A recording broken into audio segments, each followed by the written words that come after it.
It's darting time once again here in Las Vegas, Nevada. William Stewart here alongside me, Mr. Nick DeShera, per usual, your commentary crew for this shindig this weekend. How about that? I should say this week instead of this weekend, because let's be honest, it's been a long one already, but we're raring for more as we've got Ram Guevara taking on Scuba Steve Diker here for this one. What do you say, Nick? I'm excited to be back in the booth with my friend Will here, calling some great games. We've been having a lot of fun so far. We've been seeing a lot of great talent, and the singles at one, so many big outs were hit as well. So I'm excited to see how this translates in the cricket and see who will define themselves as truly the elite cricket player in our elite division here. These two men are happy to be some of those candidates, I'll tell you that. Boy, are they. Should be an entertaining evening. Leonard Gates already on the loser's side, last night's champion of the singles 01. So we want to mention that as he lost out to Nick, or no, we can see it right here. Yes. Let me go ahead and pull it up. Yeah, I just forgot the name. I just had it. It was, I think it was Daryl. I believe it was Daryl. Here we go. Yeah, Daryl Gabriel. There we go.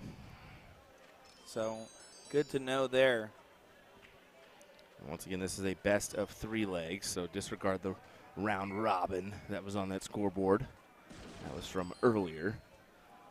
Yeah, there's a lot of different formats, a lot of different events going on. I mean, when you have this long of a week, there's so many different things going on that's fun to see. The change-ups, and sometimes those change-ups just stick on our scoreboard for an extra second or two.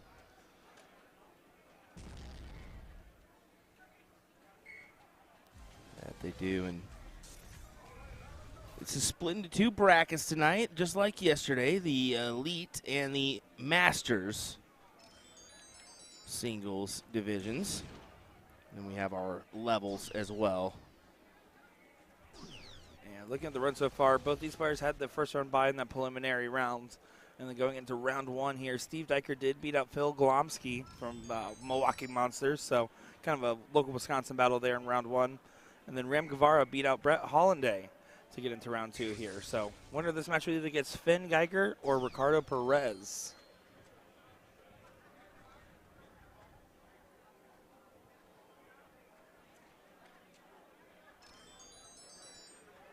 So Ram absolutely in the fray here. Finding a 7. He has to make a stand on those 16s before considering other options. He wants to get a shot at those 20s, but he couldn't from that scenario. Scuba here, you kind of expect him if he finds a trip, he might go ahead and go on the attack here. Gonna have to stay for at least one more. And now he's gonna stay for all 3, or no, he did take the look because he didn't like the top bottom position of those darts. So Ram will kick on over to his front. So he's down by just a hair, going for the 16s. The 16s and 15s can win a game, can't they, Nick? They certainly can. You'll see people that play the best on the corner pockets and really show their best stuff from that position. Me, not so much. As we found out today, when I get close to the finish line in games, I freeze up. You see a couple people already asking, where can I find those brackets? If you want to find those brackets, the link will be posted in chat, but just go over to compusport.us. From there, go to the tournament section, type in Team Dart 2024, and from there you'll be able to see all brackets, all divisions. You can select your favorite player, hit that follow button, and you'll be notified every single time they make it to the dartboard.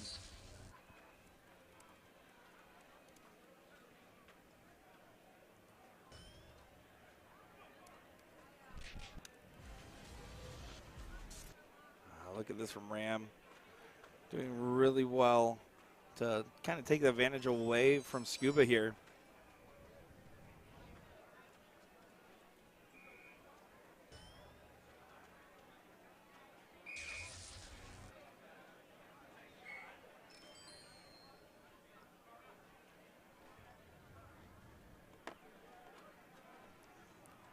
Oh, yeah, I got you, buddy. You got to go this. Oh. Yeah, it's kind of weird how that works. But Yeah, thank there you. go. I was Yep. struggling on that one. Pulling up the chat so we can see everybody here and see all those comments and answer your questions here. I believe Ram, that will give him the advantage here with the 1-0 lead. Yeah, 4.9 will get the job done there. You can see Scuba fell off to a 4-0, but was starting pretty well before that.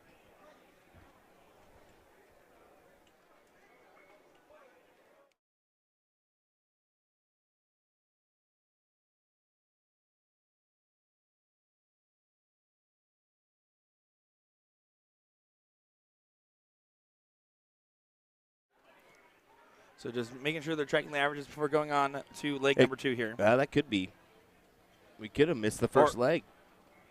That's possibly what we did. That could have been Rams win. I guess we must have missed the first leg there then. Well, look at this. Ram Guevara getting a win on the board. Well, that's just because, folks, we just getting in here. So Yep. I assumed, that'll be a great match to start here as we kick off our coverage. And it was a good leg to kick off, but we're going to keep it more with more action because I believe this is a last leg decider as well between Brian Dennis and Cody Willis. So let's go ahead and go on over to board at number F2 for this Phoenix action.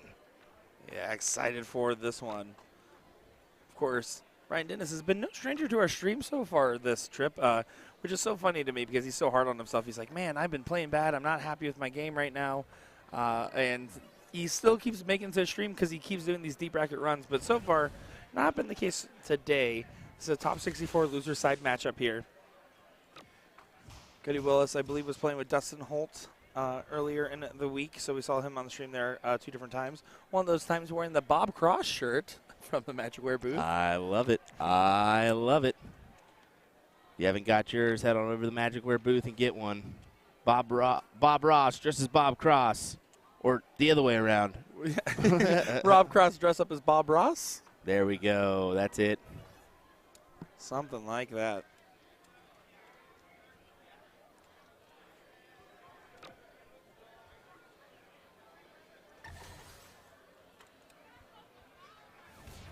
You can see there, Cody just kind of taking full control of this one. Brian coming out a little too lukewarm in these waters. Yeah, a little chilly right now. Yeah, it's not a hot tub. Gotta find some gold, and he finds something of value, but I don't think it's gonna be enough. With Cody having the 3-house lead and the 104-point advantage. But at least he can't get skunked. He'll erase that thought in his brain of saying, I just haven't performed well on the stream all week. Well, you got one now. Yeah, look at this from Cody. Just really kind of dominating this. Hitting 5 or 7 marks pretty much every go for the last 4.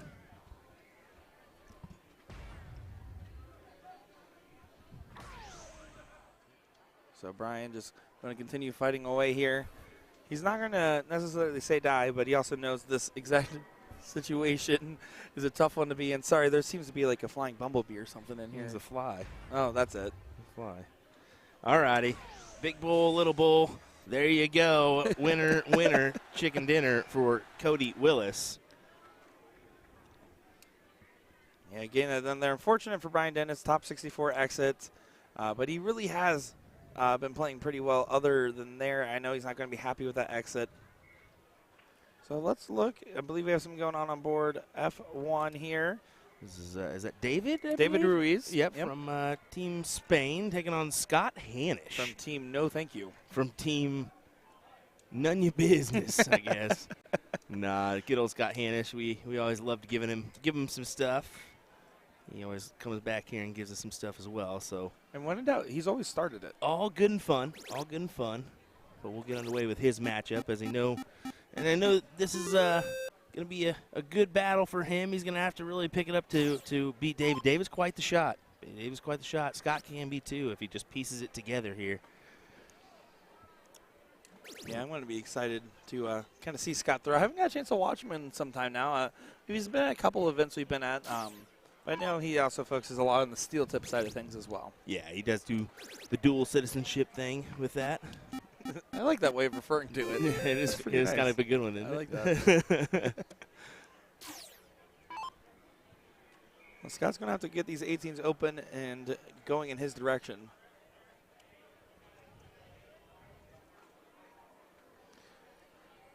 Not going to be around to do so.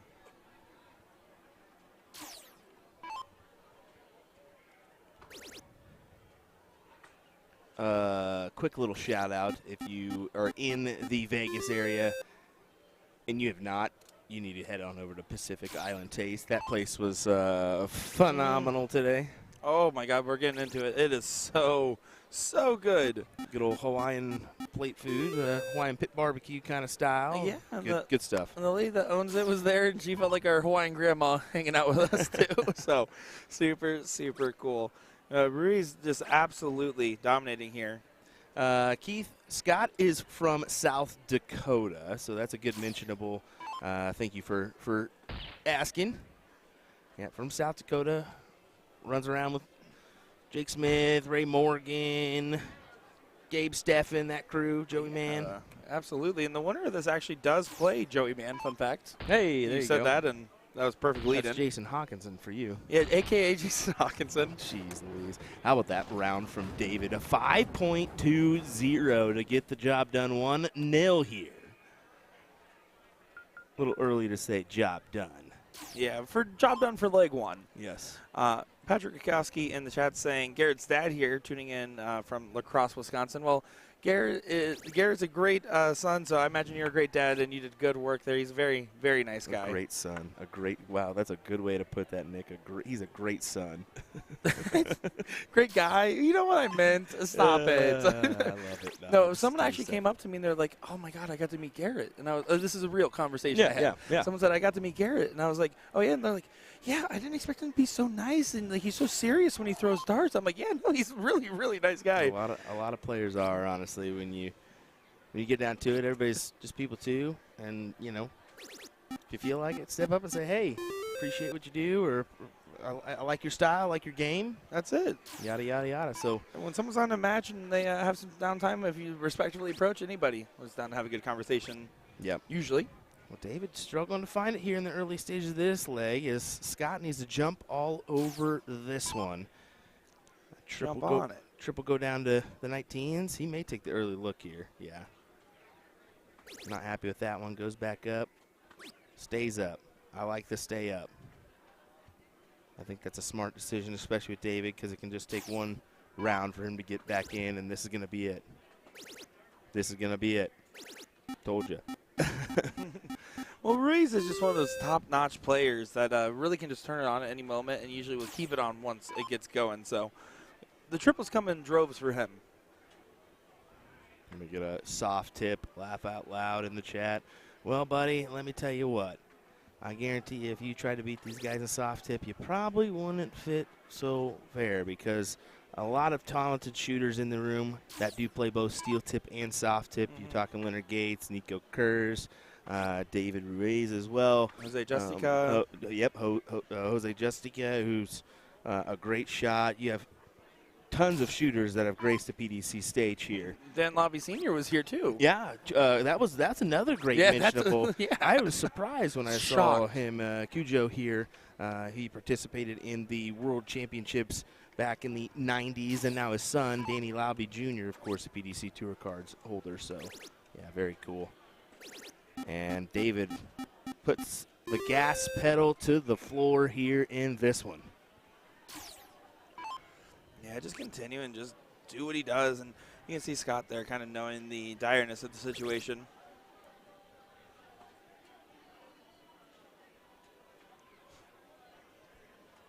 Yeah, just 4 on the 18s. He knows it's not enough here.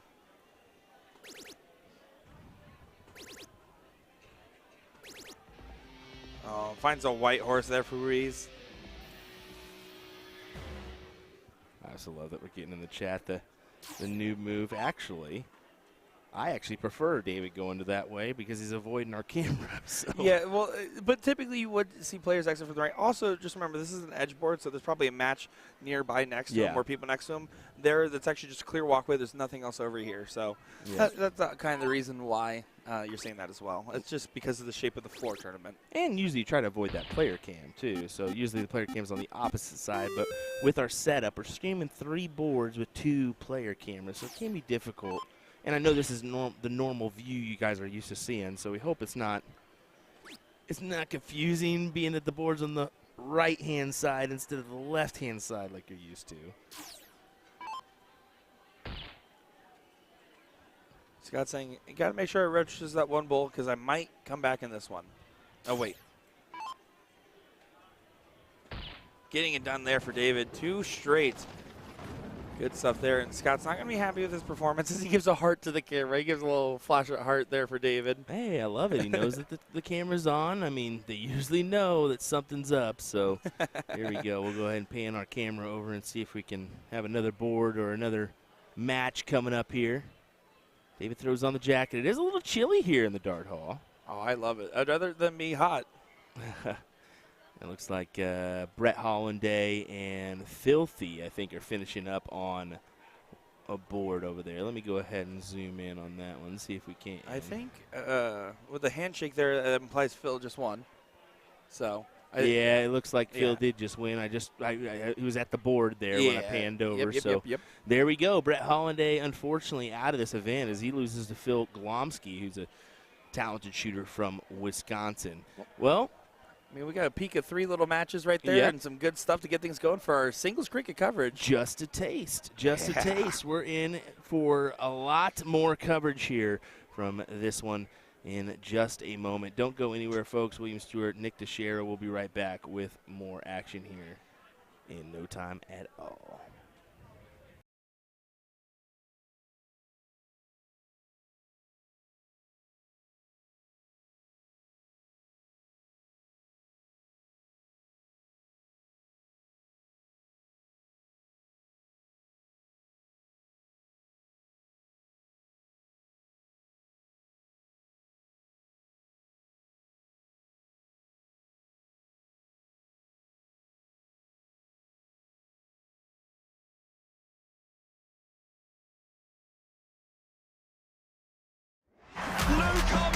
Is the greatest darting force on the planet.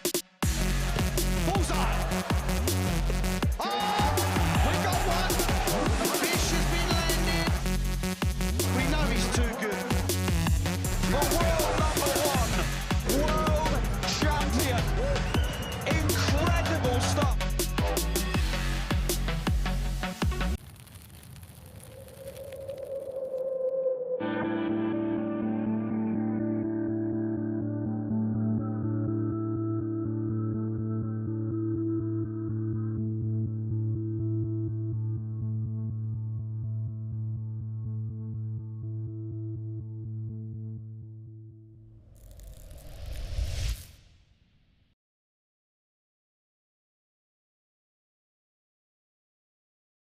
Let me tell you about A to Z Darts. We're a specialty dart store with over 10,000 different products. We create in-depth videos and blogs to help improve your game and showcase our products. We give helpful advice on how to practice darts, the fundamentals of form and mechanics, and how to make better decisions when purchasing your darting equipment. Whether you're brand new or a seasoned player, we try to provide fun and informative content. I'm Jen, the creative director for A to Z Darts. I've been playing for over 10 years, and I've traveled the world competing in and promoting the sport. This is Will. He runs our live streaming company, USA Darts, and travels the globe as well to broadcast major darting events and interview PDC players alike. You'll find over 2,000 different sets of darts on our website. Guessing right now you're pretty interested in our resources? Learn about form, throwing mechanics, practice routines, scoring and grouping, checkout methods, cricket strategy, and much more. Visit a-zdarts.com to take advantage of our blog or follow us on social media at AZDarts today.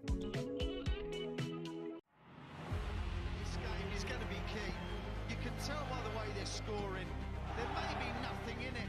One man misses, does the other man get? Yes! Double 12! That is the most amazing leg of darts you will ever see in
Breaking soft tip news, Windmill has announced a string of American player signings, including PDC superstar Jules Van Dongen. You've known about Leonard Gates, of course. However, we also saw Mike Maloney, Rick Hensey, and Garrett Rakowski, who are prominent soft tip players. Not to say they've never won anything on the steel tip side, but they are renowned for their soft tip accomplishments and dominance in the US. And for you folks overseas unfamiliar with these guys, just go on over to our YouTube page at USA Darts, type in their names in the search bar. We have dozens of great matches featuring all 5 of the new Windmill sponsored players. You will not be disappointed. It is astonishing to see 3 sponsorships that are soft tip leaning by a major darts brand with over 50 years of experience in the industry, not to mention the Blade 6 being the board sponsor for the PDC. So if that doesn't answer the question, why do people play soft tip? I don't know what else can. We totally understand how the UK folks might not get it and just don't realize how popular soft tip is globally, but trust us, we at USA Darts Production literally make half of our living streaming soft tip events and the other half streaming steel tip. You don't have to like or respect the soft tip side, but at least be aware. Soft tip is obviously beloved by enough people who truly enjoy participating. And now players are getting signed by Windmill. I can't wait to see what's next.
Alrighty, everybody. I did just go up to talk to the tournament staff. It looked like we switched our tournament directors here. They do shuffle that morning time and evening time. They have 2 different shifts.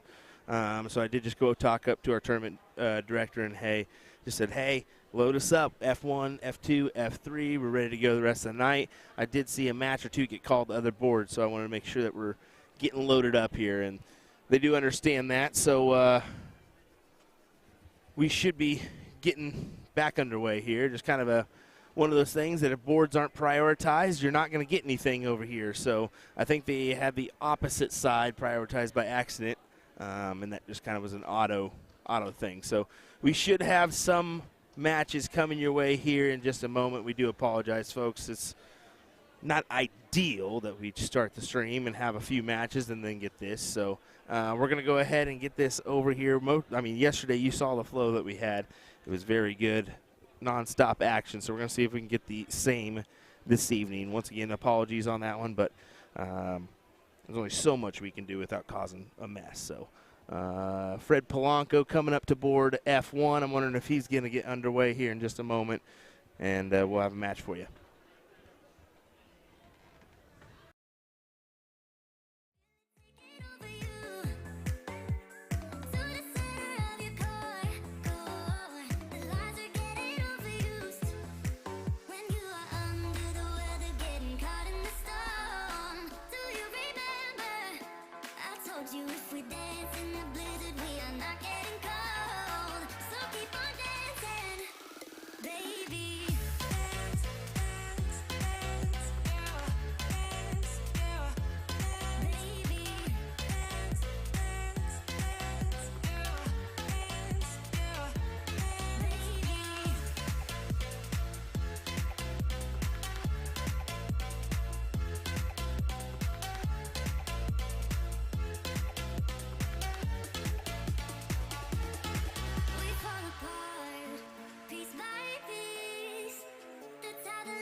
Well, it's finally back. Here we go.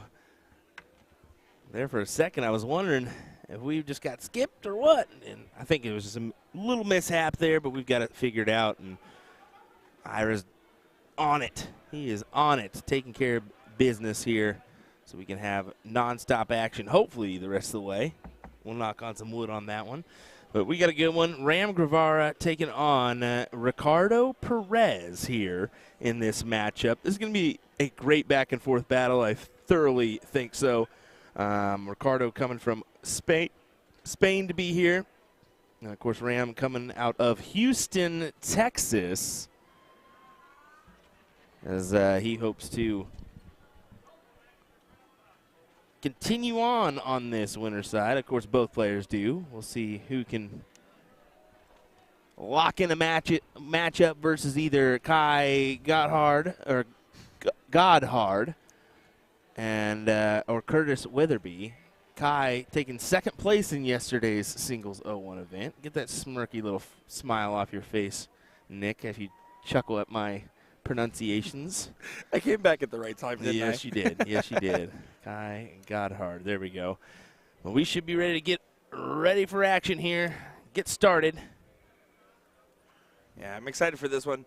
I mean, honestly, Ricardo is just such a phenomenal player. Of course, yeah, I'm sure you've already mentioned with him playing with Team Spain, but just in general, outside of those events as well, on his own, just really holding his merit and hitting some big rounds.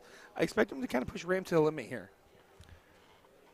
No, this is going to be just an all-out brawl here for our best of 3, and I wish it was a best of 7, to be honest, at least.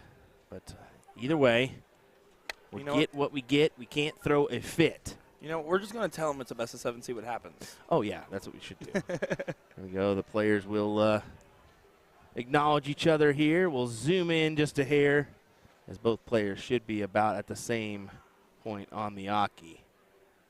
Get a little bit better view here of our action.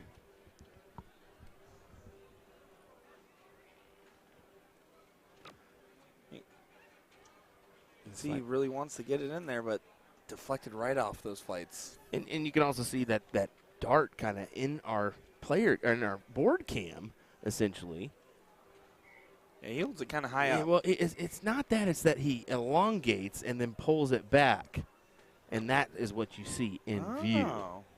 So we'll see that again here as both players, unfortunately, just start off with a 2 mark. That never happens.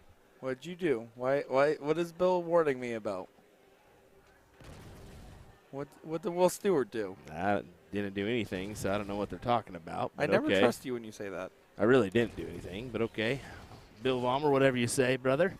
Big next round from Ricardo Perez, who fills it up. Yeah, Ram going to be tearing up the bottom of the board here. He took a shot there. Interesting play. I think he knew that no matter what, it wasn't going to be enough on the 19s. Yeah, and I think he's also just relegating. Okay, we're going to probably have a little bit of variation of moving here. And with this just being a single mark, he's going to go ahead and make Ricardo work around the board, and he does that well. Down to the 19s for 9.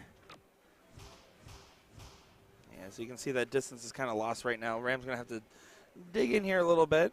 And this one, he's not going to take that third dart at the 18s. He's going to be sending those 19s unless he feels blocked. Ram says, Yeah. come on. And there you can see Dart goes high. He goes over to the 17s. Yeah, Ram, that honeypot for him is going to be the 17, so why not go ahead and attack that number if you're Ricardo. Of course, Ricardo's not going to know that right off the top of his head. That is his bread and butter is those 17s. I'm sure he hasn't been doing extensive research at home on Ram Guevara. Wait, you're saying he's not Spain there looking up Star City every night in Spain?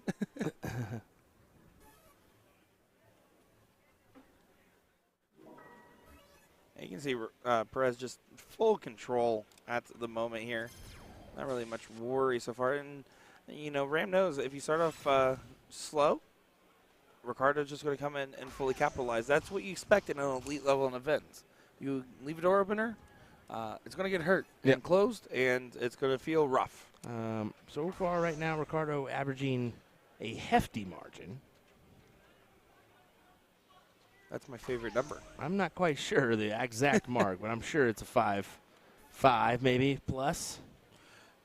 Yeah, and maybe 6s. That I think 2 mark it's 6s. is the only thing holding him down, though. Remember, he did open with a 2, he did and then he open went with a 2. 9-7, 5-7, and double bowl. Yeah. So this is going to be that high 5 into the 6, right at a 6-0. I was about to say he's got a 6 there. Yeah. That was a hefty margin, and Ricardo Perez puts 1 on the board here as he leads this one 1-0. So Ram's going to take control with his throw here. Oh, and that dart gets away from 2. Another 2 mark open. Ricardo is not going to make the same mistake twice. He would have to believe here.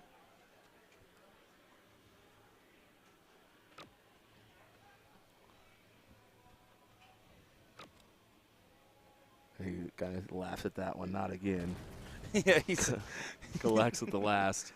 Well, that's how the last one did go. 2 mark, 2 mark. The real McCoy, Bob McCoy, back there. I'm sure we're going to be getting one of his matches next as he's up on F3, if I do remember. He's my second favorite McCoy. Oh, really? Yeah, I like his son, RJ. Oh, okay. Pretty cool. I like the misses. That's fair. That's a valid option. As long as we all agree Bob's like second. No, he's a really nice guy. Just giving him a hard time. He's kind of taken by storm here, honestly. We've mentioned it on our streams in the past, but those who are just watching that do not know Bob, really saw him at Shark Tank September last year. It was the first time I saw him, and I was like, man, you're impressive.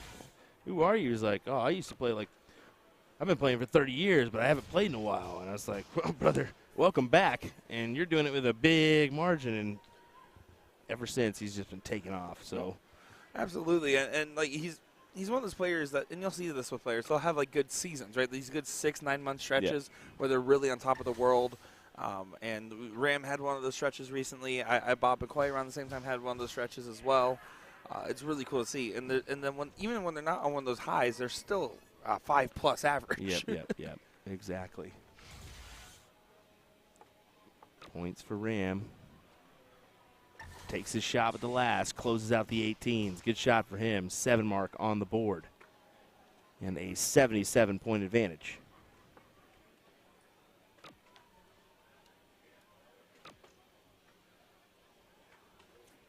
Oh, he would love that last dart back.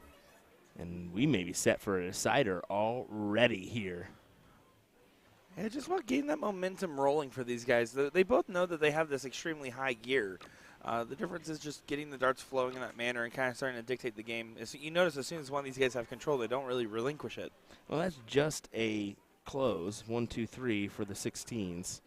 So not really the ideal shot. So Ricardo could potentially get him out in front here with a 9. Yeah, but with the 3-house disadvantage here, you would still imagine, especially Ram on the bottom of the board, is just one of those guys that can really hang and bang, as you put it. And Ram will try to quickly close. Goes back for points.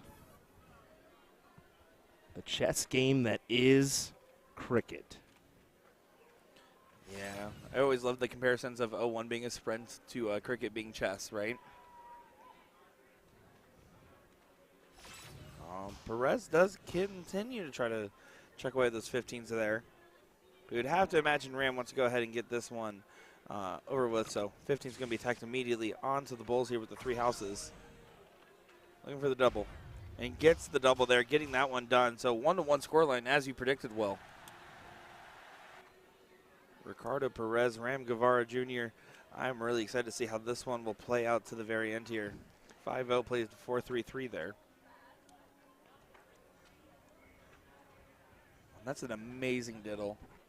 It really is. I mean, that's a tough one for Ram to best. Is he's going to have to work his way over. You can see him going on over to the side here. Yeah, basically, when you have a dart hanging over the bowl like that, kind of blocking the double, the only chance you can really get on the diddle is kind of just ramming it right into the dart. No pun intended on that one, and hoping that it flicks into the double rather than deflecting outside. In this case, the Perez will get the start. Will we get more than 2 marks on this open? The answer is yes. Yes. He's going to 9 it up. Oh, you jinxed it. Jinxed it indeed. 5 or 7. How about no? 4. Whatever we pick, they're doing the opposite. You said of 4. Where? Where? 4? Ram. He just feels the bottom of the board, and only 3. Jose Justica behind these guys. I'm wondering if he's going to be coming up on one of our streaming boards or not, or maybe just helping out Ricardo with something. Well, I was watching Ricardo and Jose actually warm up together. Yes. Just during this last little lull here. Do you know what game they were warming up with? What? Hammer cricket, of all things. So on the Arachne board, they like the multipliers and the high scores, and they were having a real fun showing off to each other with it. So they were just going around playing in one of those game formats. Let me just go ahead and check. Is Bob playing? Yeah, Bob's got Jose Justica. So that's our next matchup on the streaming board will be Bob McCoy versus Jose. I think we've got one on board F1, but no offense, we're going to F3. Yeah, exactly. It's Kai and Curtis. So that's a good matchup. They're already kind of into it, and it looks like Kai may be out to a front runner already. With you saying it's Kai there, I have no doubts about that. The way he played yesterday, man, does that kid have some talent. Absolutely. I asked him if he was still beating up on everybody today, and he just smiled and waved.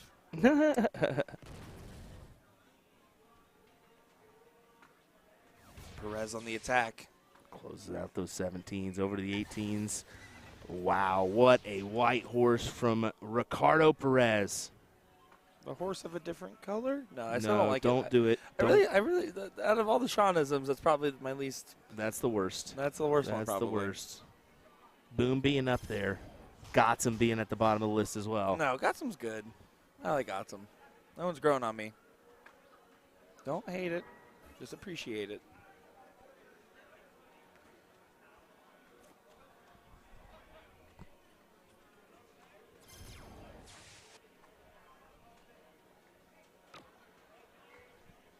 Perez trying to find that 15 on the last.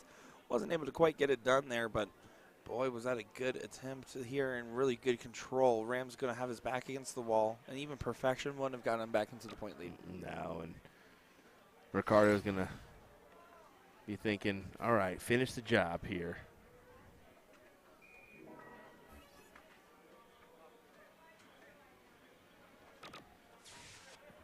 We do want to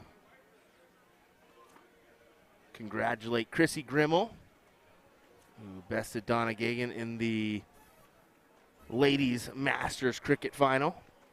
That happened earlier on. Very nice.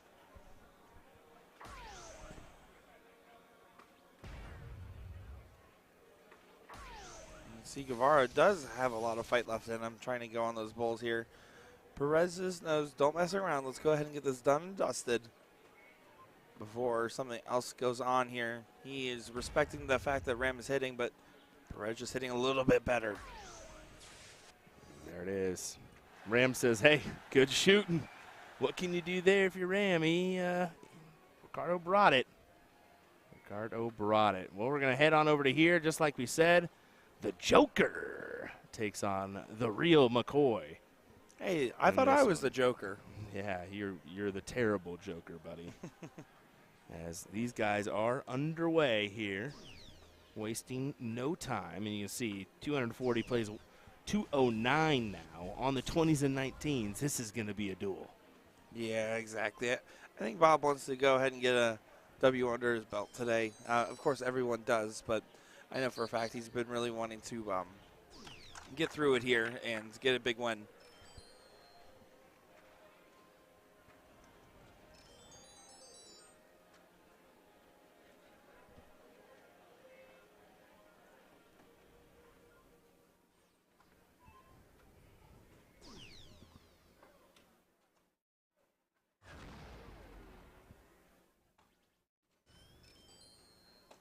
I'm not happy with that last dart.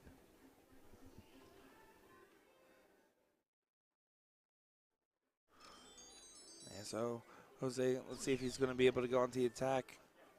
Yeah, he had to go over to the cover on the 18s. He's going to stay on it there. He liked the position of that second dart. The first one, obviously not, because he had to move away from it.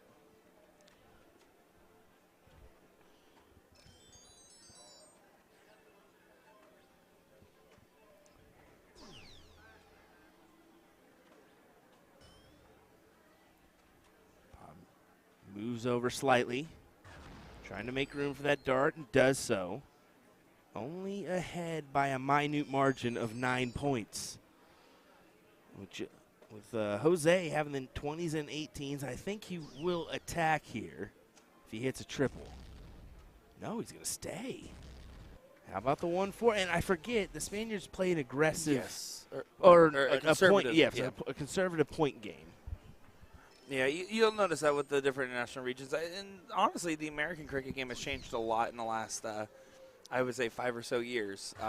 I would say we were also kind of in that very conservative pointing style.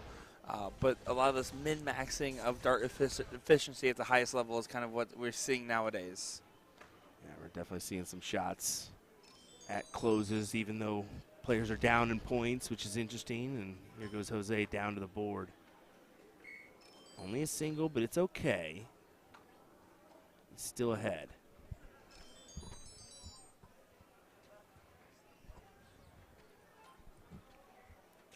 For you folks wondering, you can still have time to get entered into our giveaway. Just like and comment if you have not. Nick DeShera will be giving away some mustache hairs later on. You thought about putting that in there too, didn't you? Like I was serious. I thought you were serious. You can actually do the giveaway, the mailing list. We do some giveaways. That was a joke about Nick's mustache hairs. I was just trying to be helpful in the background, and it turns out I was just getting roasted. Big shots there from Jose, who closes it on an 8 mark. No, we do have a mailing list. If you want to get entered into that, we do some giveaways based off of that mailing list. So if you're on a mailing list, and we only use that to promote our tournaments that we stream, and we haven't even used it yet. So yeah, it goes straight to my spam. yeah, right. No, so go ahead and join in that bad boy, and you never know what you can win. We've got some great prizes. I know I'll just name one: an MVG signed jersey from the U.S. Masters. We have that laying around. We got some dart cases as well. If only you had a friend Nick that you could be sharing this stuff with anyways. No, it's for you guys. It's for you guys. Definitely not.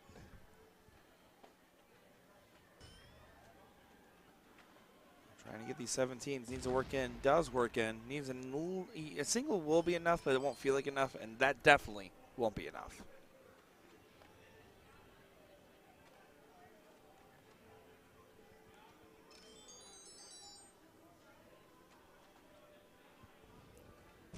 See Jose just going to continue.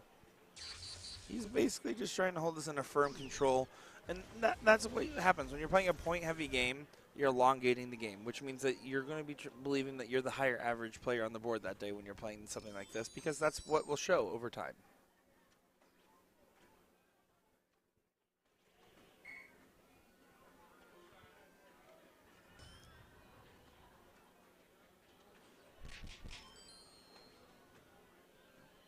Bob not going to be happy with his last couple of darts here. Just feeling like he's missing left and right a little bit, but he really has been close on the margins. I wouldn't say he's missing by a wide amount at all. Just Jose kind of put him in a place where he felt like he was behind the whole time, and now he really is. As looks like Jessica's going to get leg number 1 here for him.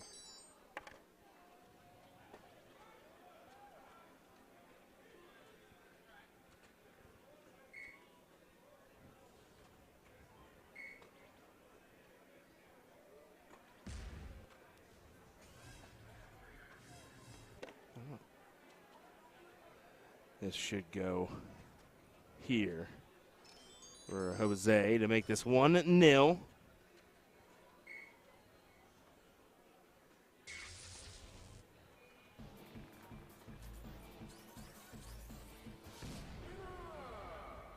Yeah, getting that one on the board, 5.91. And for that long of a game as well, to be playing that well is the other insane part of the whole deal, right?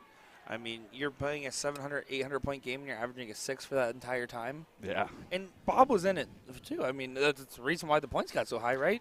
Yeah, exactly that. And if you're Bob, you're thinking, well, this is going to be a task. But he's up for it. He's always up for it. Look at that. That's a man that looks like he's up for it. 6-mark opener.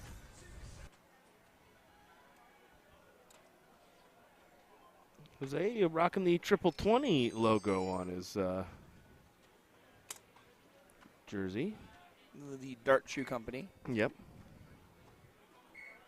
Let me tell you, feel like I need it after losing to Will. Maybe that will help me get my game over the line.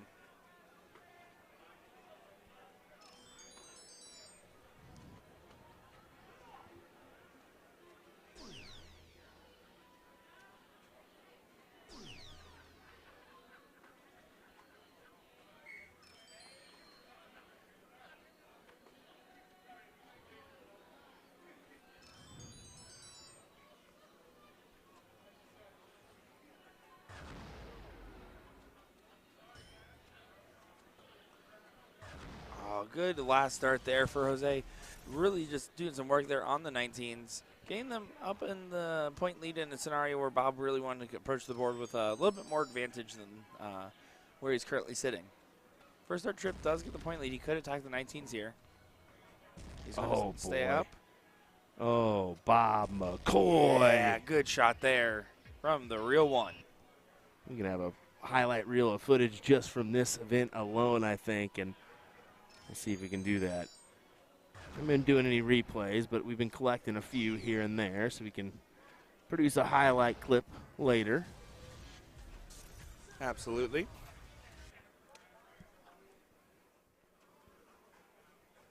That's always important to do, and kind of see some of the best moments, give a little montage. So a lot of people, especially those that were putting a lot of hours watching the broadcast, it's like fun reliving those moments, and for those that don't get a chance to come through the footage, it'd be nice to kind of see the best bits.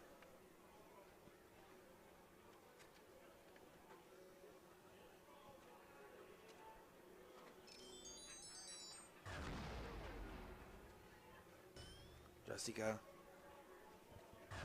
did find another one. I was going to say he needs another 6, and of course he's finding another 6 here. Both these guys playing on pretty high level right now, I'm going to be honest. Yeah, I mean, what else do you expect? Both are wanting to continue on the winner side because anything can happen on that loser side. I mean, you can take an L at any point. You can just not produce the goods in one leg, and then you do, and that other opponent just bests you because they have the start. I mean, that can really happen to some of these guys. I think it happened to Leonard Gates earlier, who's in our loser side already. Absolutely. It's just with this elite level event, you see some of these games are blinking you miss, and some of these games are going to be wars of attrition, much like this one.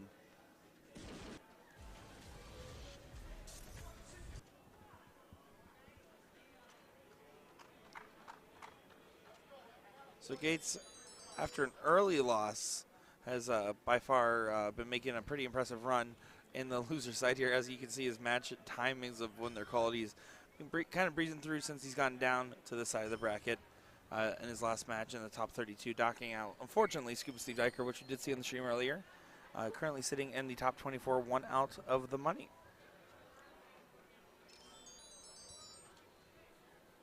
Do appreciate each and every one of you guys. Of course, please make sure to let us know who you're cheering for, what you want to see, and who you got in this one, as we always appreciate all your comments and wise words and your funny jokes you guys like to put on us.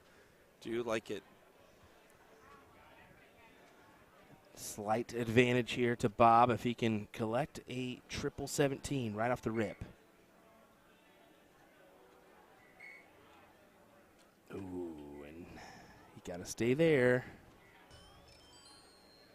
When we see Gates on the stream, we've seen him enough already. Let's be honest. No, we always see Gates in some essence. Well, I mean, we saw him the finals last night. Yeah, we saw him in the finals last night too. So.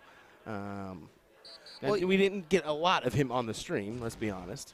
No, we haven't. It's definitely not been that, but it's also we've been prioritizing winter brackets and just whatever comes our way. Of course, that prioritization coming from the NDA side of things as well. Yeah. So we just kind of get what we get, and on top of that, as the bracket develops, if he keeps winning, we'll definitely get a better chance of seeing him. That's how it works there too. But it's also awkward. We did see Kenny Doyle the whole way. Yeah, and sometimes that happens. I don't know why, but hey, it happens. The Kenny Doyle fans are eating good, though. I'll tell you what. So all his elves and whatnot up in the North Pole. The Sunshine State Santa did fare well yesterday. Yeah? He did fare well. He had some good moments. Finishing, what, third, right? I believe third, yes. Yeah. So he had a good run. He just kind of fell shy at the end there. And he opted not to play the evening event today. He did play the team event earlier, but opted not to play the evening event to get some rest here today. Yes, this is a winner's side matchup. The winner of this matchup moves into the next round, where they will play Jules Van Dongen or, oh, wow. What a big 9 mark there to get a huge advantage going to Will. So I'm sorry to interrupt you, Will, but that 9 mark there basically gives Jose the 2 straight win. And that's a big moment. Jesus Naguara versus Jules Van Dongen. The winner will play this one. Okay, there you go. I think I got that right. We'll see. Sorry to you folks from Spain if I butchered that one. I think you nailed that one. And Florida's basically the same thing, so I'm the official on that. Yeah. I'm just kidding. That was just a dirty round from Jose. My goodness. It's just incredible. And Bob was absolutely in the fight here, and that one perfect shot is what Jose needed. And he just drops that last dart low. Door knocker for Bob as he can win this. 3 bulls. 3 bulls. Taking a moment. There's one. Double or single? There's the single.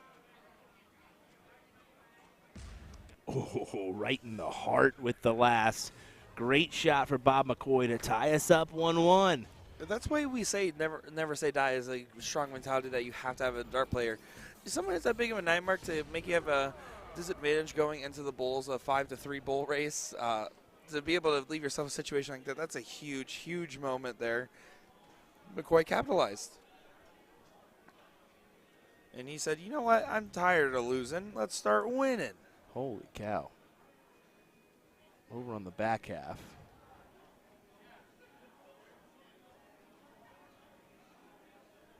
Looks like we're already getting some more matches as Leonard Gates, Sergio Gill. Sergio? Yes, Sergio. That's good. Good job, Will. So they're actually cruising pretty good. I mean, top 24.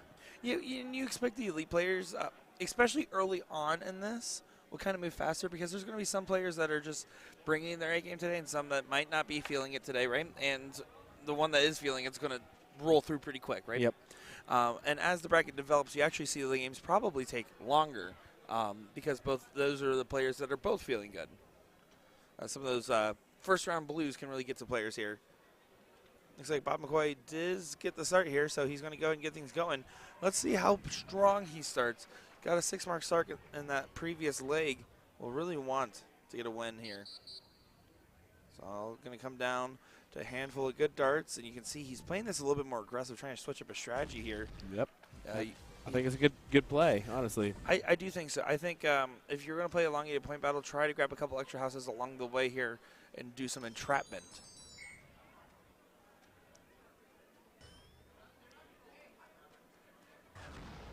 Oh, and a little bit of an opening early on here, as that's only a 4 mark for Justica.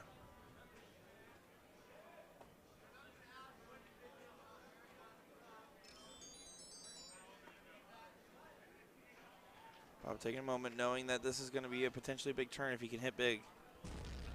First one's good. Now down to the 19s. Goes high on it. He's probably going to have to go back up, or he's going to move to the side. He is going to continue to attack the 19s. Well, now he's debating what he wants to do. You saw him move. Now he's backing up. Not sure, because that's an awkward position for that dart. And when in doubt, grab some more points or grab a new house. Decides to go back down and get the close there. If you hit it, it's a beautiful shot. If you miss it, it leaves a huge opening for Justica.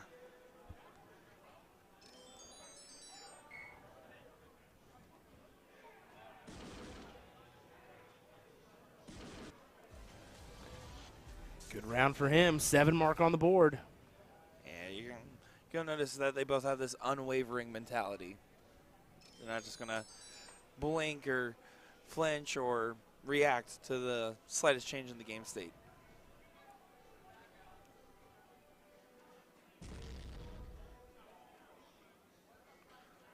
Oh, but Bob is finding that trip 20 with ease right now.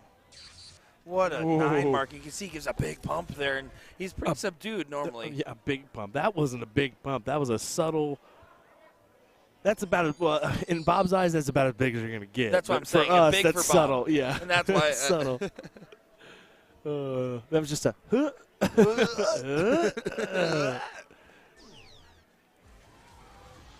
Now approaching the board with a 115-point lead here. He can just go ahead and attack 17, 15, 16 there.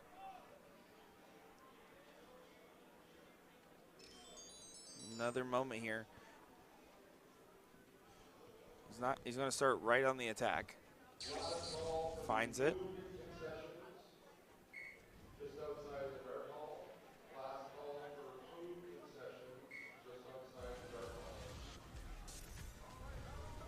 Five mark there. He wanted to get that 16 as well, but with the X on it basically means that on his next visit here, he can just go ahead and immediately grab and attack.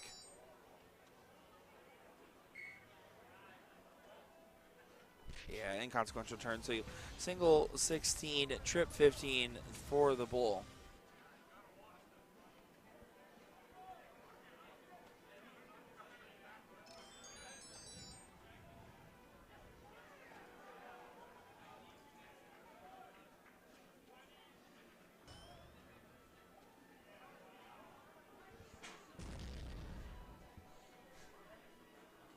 Oh, Bob McCoy.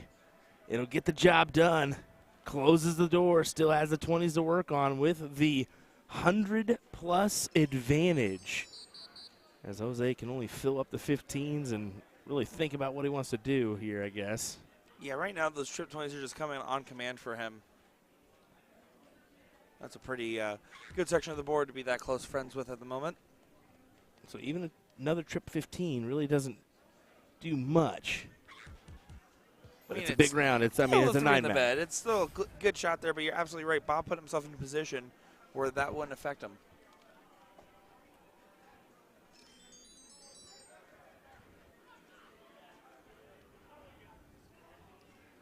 So 15s need to go. Oh, that's the first time I think I've seen him miss a trip 20 in a little while here. But grabs the big one. The 15's much needed. Why not? Another trip on 20.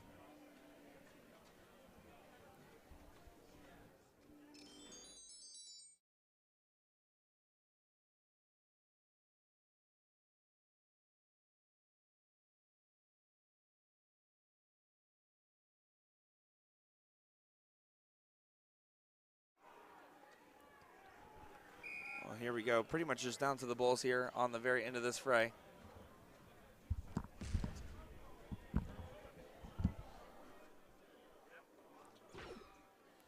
You can see continuing to fight away there until the very end of the wire, knowing that in the last leg, it came down to a back-and-forth exchange at the very end.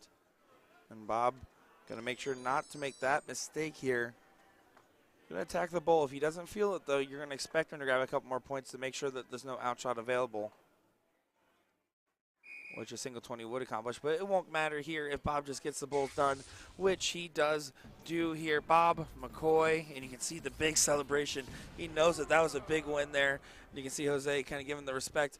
5-8-5 for the real McCoy there. Oh, my goodness, guys. We're going to be spoiled with some good darts today, aren't we?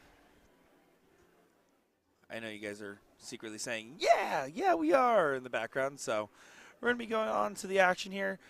In just a moment's time, we have a little bit of a lull here in finding some people getting over to our board. So give us a quick second. We're going to figure out what's going on with that, and we'll be back in just a moment. Nick Teixeira, Will Stewart, NDA Team Dart 2024. Luke Humphries is the greatest darting force on the planet. Bullseye. Oh, we got one. The fish has been landed. We know he's too good. The world #1, world champion. Incredible stuff.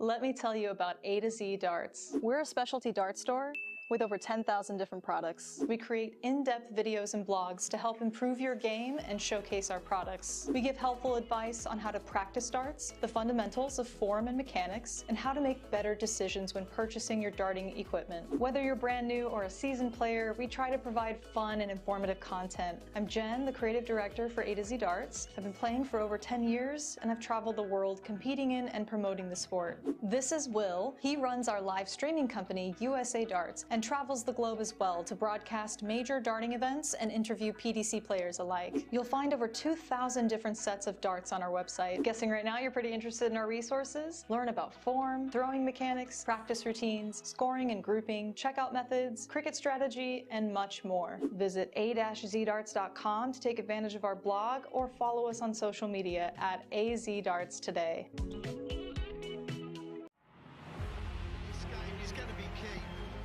Tell by the way they're scoring, there may be nothing in it. One man misses, does the other man get? Yes! Double 12! That is the most amazing leg of darts you will ever see in your life! I can't stop! Double 12, and the 9 Dart King lands another one! Covered by Team Michael. Double 12, back going!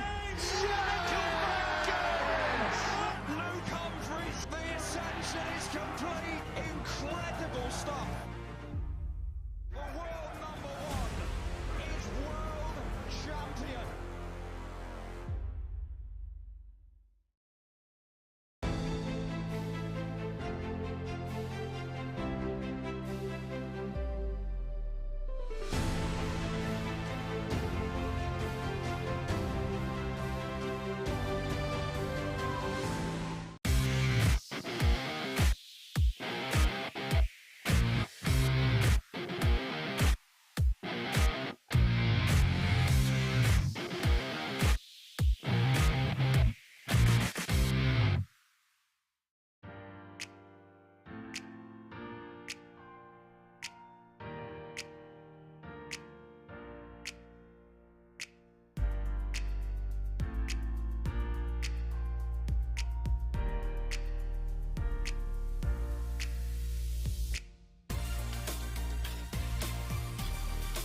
Breaking soft tip news, Windmill has announced a string of American player signings, including PDC superstar Jules Van Dongen. You've known about Leonard Gates, of course. However, we also saw Mike Maloney, Rick Hensey, and Garrett Rakowski, who are prominent soft tip players. Not to say they've never won anything on the steel tip side, but they are renowned for their soft tip accomplishments and dominance in the US. And for you folks overseas unfamiliar with these guys, just go on over to our YouTube page at USA Darts, type in their names in the search bar. We have dozens of great matches featuring all 5 of the new Windmill sponsored players. You will not be disappointed. It is astonishing to see 3 sponsorships that are soft tip leaning by a major darts brand with over 50 years of experience in the industry, not to mention the Blade 6 being the board sponsor for the PDC. So if that doesn't answer the question, why do people play soft tip? I don't know what else can. We totally understand how the UK folks might not get it and just don't realize how popular soft tip is globally, but trust us, we at USA Darts Production literally make half of our living streaming soft tip events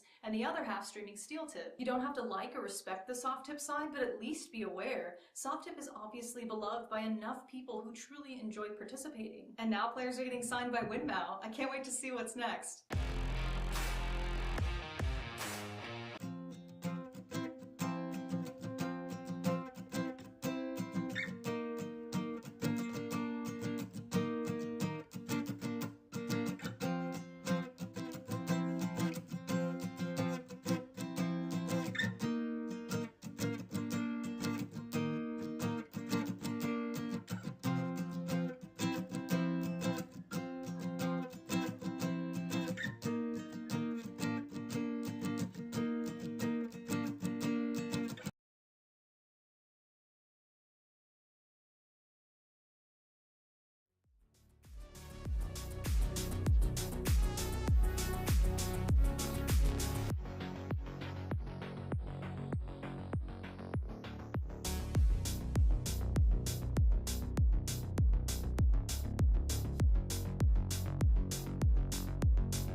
Another matchup here from our singles cricket matchups.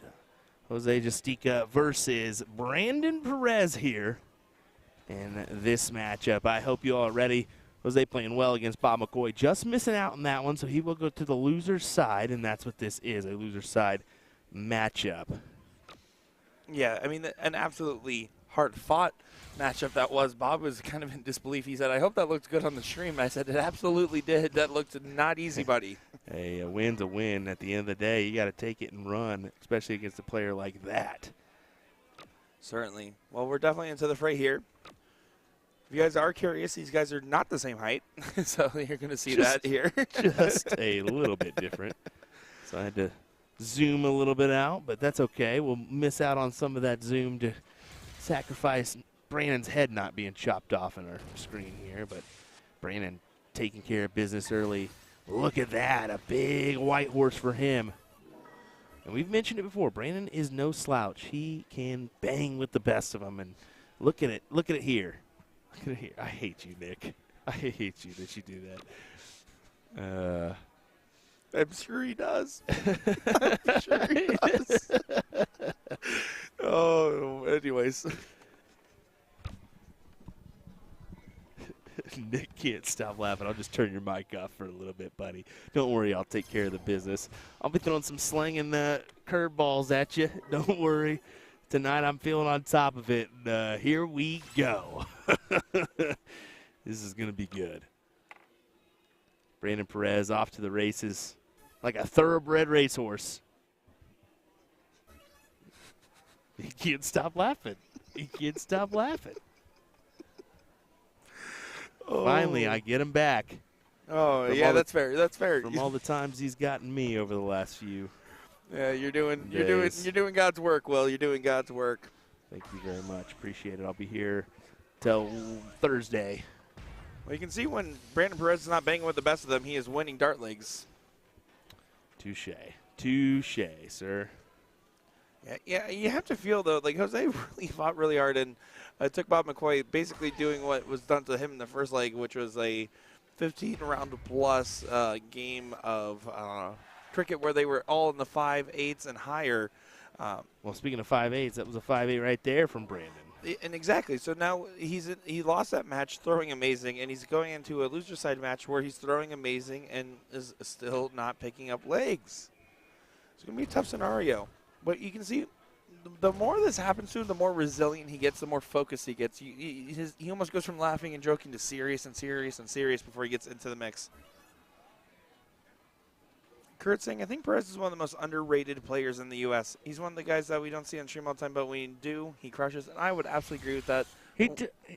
I think he travels as much. Correct. He has the benefit of being in Las Vegas, based here. Mm-hmm. So 15 minutes from here. Yeah, there's a lot of events in this area that he can participate in, and it's next to his house. He doesn't have to go anywhere. So he has that benefit. But, I mean, yeah, I would say he is definitely a highly underrated player. He's talented. We saw it on the steel tip board at the Las Vegas Open, taking second place to Robbie Mills in the singles cricket finals there. And that's no easy task to come out on top in that one. Oh, absolutely. It is not. And, I mean, Perez last year at the NDA Team Dart when we were doing it, we were watching him just play time and time again at this insanely high level. And he just is really relaxed about it in his demeanor. And that's the reason he earned a spot on Team USA as well. Yeah, and that's a good mentionable that he was on Team USA. And, of course, Jose being on Team Spain. Yep. And Jose was visibly upset. I wouldn't say upset. I would say visibly saddened by losing out on that final in the International Challenge. They really wanted that one.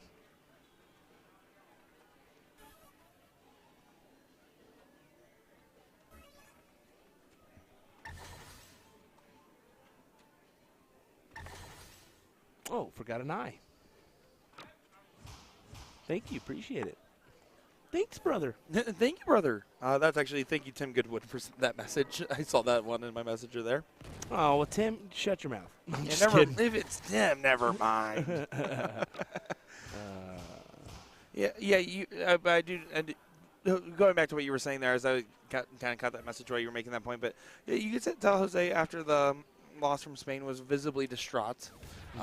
But it was just passion, and it wasn't even like sorrow or in the sense, because everybody that came up to him, he was just so happy to talk to him. He's still smiling, but you could tell he's overwhelmed with emotion, even though they didn't get the win. And he's just really a true sportsman of darts, I would say.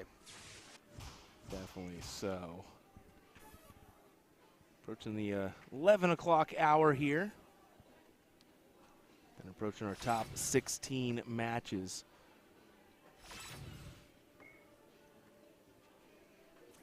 Perez needed that one. He needed to find a 9 there. Instead, he did not, and you can tell Jose's going to capitalize on this. He was set quick, and he's ready to go. Moving right on in, and now to the bulls. Getting himself one bull away from taking this leg. How about this? Steve Hilger in the elite bracket tonight. He's going to play Jamie Kopp on the winner's side, top 8. James Wiles taking on Joey Mann.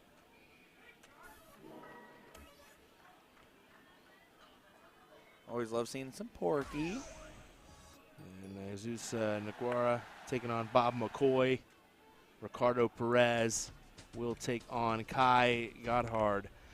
And there is your winner's side, top 8. Let us know in chat, would you guys like to see Porky and I do a buffet eat-off while we're here? Please let us know. We've tried once. Based on your performance at the Hawaiian Plate this lunch period, I think he's going to take the win.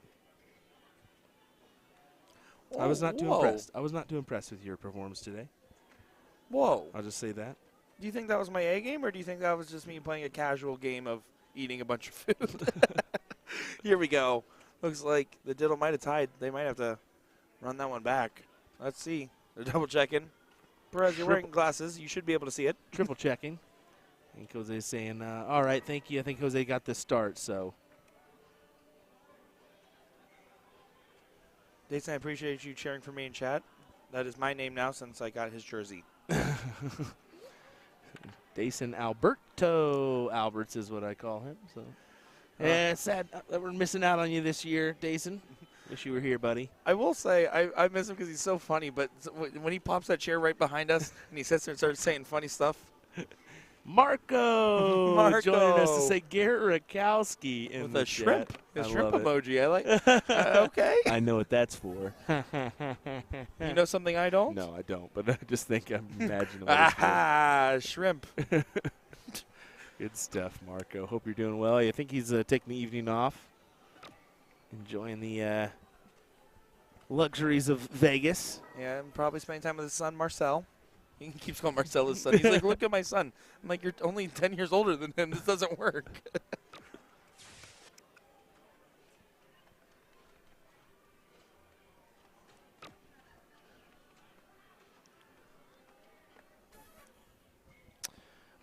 Dominic asking where's Ram ended up. Ram and Dustin Holt were battling it out there on the soft tip board. So, good question. If you guys do want to follow along with your favorite players, please take a look at the bracket here. We're going to actually post a link here in chat for you to follow along with. That's where you'll be able to find every little bit of information on CompuSport there. And you can actually set that notification bell for your favorite players if you want to follow along with somebody from your vendor or other places alike. Just follow them on CompuSport, CompuSport.us.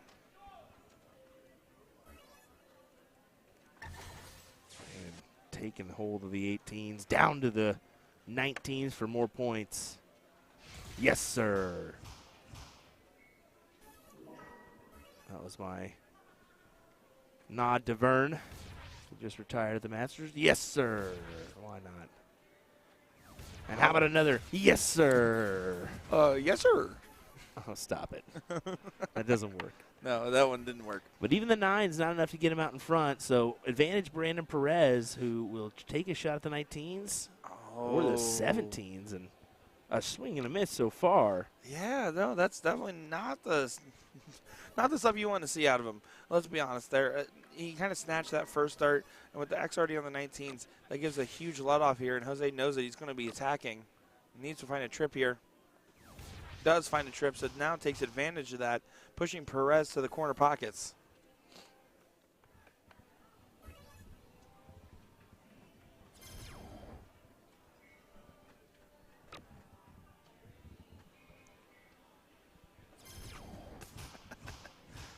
I have no idea what Karen and Marco are talking about. You were sick. Oh my gosh. Funny stuff here. This is the great thing about NDA Team Dart is international players and the camaraderie that you build with people you haven't seen in forever or maybe in a whole year, and then all comes back at NDA Team Dart, and you hang out with your friends and enjoy it, and it's a friendship that lasts forever. Exactly. And not to bring it up, but there was some controversy between Team Germany and Team USA, and you can see clearly here, at least these two players representing those two teams don't seem to have a problem. Well, also, I mean, it was cool. I mean, they know. They also love it too. So Nico came right up to me, you know, and same with Marco, and hey, how's it going? You know, from last year and whatnot, and then they start bullying us and throwing stuff at us and saying yoo-hoo as peeking in the stream booth. They like to have some fun too. Oh, this is a spot for Justica to take advantage here, and he's not going to be able to. Interesting play. Very interesting here because now Perez really has a carte blanche to do what he wants.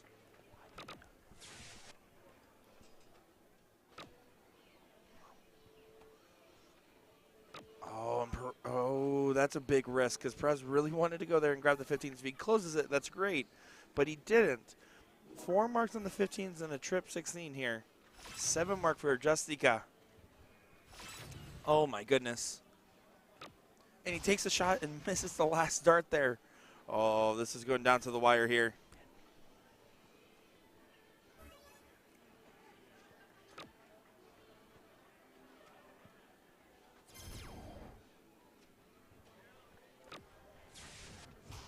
Good stuff there from Perez to get himself back into the fray.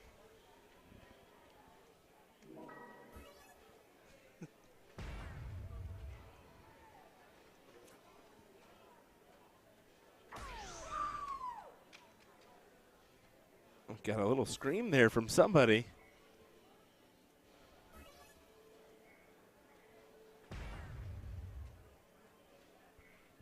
Oh, look at that. Perez getting it done, and Jose Justica obviously not going to be happy with exiting this event, but boy, did he go up against some brick walls. And everybody that's played him that we saw so far has brought their A game. Yes, they did. And here we go. We're not going to waste any time. Kai Gotthard taking on Ricardo Perez here next in our next matchup here on the stream. So we will wait for them to come on over, and then we'll get started. Yeah, believe it or not, Ricardo Perez and Brandon Perez, not actually brothers. No, they definitely are not. I'm glad that you mentioned that one for us, bud. For those confused like me, no. I'm excited for this Germany-Spain matchup here. Well, give us a moment. We'll get underway here in just a moment. Kai Gotthard taking on Ricardo Perez here next on USA Darts coverage of NDA Team Dart 2024. I love you, Jeff.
Back again with little to no downtime. We are back underway.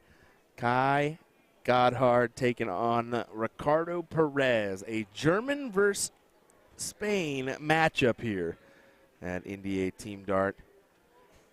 Big hug from both of these guys. I didn't talk to Kai just a little bit. I said, Kai, you played well last night. He says, yes, it was good. And I said, I know you're a little upset that you didn't pull off the win, but still, second place, had a little money in your pocket. He said, yes, for sure.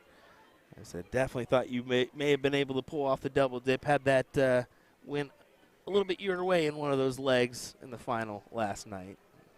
He agreed. So, wow, what a yell that is. That is a unique holler. Let me tell you what. That holler sounds like me when I stub my toe. Yeah. Oh and it kind of rattled Kai there for a second. I don't know if you saw that. Just kind of like, no, what? I didn't. What? That's awesome. Both these guys here have shown some really excellent gears. I will say, Kai and Ricardo, if I had to pick between these two guys here going into this, I would lean towards Kai just because I feel like he brings out the multi-leg stretches significantly better than Ricardo, where Ricardo have really, really big match and then really, really slow leg after sometimes. So we'll see how this one plays out and how the dichotomy adjusts between these guys as Kai finds the 6 mark. Really gave it a go on that last start, too. He kind of swung that arm out in front of him. Bird call or taser. We're hearing a couple different suggestions of what might have happened.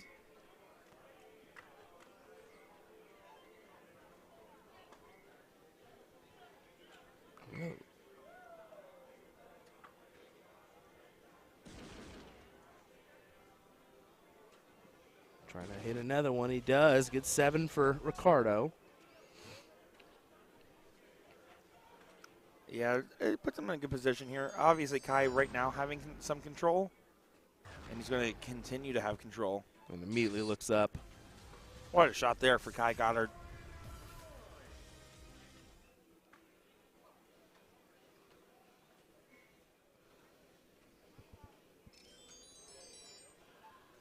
So Perez now going to be having to go down to the 17s.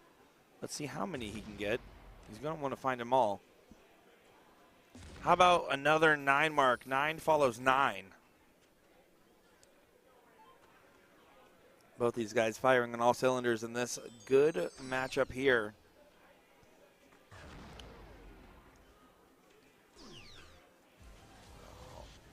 And the 5 mark there almost feels like a slow round in comparison to the pace these guys are playing at.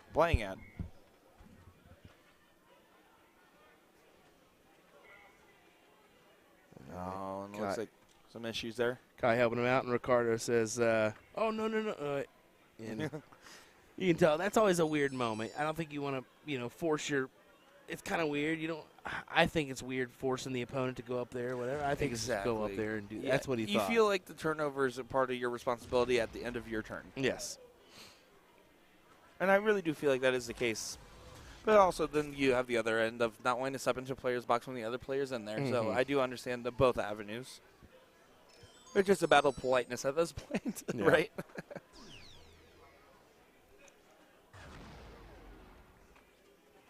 There's a reason why we showed you this matchup, and we figured it was going to be a doozy, and so far it is.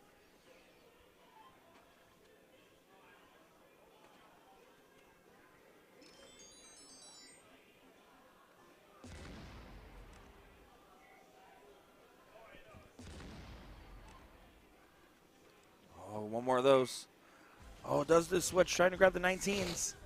Do you like that play there, but just having an X on it, so giving Godhard a chance here to really make some stuff happen here. He's going to stay on it so he finds a trip.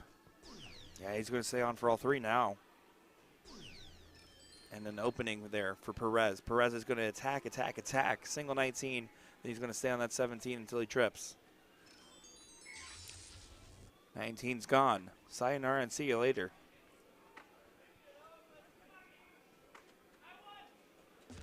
And then finds the trip there. Drop the dart. Is going to readjust real quick. Yeah, he's going to stay on it for a big 7 mark there for Perez. Pushing now, Kai. He's going to have to go to the 16, 15s playing in the corner pockets. See what we can do here. Not going to be enough. Yeah, it's definitely not going to feel like enough either. I mean, getting the real estate on its own was just not enough. You can see the board having a changeover issue, and Kai apologizing. Ricardo's like, hey, not your fault. Sometimes the board just likes to argue with us a little bit here. Full control at the moment, though. Yeah, grabbing the 16s immediately. You're going to see the transition here. Finds the 15s onto the Bulls for the coffin shot. Oh, look at that one. Good 7 mark there once again. Perez. It was really only 1 weak round. 1-3 mark there from Kai. And all of a sudden, everything just kind of tumbled out of control there and changed momentum completely. You can do that. You can find yourself in that predicament. Ricardo for the win here in this leg. 2 bulls needed. 2 bulls found and then some, getting a double on that last start. Playing pretty well there. I'm curious to see, looking at the numbers. Yeah, 6-0 on that one. I imagine Kai was not far behind. He had those 2 weak rounds on the 19s and 16s. But we're going to be moving on to the next leg here. Kai to throw first.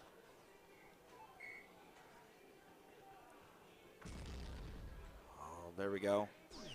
Getting 5 in there. The best, worst open. The best, worst open. Because it doesn't stop trip 19, trip 19, trip 20, but it stops everything else. Ricardo going downstairs to the 19s. Finding 2 triples. Staying down for the last, a big 9 mark opener for him. 3 in a bed. That's going to be a good answer. It's going to force Kai to basically stay up all 3. Almost answered back. That last one looked like it was going to be a money check to cash in there. Finding 7. Both these guys really bringing their A game here. Maybe even A++.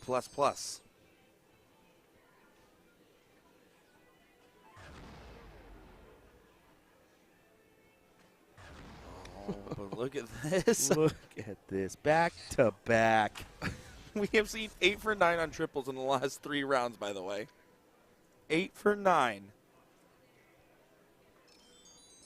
Filthy stuff. Oh, getting my. treated to here. Oh, and he got a little. Hello, Richie Burnett there with that last one. That was a full-on kick. He really wanted it. This is some good stuff right here. This is quality stuff.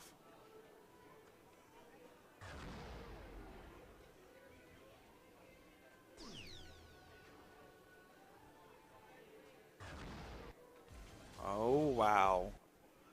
Another 7 mark here. This is actually just ridiculous stated here. These guys are going to be averaging really high throughout the entirety of this leg, it seems. They're feeling unstoppable. Their darts certainly seem that way as well. Oh, my goodness. What are we looking at here? This is nuts, folks. Both of these guys bringing the heat here as they want to advance into the top 4 on the winner's side. Oh, and you can see a huge fall off. They stopped throwing 7 marks and went down to a 5. Huge fall off. Massive. Yeah, right? But it does actually leave an opener here. Oh, my. Needed that second one to be in the trip. He does go ahead and take the shot at the 19s, though, saying let's move on to the next part of the game. Down in points there, taking a gamble. Let's see if it pays off or not. Challenging Perez to find a 7 mark of his own, which have been plentiful so far. Going to stay. And he finds a 7 mark there, this time loading up on the 17s.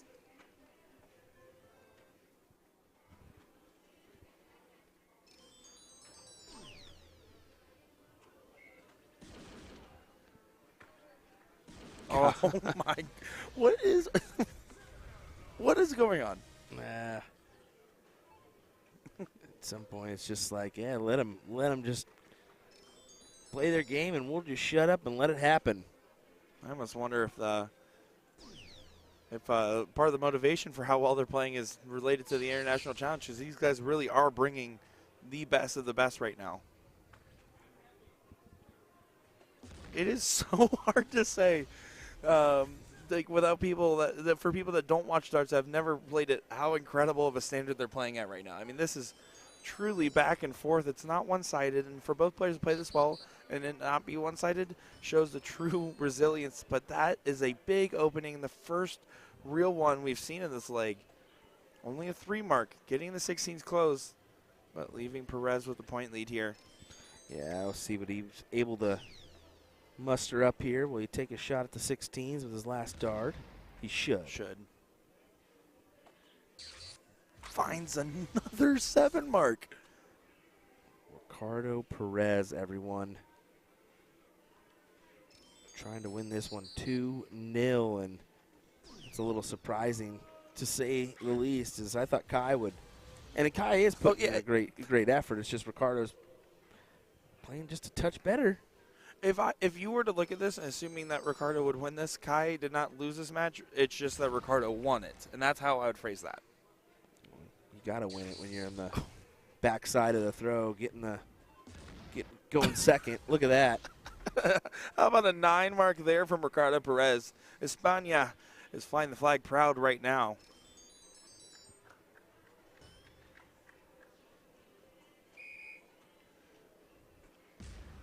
And then there we go. How about 4 bowls there for Kai? He's saying, you know what? I'm not going quietly into the night on this one.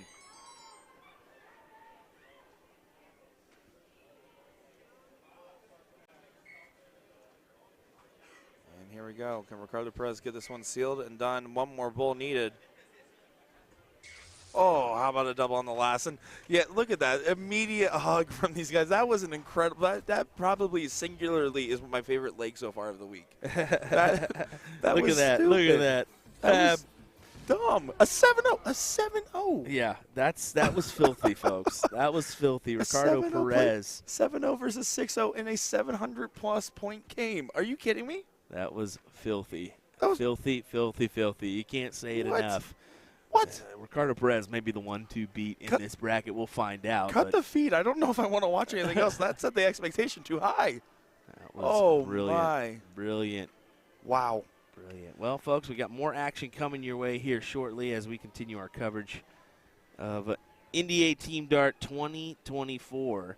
Looks like Brandon Perez is there on board F4. We're going to check and see where everybody else is here, and maybe we can pull a match. It looks like Bob and Jesus already been called. Steve and Jamie already been called. Yeah, so a lot of different players in a pretty big bracket here. It looks like we do have one on F1 that got called. We did miss out on that one because the Ricardo match is going on. They just concluded. I do not know if Joey Mann or James won that one. But I am happy that we stayed on that Ricardo match because my good word. call there. Wow. Wow, wow, wow. Wowie, wow. All right. Let me refresh here, back this up. Dustin Holt did come out on top of Ram Guevara. He's taking on Fred Polanco right now in the top 16. And if CompuSport doesn't stop being pesky, I might throw my computer here in just a second. I will say it's not CompuSport's fault for Roll Stewart's errors. Leonard Gates taking on David Ruiz on board F7. And then Brandon Kessler, who hasn't been called yet, he's waiting on a few matches as that is backed up. Yeah, a little bit of a backup on that side there. So they're going to go ahead and get everything moving here. We're going to figure out if we can get some matches over to the board here ASAP to the Rocky. In the meantime here, just hang out and know that more good darts, just like what you saw, which, again, truly an incredible leg, will be taking place here. What do you say, Will? Yes, definitely so. We're going to go ahead and fade on over to this one. We'll keep it right here with Brandon Perez taking on his opponent in another great matchup. As we'll turn on some background music and let you enjoy this matchup with no commentary. We'll be right back.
one thing's for sure, these guys didn't freaking mess around. I was like, oh yeah, we've got a minute to jump over there. No, you don't. And it's been like 3 rounds and they're already at this point. So I apologize, folks. I literally just ran out there real quick to take care of something. I was like, oh yeah, they won't start. No problem at all. Little did I know, I was completely wrong. Apologies. Apologies. This is your Masters Singles Cricket King Seat match. This is Frank. That's El Paso Frank. Yeah, That is Frank Zaniga taking on Nick West. So once again, I thoroughly apologize. I anticipated these guys taking a minute before getting underway, and that's just not their style. They said, no, we're not wasting any time. Yeah, we got to know Frank pretty well in the last year here at some of the different events I see him at, including this one last year's where we met. He was warming up next to me just after you and I stopped playing in the practice room. He came over there and started warming. We were talking as always, and he's a really talented shot, trying to break into that next level. I feel like an idiot for missing some of this match. I can't stress how apologetic I am, folks. I never really want to do that. I know his family's going to probably be watching in or wanting to watch this match, so. Things happen, absolutely. There's a lot of moving parts, and also just communicating with the tournament staff, making sure that everything's flowing with our matches. With cricket, it's a little bit tougher, right? Because it's longer matches, the timing's not as uniform as it typically is in like 01, for example.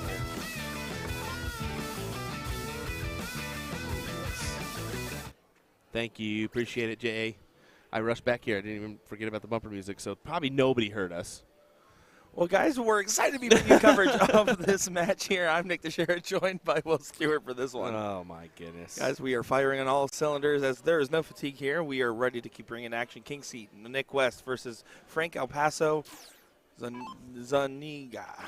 Zaniga. I was just going. I always call him I've only ever called him El Paso. I don't think I've ever actually used his name. Fun fact. I went out there and asked him just to make sure, so. Well, every time. Just, oh, hey, El Paso. Oh, hey, how's it going? No. Which does this happen. is 1-0 to Nick, so. Geez, I'm just getting everything wrong here. Oh, stop it. You're being hard on yourself. Yep, 100%, 1,000%. Why wouldn't I? That's also fair. You'll be surprised by this one, folks. This is your King Seat match, like I mentioned, but they're already in their top 8, which is dumbfounding how quick they're going. It's only 11:30 local time, not even. Yeah, I do think a lot of the players here, let's be honest, a lot of them, because of the formatting and everything, are playing a lot longer matches and have had long days. And on top of the partying and shenanigans from other nights of when they're not in the dart hall, right? I think that's kind of a motivation as we get to the second half of the event to keep things moving faster, less time in between matches, and, of course, on the staff for making sure people that are dragging behind aren't.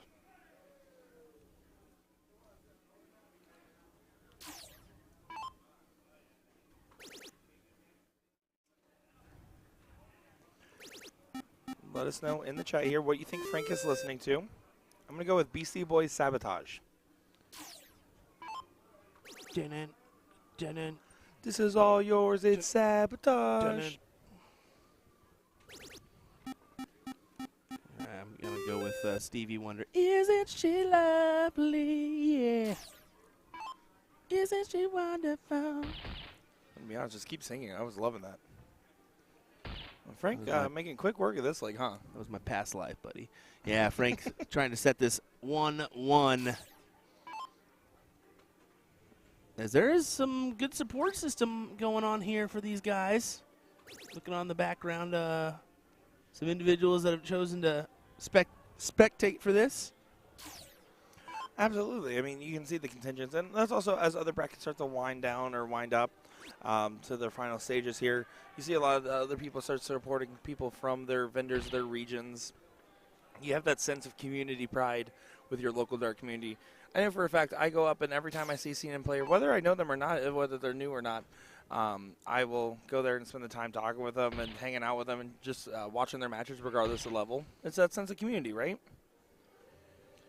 correct. Correct.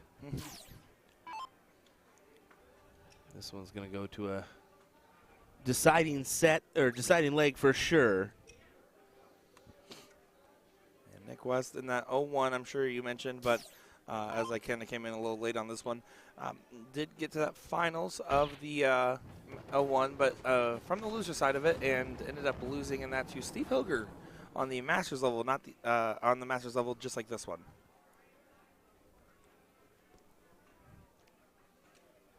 I like the right stuff there. New Kids on the Block. Oh, oh, ooh, oh. That's maybe what he's listening to. He seems like a New Kids kind of guy. Is that the vibe you're getting off from him? Yep, definitely. He's honestly a very nice, soft-spoken guy. So I really feel like the music has the exact opposite, more aggressive. Maybe some chop suey or something. Maybe some Marky Mark in the Funky Bunch. It's just a good vibrations. Do you know who the lead singer is of that? Mark Wahlberg. I'm surprised you knew that, Nick. Yeah, I love Wahlburgers. Congratulations, buddy. Alrighty. Frank to start us off. Guys, Will congratulated me. I'm proud of you, Nick. I'm not being negative or not. I'm proud of you for knowing that. Really, I am. Heard. I need Will's affirmation by watching movies. By the way, he's only watched 26 of the 127 that were given to him. 36 of the 126. Yeah, which that is was still a bad stat. Yeah. This guy hasn't seen some doozies of movies, let me tell you, some good ones. Frank with a 5 mark on the board with a 133.40 advantage. And playing conservative on that last start by staying on the 19s there instead of taking the swing up top. I might have preferred that swing. You can see instead here Nick going for that second house, and that's a situation where I don't like that. You're kind of basically taking those extra 40 points you would have had that would have regained you the point lead, and you didn't successfully open the number here. So it lets Frank get an easier shot up top, but those darts did get away from him.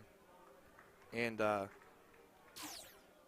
yeah, you're just going to have to keep fighting for long from there.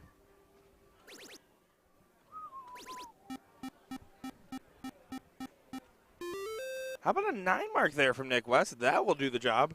Now he's taking advantage of those 2 marks he had on the 18 and taking a lot of real estate, pushing Frank to have to score up on the 19s here. He does do that. Good 6. Pulls him out in front by the 70-point advantage. But Nick is right there to keep it interesting. He took the look at the 16s there. Interesting play. I would have been keen to stay up, but he's trying to force some moves to happen. Yeah, he's trying to force some plays here. And that's going to be a solid round there from Frank. Yeah, he gets a little bit of real estate away. He continues to expand on his point lead here.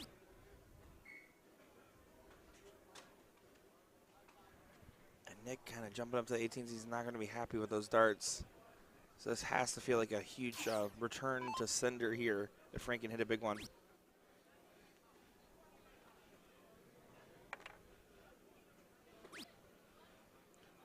And there again, not really.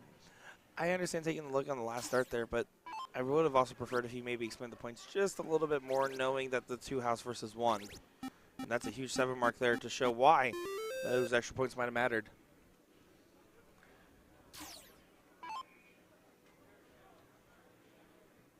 Gives himself the 50-point advantage. 2 houses compared to Frank's 1.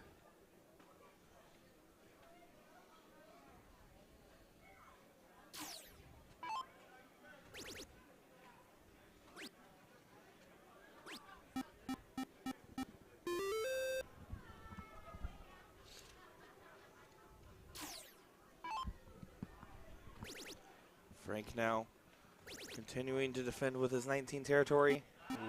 Last one got away, and you can see that big reaction from him. He really wanted all 3 in there. And he kind of underthrew that last start. He had a good line on it. West does go ahead and grab that close there, and I think that's about the right time to do that. He is still down in points by 21.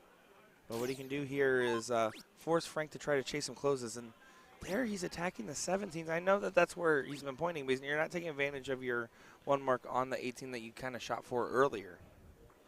So interesting decisions here. But it might be the right one, especially if Nick doesn't collect in the 18s and he only finds a 2. So I actually do think that gamble paid off from Frank. But it's exactly that, a gamble.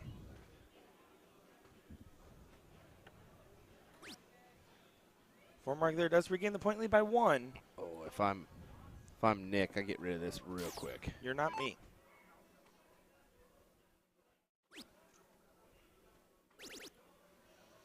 And he makes the play on the 15s instead of the 16s. I'm not sure how I feel about that one. I understand it's the easier transition for some. But it doesn't. I would be tempted to get rid of that 16 quick because Frank's hitting. Yeah, that's exactly where my head's at. That's where I kind of get stuck on that one. And that's a huge hit there and back from Frank. And interesting play to not go for the 18s there from Frank, but at the same time, we'll see what he does. And he does take that shot at the 16s there. Yeah, so two 16s will get the point lead here. Will he take the shot on the last start? Oh, he's taking it. He's moving over. Gets a single on there. So handing the opportunity back and forth, back and forth, back and forth in this 1-1 scenario. This is a good last leg in this best of 3. And Nick there. Oh, man. Frank's nothing. Gonna want to be all over this. Single 18, and then honestly, I wouldn't even be mad if we throw a trip 16 in here. Might go for the bull on the first start, though. No, yeah, back to trip 16. I love it. Smart darts. I love it. That's a huge – and a tiebreaker, you have to take those darts. You don't need to be nice. You can shake his hand after. You can see even Nick saying respect there. He gives a big high five. That's the opponent. Yep. Well, he knows. He knows how big that was, and that pretty much locked in a win for him, I think.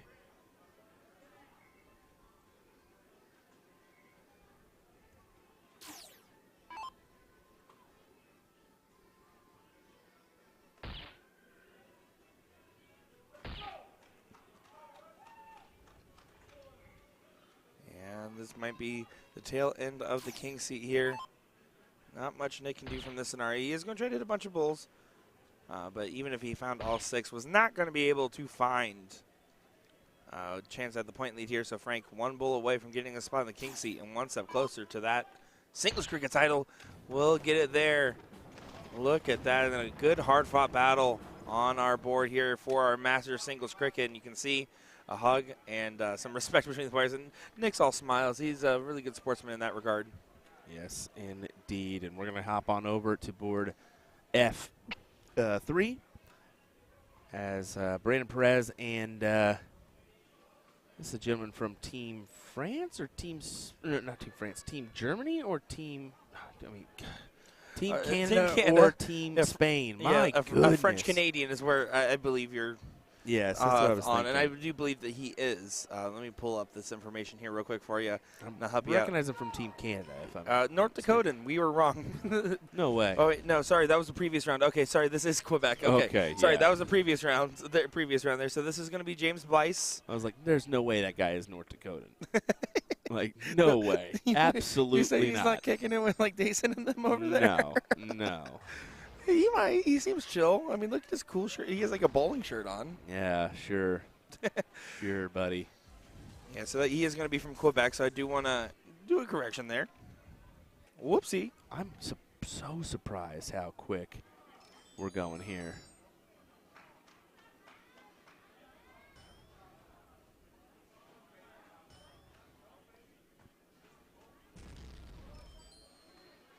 Well, Brandon, what do you got for us? Well, Brandon's going to try to get a lot for us. Just for us. Only us, not you guys. He's very nice with that.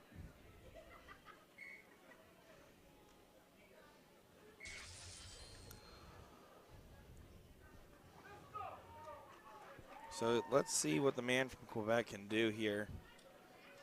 James is going to try to get control. He does still have the point lead, but doesn't have a house advantage here. You can see after that first start, does a quick switch at 19. but doesn't collect and then has to go back out to the 18s there. So that's pretty much an ideal scenario for Brandon Perez.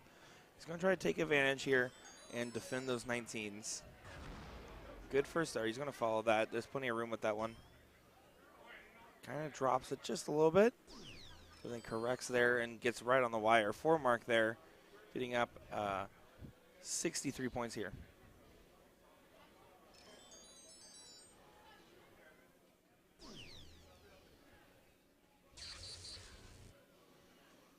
And that's a huge 7 mark there. James finding it.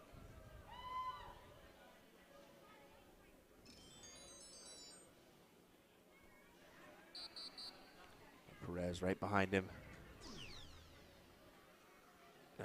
We don't know where they are in this matchup. Yeah, we're going to be able to find out what the best of 3. We'll find out as soon as this leg's over. Yeah. If it's either 1-1 or 1-0, just from that. Or just done. Yeah, this could be done here, and I think that's more where we're at. Is this possibly could be the finish line?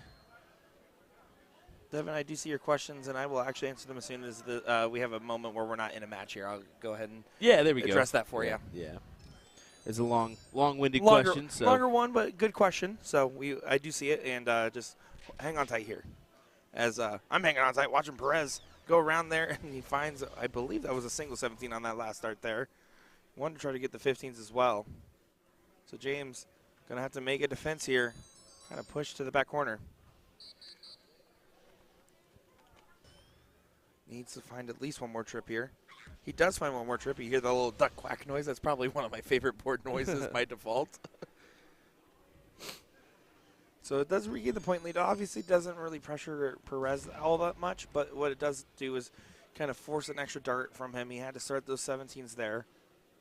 And that's why it paid off, because that extra dart means that 15 is not closed. He only hit 2 singles on it, giving himself an outside chance to try to get back into this leg by, again, loading up another big round of the 15s and trying to force an error out of Brandon Perez.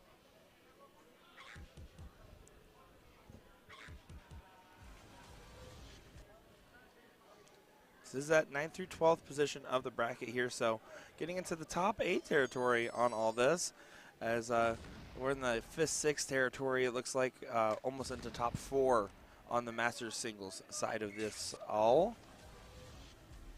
Jason Hawkinson, a.k.a. Joey Mann, taking on Leroy Wozniak.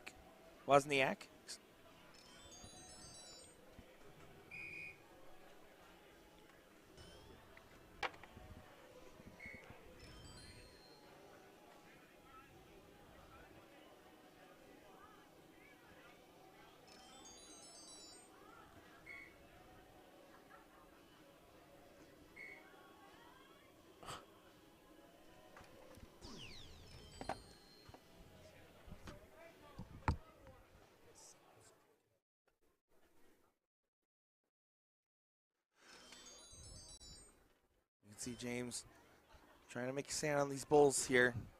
He needed to find more than that. 2 there, get him 10 points down. Perez 1 bull away from taking this leg here.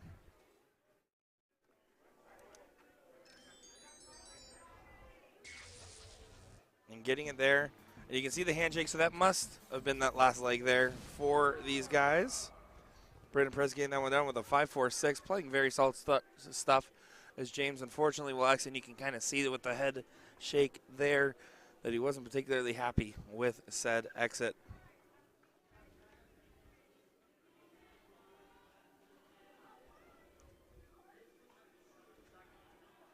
So let's take a look. I do believe we have a little lull here trying to figure out what is going to be coming up next here. I do think they got a couple things running in the background. Like we know for the Masters bracket, right? We're taking a look at that. That Masters bracket has been running particularly fast, and they're almost practically into the top 4 after they're waiting for just a small little contingent to catch back up. So I'm excited to see how that one develops. On the elite side of the affair, we're into that top 8, top 12 territory. So things are going to be rolling on the freeway. In the meantime here, let's go ahead and actually take a moment to look at the chat here. So Devin asked, basically, long story short here, that he has never really played in a league or a tournament or anything like that. He's mostly played with just his friends or just online on some home boards there. And asking, first off, what's the king seat? That is actually a great question, one of those things that's often not really explained. King seat just means that it's the round on the winner's side, basically the finals before the finals. It's the top 2 people on the winner's side that play to get their first spot into the final. And it's called the king seat also for the other fact that the person sitting in that seat has to usually be beat twice by the person from the losers brackets to be able to win in the final there. So the king seat gives you the advantage in the final, and the king seat match is to get to that final. So it's the last match of the winner side of the bracket before the final. And then going to the freeze roll for doubles, I do recommend going back and watching some of our 01 coverage because we do explain a lot more there. But to give you a long story short, explaining how freeze roll works, it's a very much a soft type centric rule, and it's kind of one of those if you know type things. So freeze rule is nice and simple. There's 4 people, 2 people on each team playing on their own score of 501. If your partner has a higher score than the combined score of the other team, then you cannot win the game. So let's say you're sitting on 32. You need a double 16 to win. Your partner is sitting at 300 and the other team is sitting at 250 combined. Then that means that you cannot win the game until that you are unfrozen, until your partner's score is less than the total combined. So, Devin, I really hope those I really hope those answers those questions there for you. And if you have any others, I do recommend following AZ Darts on Facebook and also on Instagram as well, where you see a lot of those reels and those content over there. Okay, so a little bit different here. We're going to level 1. This is singles cricket, as they look like they snuck this king seat over to us. I believe so. We'll keep it right here with David Gott taking on who is the ultimate question. Oh, yeah, this is top 4 on the winner's side. This is going to be Jason Todd, I believe. Does that say Toto? Jason Toto. Todd. Okay, Toto. Sorry. The screen was very Toto. zoomed out. Toto. Toto. Because Toto is definitely T-O-T-O, not T-O-D-O. Well, that could also be okay. Well, that's not the only way you can spell Toto. You calm it down. Okay. Charity, there is nothing wrong with your chat. We are streaming on multiple platforms. There's chats from every single platform there, and we kind of try to aggregate and read some of the comments for you. Yeah, and that's the thing. We're streaming on multiple platforms. We're on USA Darts, Facebook, and YouTube. We're also on National Dart Association as well as Eagle Eye Sports, which is our sister page. We're on that Facebook and YouTube as well. So you can find us all over there.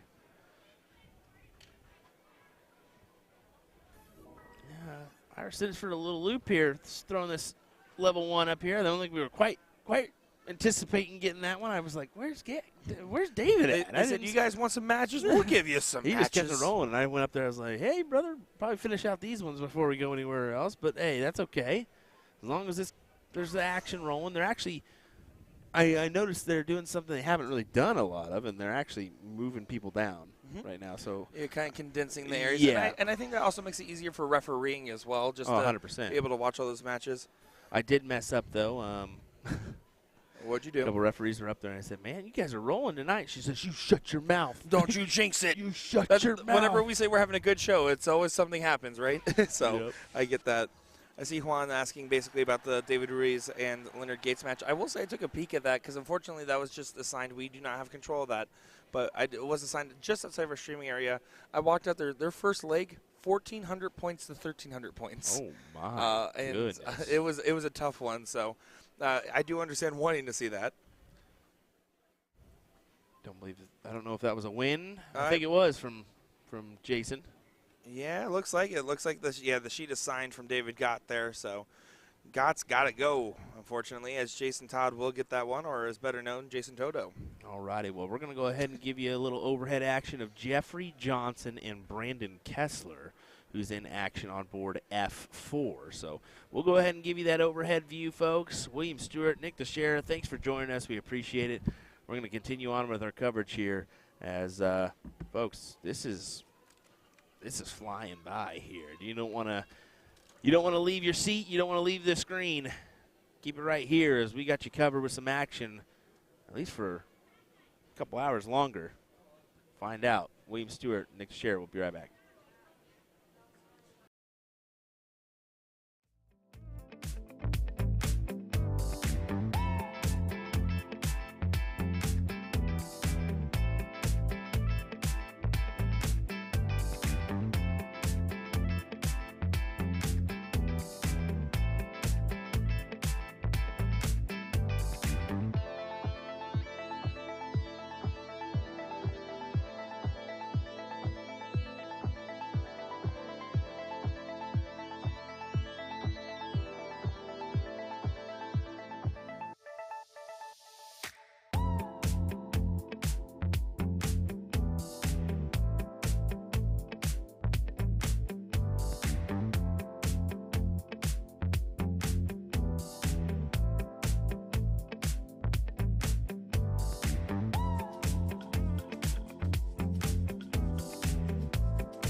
Alrighty, sorry to catch you short on the Jeffrey Johnson, Brandon Kessler matchup. That's a top 16 on the elite singles side. It looks like our top 4 matches have been called to board F2 and F3. So we got Ricardo Perez and Bob McCoy happening on the Phoenix board. Right next to this one is going to be Steve Hilger, a.k.a. Porky, who won the Masters Singles 0-1 last night, taking on Joey Mann. That's going to be another appetizing matchup. And then on board F1, we're going to keep F1 and F2 available for the Masters side, as they are already in to that fourth, or they're about to be into that fourth place matchup. So they're cruising and bruising on the Masters single side of things. Granted, they only had 44 people. I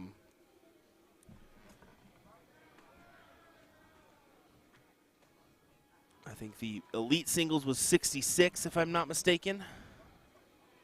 So we'll start off with Ricardo and Bob, just because of how well Bob and Ricardo have been playing, let's be honest.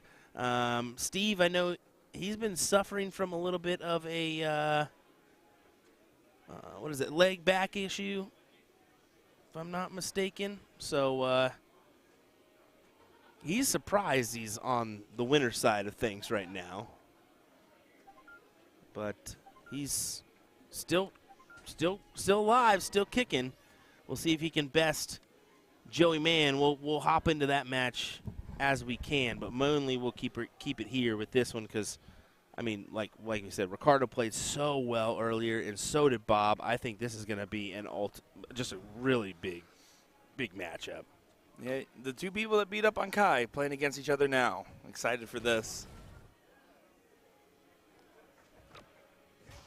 I did go up to Ricardo and Bob after the respective matches, but we talked about Bob.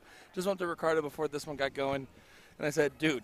And he's like, I know. He didn't even have to specify what we were talking about. Yeah. And he just kind of, I was like, I told him, I was like, you should listen to our reactions to what you were doing on that stream. Yeah, I just gave him some knuckles, said, hey, keep it going. Keep it going. And he is, in fact, keeping it going, finding a 3 in the bed to get things going in round number 1 here. Yeah. Thank you. Appreciate it.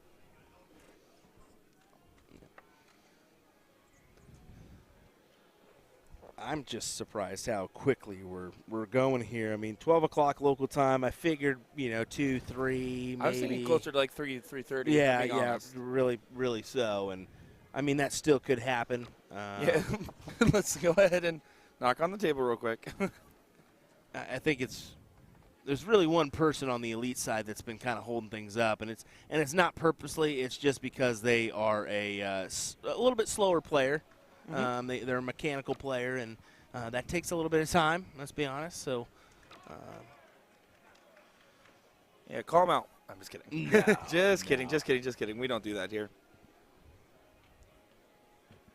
Bob going to like that he has this board state in front of him. Ricardo kind of letting off the gas on that previous go.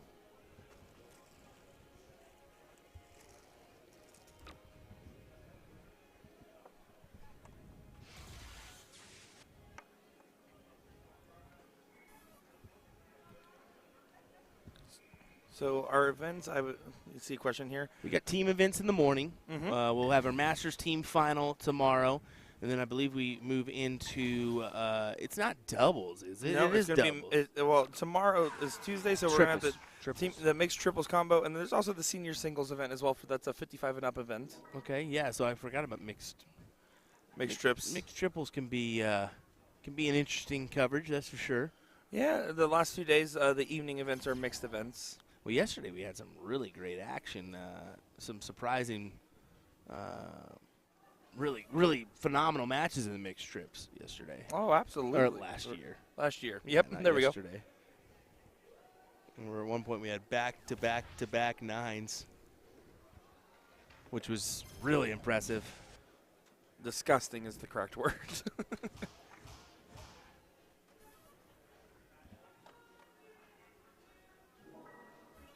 So you can see McCoy here.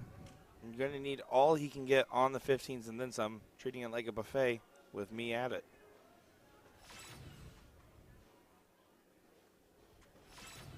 How about one more of those? Oh, and it kicks low. He knows it's an important dart because he needs to take as many darts out of Ricardo's hand as he can get to try to give himself an opportunity at the 18s and 17s. Instead, there's a good chance that Perez will get the swing here.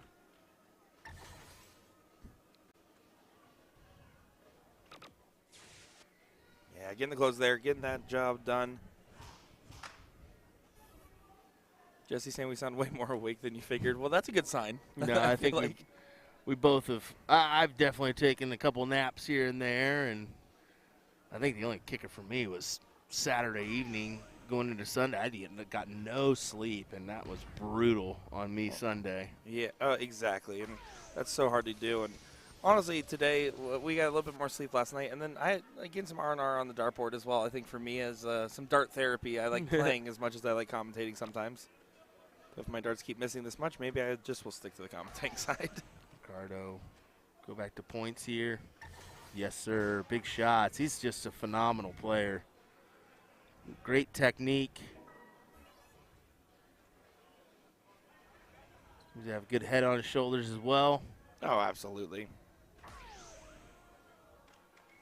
It just shows you the talent that we have here in this game. And not just at the North American level, but at the international level is just, that's when really things get interesting. Certainly, and I love that NDA attracts and invites all these different top talents here. He says, vamos. But when I speak Spanish on the live stream, I just repeated what he said. I don't make up stuff and think it's kosher to say, so never mind. We'll just keep on going here. 1-0 advantage to Ricardo. Yeah, here we go. Going on into this one. Bob McCoy. A little bit of an awkward dart. He might just go ahead and take the switch off. No, he gets underneath it. Not worried about the deflection because he powers right on through to find that 7 mark to get things going. I believe Joey took that first leg on the Radical board, as they're pretty much playing right along with these guys, which makes it difficult to jump in between. Yeah, exactly like that. And plus with the best of the 3 formats and cricket, sometimes one leg will draw it really long, some will be very short. It's kind of rapid fire. That is definitely not Ryan George on the mic, Mike. I mean, you could. Well, I mean, put glasses on, Nick. Hold on. I'll try on glasses. What do you think? You're Ryan. Oh, my God. It's the same guy. It's Ryan. No. Yeah, no, he doesn't have enough hair. No, we need to try to intermingle him and get him on the mic for a little bit if possible. I know that probably yesterday was the ideal day, but yeah, when we were barely holding on. Is that Justica sitting behind? Yes, he's supporting Ricardo. He is unfortunately out of the event, but keep an eye on him. He flew out his hand for a little high five as Ricardo walked by, and I made sure I was right in front of Ricardo. I said, "Oh, thanks, bro," and slapped his hand. I needed that. Yeah, absolutely, absolutely. Now Perez with the situation here, even if he gets the first 2 trips, will he take the swing?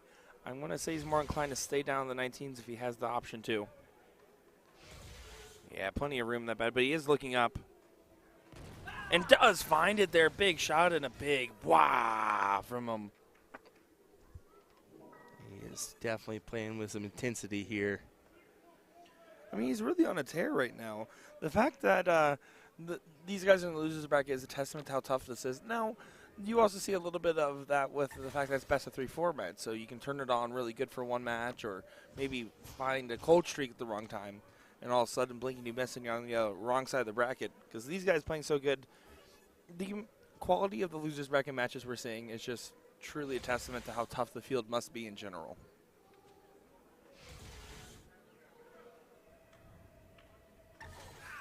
And another one from Perez. Wow. He has gone 7 mark, 7 mark, 9 mark, 9 mark, by the way.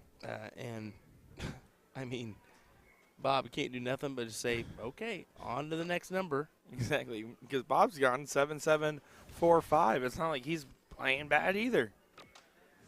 It's just the ridiculous standard of what is to be expected from these guys.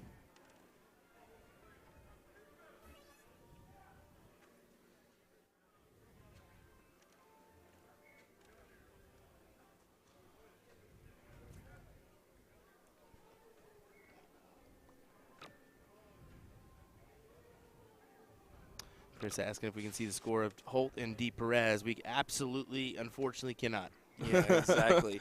I wish we could have access to all the boards and be able to pull up the game screen and show you guys, but it's just not possible yet.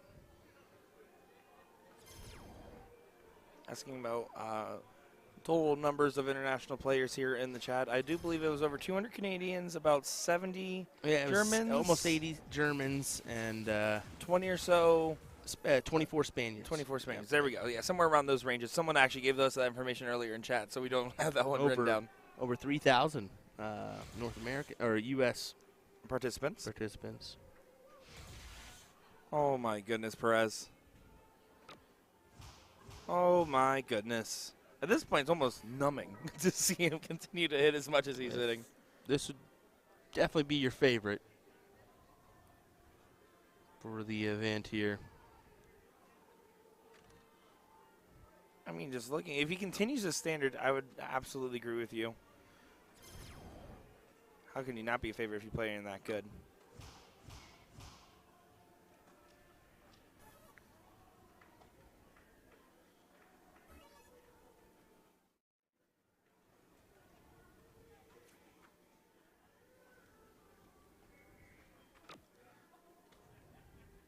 I'm really curious to see how this top four continues to develop and which one of these guys will win out here. Ricardo Perez looking like he's out in front, but does leave a backdoor opportunity right here for Bob McCoy. He knows that this is the must-hit 9 mark. This is the must-hit 9 mark. Oh, my. What a shot this would be. Porky gets the job done on that other board. That's a 1-1 scoreline there versus Joey Mann.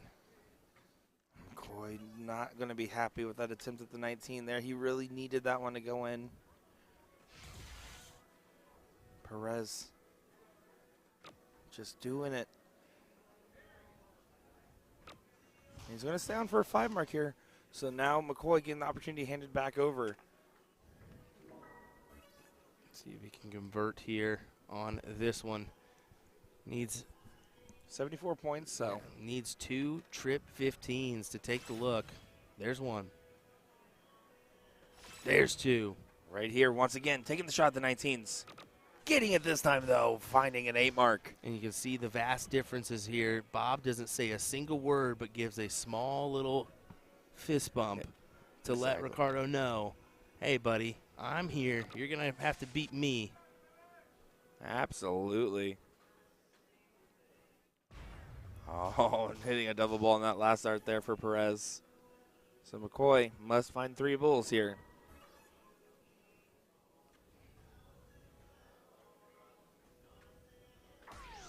First one's good and plenty of room to work with. Second one, kicking it through the uprights, down the middle. Getting it in there, Bob McCoy. 1-1 scoreline here in this epic matchup of Bob McCoy and Ricardo Perez. Wow. Ilger will get the start there on that other board. It's just kind of bad timing for both these matches to happen at the same time, but we're dealt with the hand. That's a good diddle. You can see Jessica in the background giving his head nods, acknowledging the placement of that dart is pretty much spot on. If you're not going to get the dead center hole going high, and having your dart lean over is such a good spot to be in. Oh, bounce out there, and I think Bob thought that one was in. It might have very well been in the double.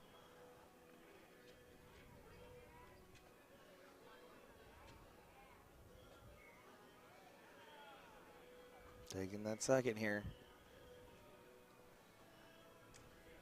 Important dart. And he knows it, and unfortunately that's not going to go. Yeah, I think that first one might have actually been in or dang near it on the double there.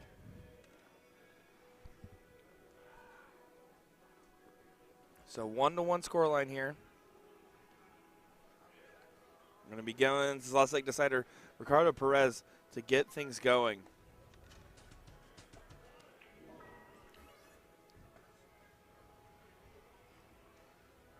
Here we go. Will he continue to find the fire darts that he's been firing? Carter did wait for Bob to turn around and give him a little fist bump.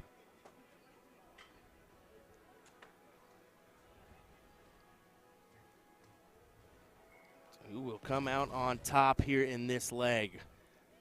The Spaniard of Ricardo Perez, or the Illinois native in Bob McCoy. Yeah, that is the question to be answered here. Immediately the advantage will be in Ricardo's favor, getting the start. I mean, these guys don't really give each other many opportunities to take big swings, so if you're going first, you have to be pretty happy about that position. Bob McCoy getting an unlucky deflection on that last start there. Beautiful 6 mark that could have been a 9. I see a lot of Vamonos Ricky in the chat. Let's go, Ricky.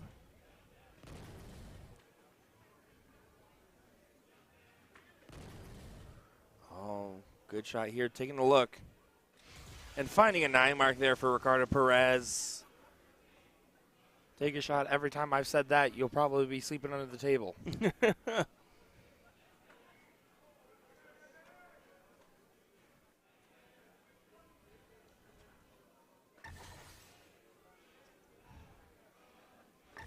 Oh, even a filler up from Bob doesn't seem like enough. And you can see him move down to the 17s for that very reason. He just knew that the 54 didn't produce the value of another house. Absolutely. But the onslaught continues.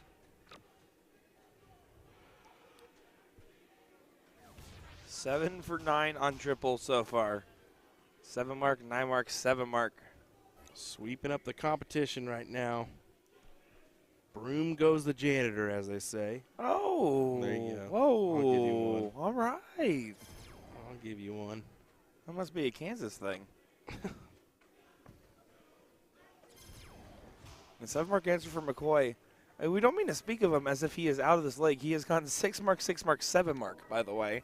It's just that going first advantage with how well Ricardo's throwing just seems like such an impossible task. Yeah. You're playing from behind the entire time. You almost got to shoot an 8. I Oh, mean, look what at is going on? Even an 8's not enough. He's only missed 2 darts, 3 darts now, and they're singles. It's not like they're misses. He's still collecting on They're something. not actual misses. This is insane. This is insane. If you guys are curious, we will have the Ricardo Perez highlight reel, as it's long enough to be its own one. The money line heavily sways in Ricardo Perez's favor right now. If you're live betting this, cash out, cash out, cash out. It's peaking. Yeah. No kidding. How about this? 2 for the win. Ricardo Perez. Bob putting up his darts there, kind of seeing the signs of defeat as Ricardo Perez gets that one done. And Bob just says, hey, you got me there. That was a good one, good matchup. Well, here we go, folks. Back on over to this matchup, and this is their final legs here, or final darts here being thrown, as Joey Mann takes on Steve Hilger. You're tied up, last leg decider. Joey taking the advantage and running with it. 7 mark for him. Yeah, Joey's been fired up here, mostly because people keep calling him Jason now. But also just because he's been hitting some pretty good darts here. And Barky going on a heck of a tear. He really wants to continue to prove that he's not all pork. He also is the sandwich, the dart player, and everything else.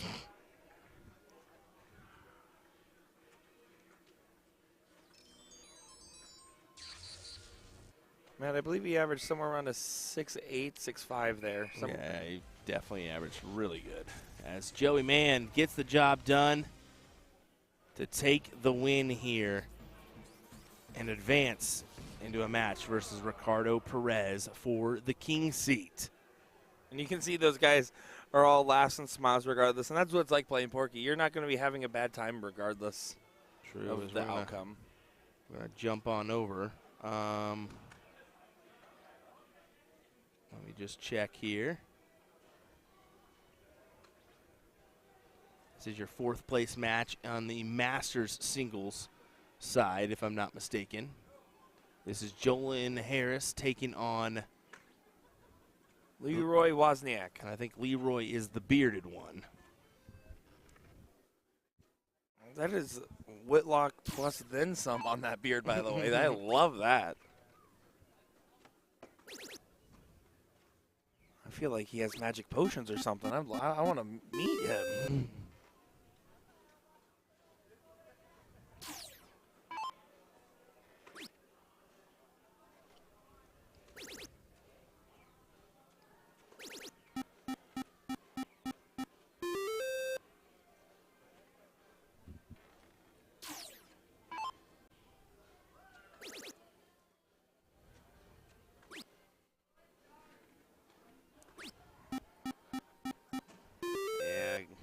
See the attacks there on the 18. Wasn't able to get it closed up. Giving it an opportunity back over. And a 3 in the bed there for Jolyn Harris.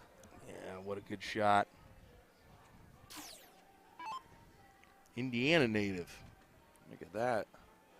And then Leroy over from that Ohio? Wisconsin area. No, okay, Wisconsin. Yeah, That's right. He teamed up with Benny Dersch on his team event. So Benny Dersch and Darren Auckland. And how about that? A 9 mark followed by a 7 mark for Jolyn Harris. Who does he think he is? Ricardo? Next up, the winner will take on Ricardo Perez. Sorry, I did that. Nick West. Yep, Nick I West. did that to you. I kind of put the words in your mouth.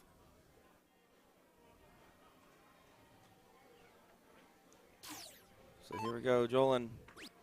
Going to try to attack the 17s here. Needs to find this big single here. He's going to readjust to make sure he has a clean line. And does get that one.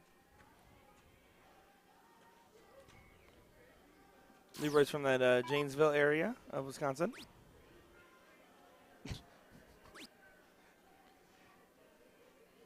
Chris in the comments saying that beard is what Nick Teixeira thought he'd look like with the stash. Yeah, that's exactly it. And it just swing and a miss. Hey, you know, swing and a miss every now and again.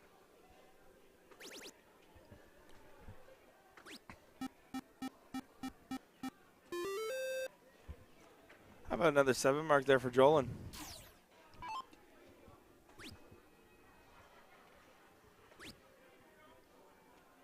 Oh, no. Oh. Don't show him what's in there. Oh, he already saw it, buddy. Oh, no. He'll be digging in and having himself some cookies here soon. Steve Hilger popping into the streaming area for a second.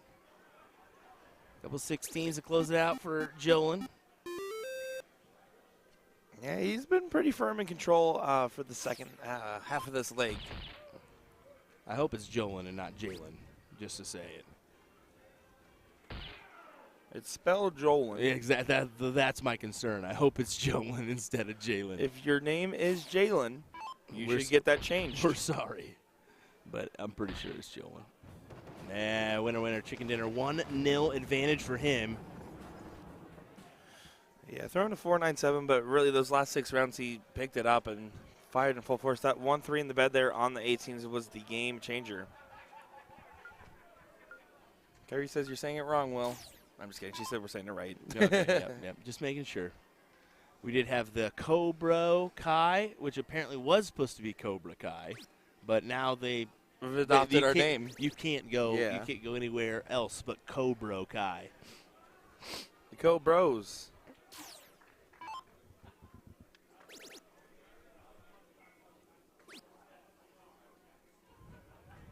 Ooh, last one kind of got away from him a little bit. He kind of tried to place it in that corner right side. Leroy attacking those 20s. Stay there.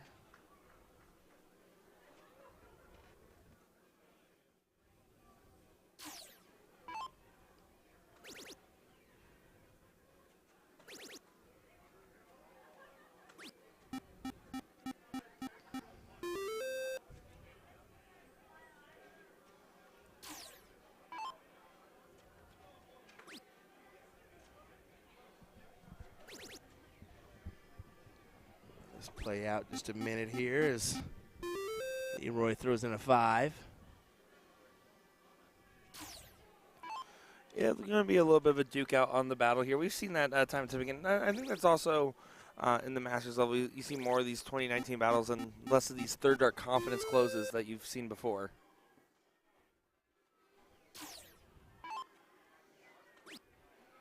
Leroy trying to get a trip on here. Doesn't find the trip. He kind of looks up there knowing that that might be catastrophic.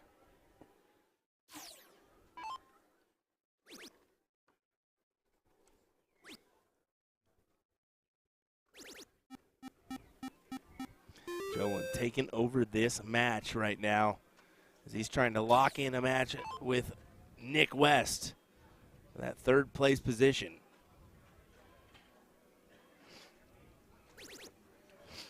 Yeah, and so far, I mean, Leroy just not able to hit the darts he needs. So, see Jolin just capitalizing on these opportunities when given. That one going a little bit high into the 10 there, but gets underneath that dart. A little fist clinch, not a full pump there. Yeah, you can see all the indie people tuning in from droves and that Ohio area as well.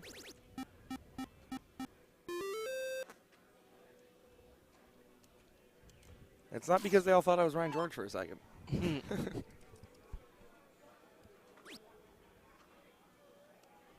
And he won. Kind of looked a little like, what do I do here? He took a shot at the close. Interesting play. Yeah, it is going to be a little bit interesting, but it does kind of give some ground here for Leroy. I would have just pointed just to make sure you come back here, no harm, no foul. But I mean, he's still going to do that. He's got 3 wedges. Yeah, exactly. And the weak round there from Leroy really makes a difference. Oh, there you go. Joel played on The Siege. That's Sean Green's show. That, there we go. A good friend of ours, a little steel tip indie show. That's not so little anymore. I feel like a lot of people know about that one, and you and I have both been on that show. Always a good time over there. Definitely, they're doing some good things there in Indy.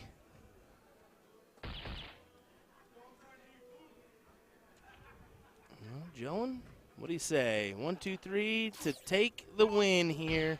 Jolin's rolling. Don't ever do that again, Nick. Rolling down the freeway. Finding the hat trick there to get a 2 straight win over Leroy and getting stuff done. Good job indeed. Yes, and he will set up a match versus Nick West in the 3rd place position of Masters Singles Cricket.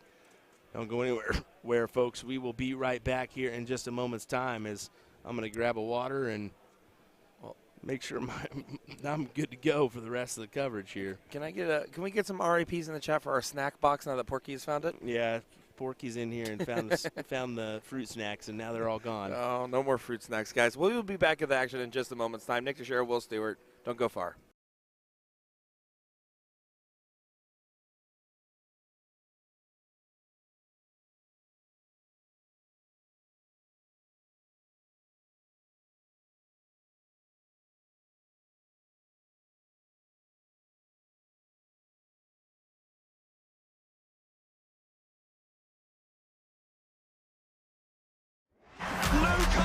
He's the greatest darting force on the planet.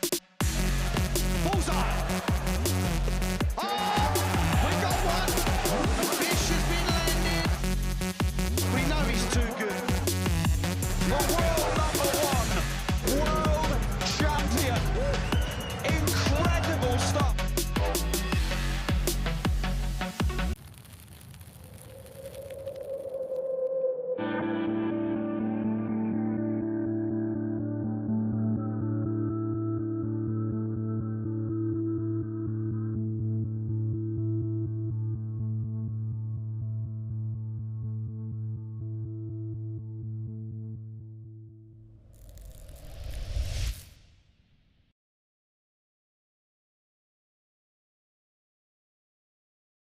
Let me tell you about A to Z Darts. We're a specialty dart store With over 10,000 different products, we create in-depth videos and blogs to help improve your game and showcase our products. We give helpful advice on how to practice darts, the fundamentals of form and mechanics, and how to make better decisions when purchasing your darting equipment. Whether you're brand new or a seasoned player, we try to provide fun and informative content. I'm Jen, the creative director for A to Z Darts. I've been playing for over 10 years and I've traveled the world competing in and promoting the sport. This is Will. He runs our live streaming company, USA Darts, and travels the globe as well to broadcast major darting events and interview PDC players alike. You'll find over 2,000 different sets of darts on our website. Guessing right now you're pretty interested in our resources? Learn about form, throwing mechanics, practice routines, scoring and grouping, checkout methods, cricket strategy, and much more. Visit a-zdarts.com to take advantage of our blog or follow us on social media at AZDarts today.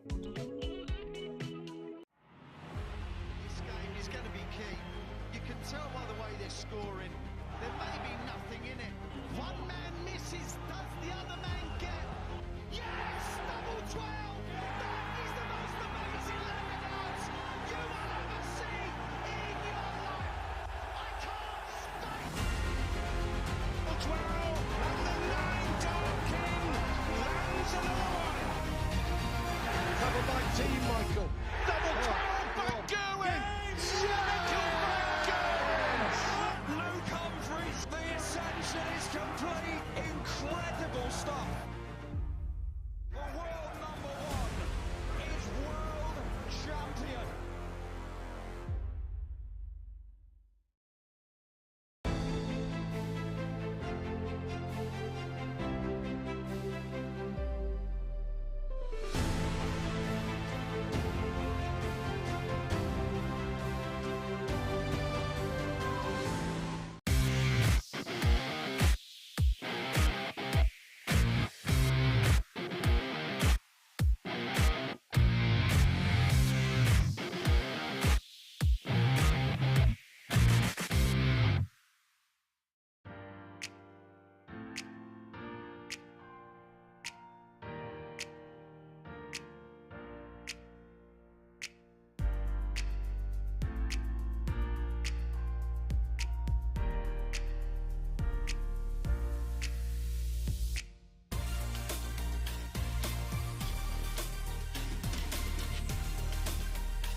Breaking soft tip news, Windmill has announced a string of American player signings, including PDC superstar Jules Van Dongen. You've known about Leonard Gates, of course. However, we also saw Mike Maloney, Rick Hensey, and Garrett Rakowski, who are prominent soft tip players. Not to say they've never won anything on the steel tip side, but they are renowned for their soft tip accomplishments.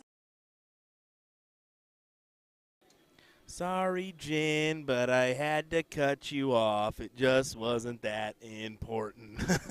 We've got a king seat matchup here, and we figured we'd just keep it right here for this one and try to jump on over when we can, as this should be a good one. Ricardo Perez has been impressive so far in his matches, and he's going to be taking on Joey Mann for this king seat spot. We'll see what happens. William Stewart here. I'll be joined by Nick Teixeira here in just a moment's time as he grabs a water.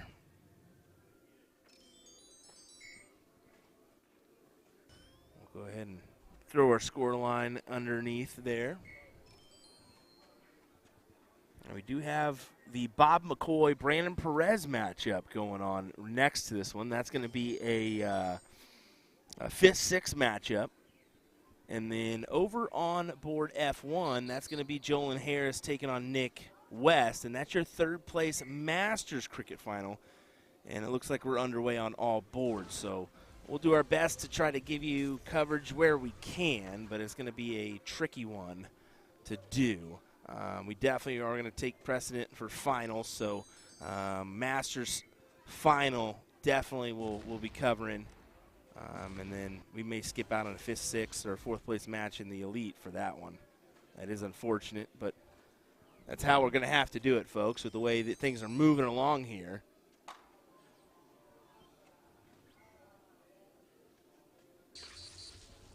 I'm going to be honest with you. I've said it before, but I never anticipated our bracket going this quickly. I figured we were definitely set in stone for a 3:30 night being here till the wee hours of the morning, and right now it is not the case. Not the case at all.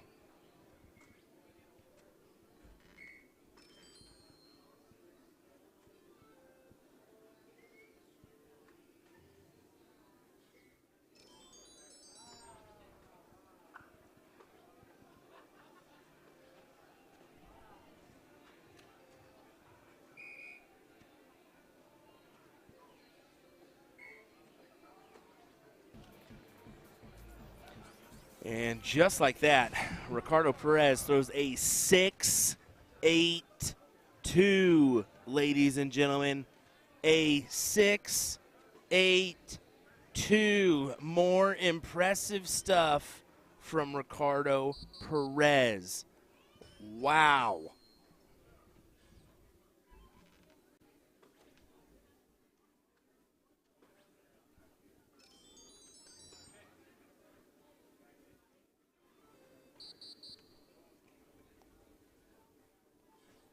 The guy is feeling it, takes a look up top, and just outside.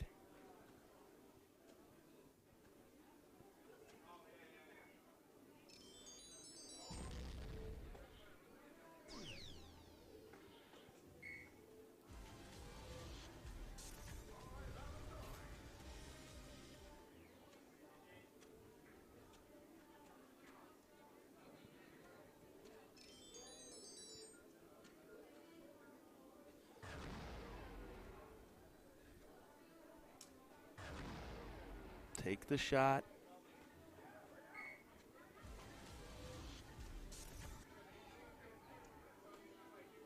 Just putting in the work is Ricardo.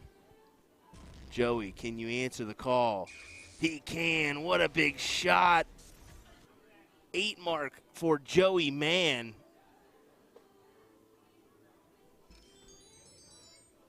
He says, not so fast, Ricardo. Oh, will Ricardo answer as well? And it looks like he will, as he throws in a 6 mark on the 18s and shuts down those 20s. Wow.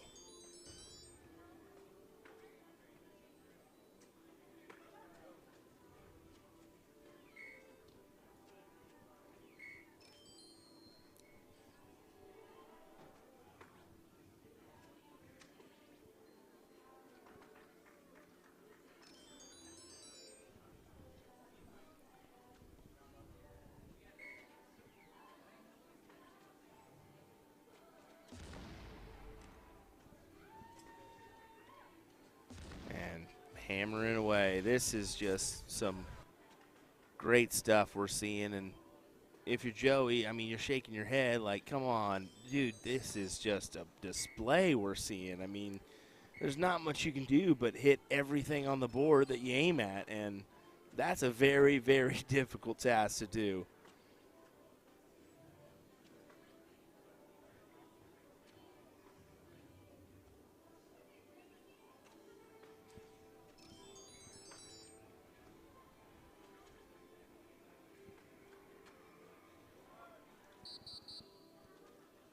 Closes the 16s over the 15s. Closes those. This is going to be a 2-0 job here from Ricardo Perez, and not even a blink of the eye, thinking this is gonna go the other way.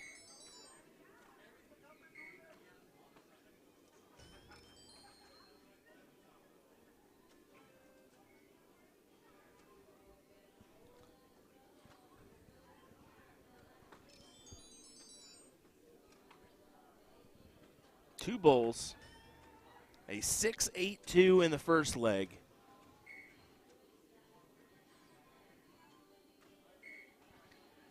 And a display in the second leg. It is a 6-1-7. My word. Once again, that is just, what can you do? What can you do, ladies and gentlemen? That is the question. We're going to go ahead and head on over to our Masters third place match. Let's go ahead and do that one, as I think that's going to take precedent over the sixth place match on the other board. So let's go ahead and pull this one up, turn our board sound on. We've officially lost Nick. That may be a good thing rather than a bad thing.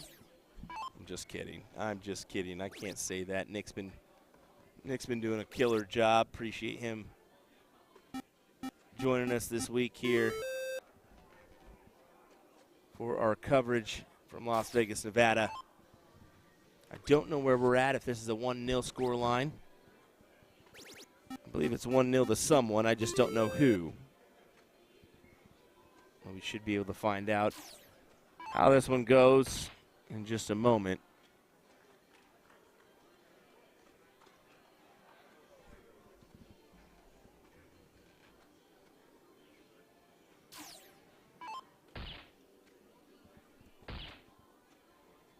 Nick wins the leg.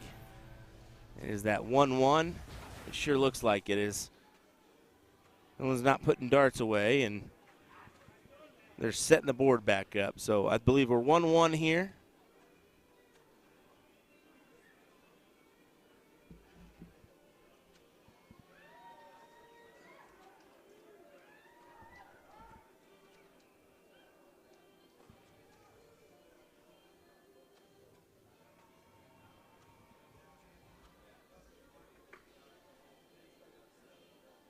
We made a promise to you guys at the beginning of the week we'd be covering more finals than we ever have before.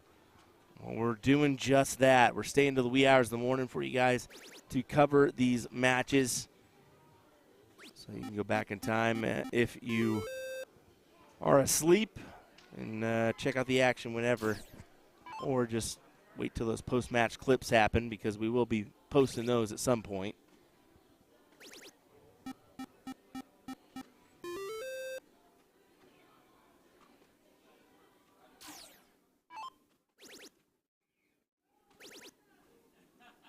Nick West closes the door on the 19s.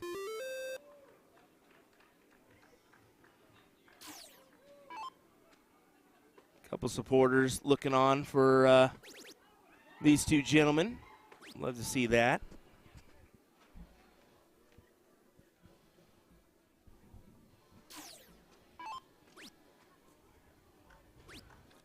Of course, Nick West, he's wanting to get back to this finals position. He was there last night. He missed out to Steve Hilger in that matchup. Did take second place overall.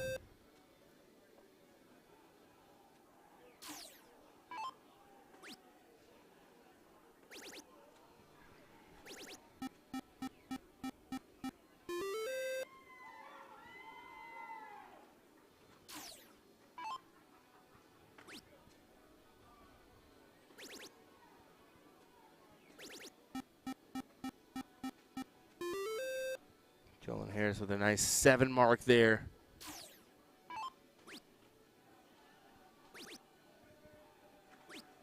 But it's almost, since it's too little too late, as Nick's put him into a corner position here. Maybe? Oh, Jolyn needed to hit that trip 16, trip 15. But now it's up to Nick. Now it's up to Nick. He's got to grab some points here. Big triple. And that should be enough. Yep, that should be enough. We'll see if Jolin can hammer away on the Bulls.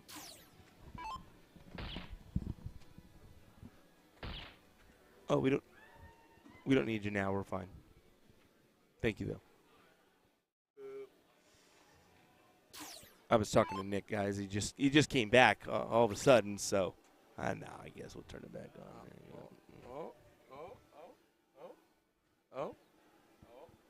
Okay, there we go. Sorry about that, guys. I had to take care of business, and I cannot describe it on air without grossing you all out. Wow. Thanks, Nick. Came back at the right time for this one. Thanks, Nick. Appreciate it. You just ruined this matchup. Here we go. Nick West. Need 3.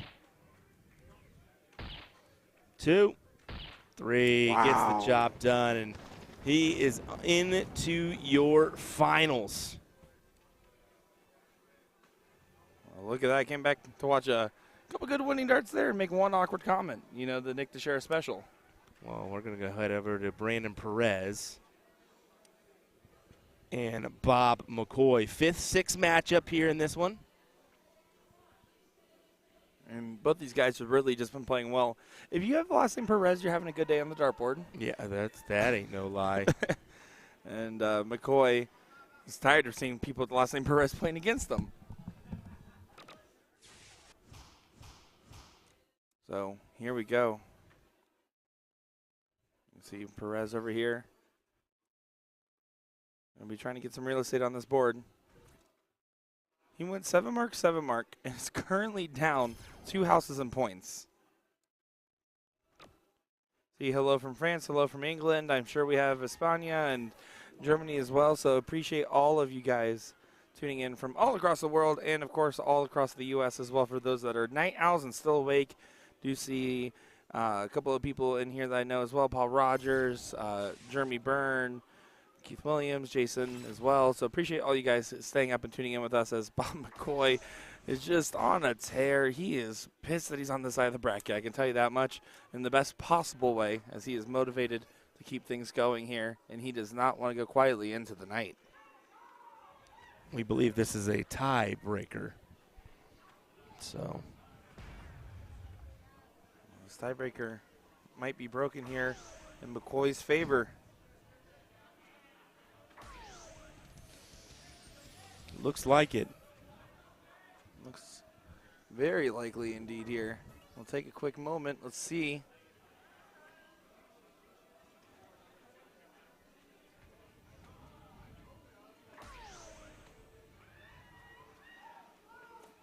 Move into the top 4 match. One more bowl.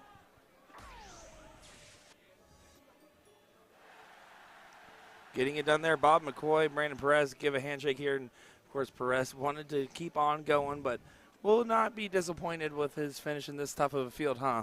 No, he definitely won't. He definitely won't. Well, we got more coverage coming your way here in just a moment's time as we continue on with our coverage of Team Dart 2024, brought to you by the National Darting Association. And, of course, a huge shout out to Westgate Resort and Casino as well for being wonderful hosts for us once again, as it's been an absolute pleasure here. We do have to track down, see what's coming up next on our matches here. So give us a moment's time, and we'll be back in the action in just a quick second here. How about this? We do have a matchup on the F5 board. Now, we won't be able to get a glimpse really of the scoreboard, but we can cut on over to it and at least give you a shot of this 5th, 6th, or 7th, 8th. This will be to play Porky in that next round. But we do have our finals coming up of the Masters Division, where we'll definitely be focusing on that. Absolutely. That'll be Nick West versus Frank. Frank Z. Yep. That's what he said. He said, just say Frank Z when I went up to him. I said, your last names threw me off. And he's like, yeah, Frank Z. There we go. All righty, folks. Sit tight. Be right back.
Okay, well, we figured out why last time we missed half the action, and that's because this guy just walked up and says, all right, you ready?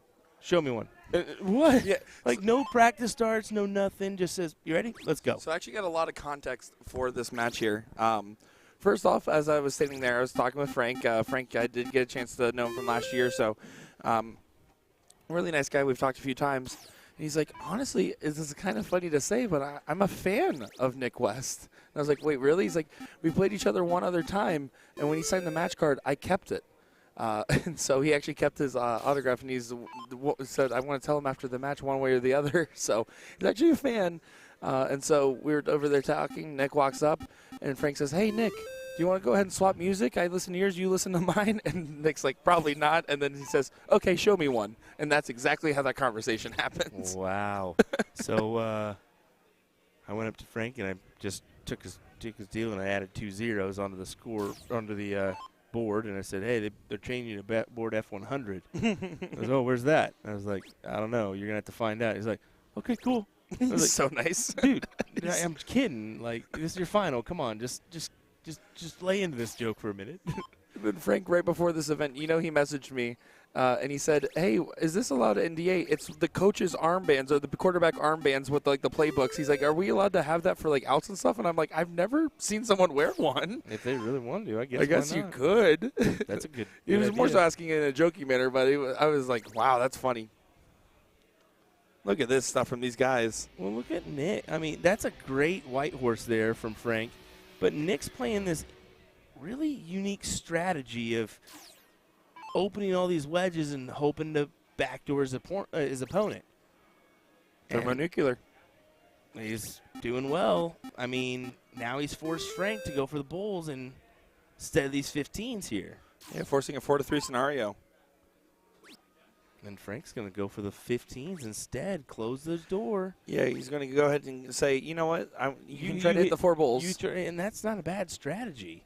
I actually like that play from Frank. Yeah, I think that's exactly how I'd want to see that approach too. Say, double hey, bull, though. Does go on the last start there. What a shot from Nick West. He does, but you know what? I want to go back there. That's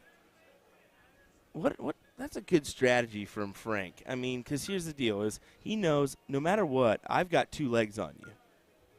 Yep, exactly. I've already got 2 legs because I'm sitting with no losses. You have 1. Yep.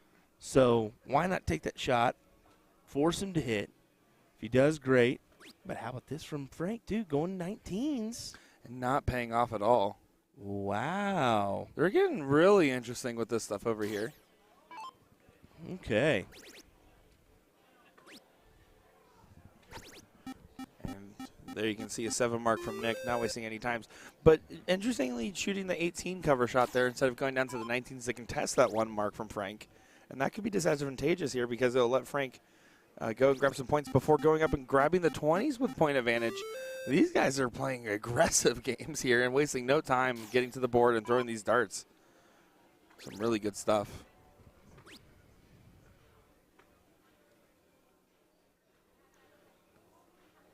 And there's your opening, Frank.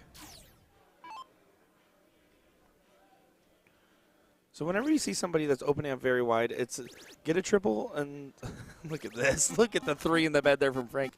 When you see a matchup like this, when you see a situation and someone's going and opening around you like this, grabbing that first and second dart and trying to get as many points as you can before taking a swing, and taking a swing almost every turn you can while having the point lead is the way to try to counteract this strategy here.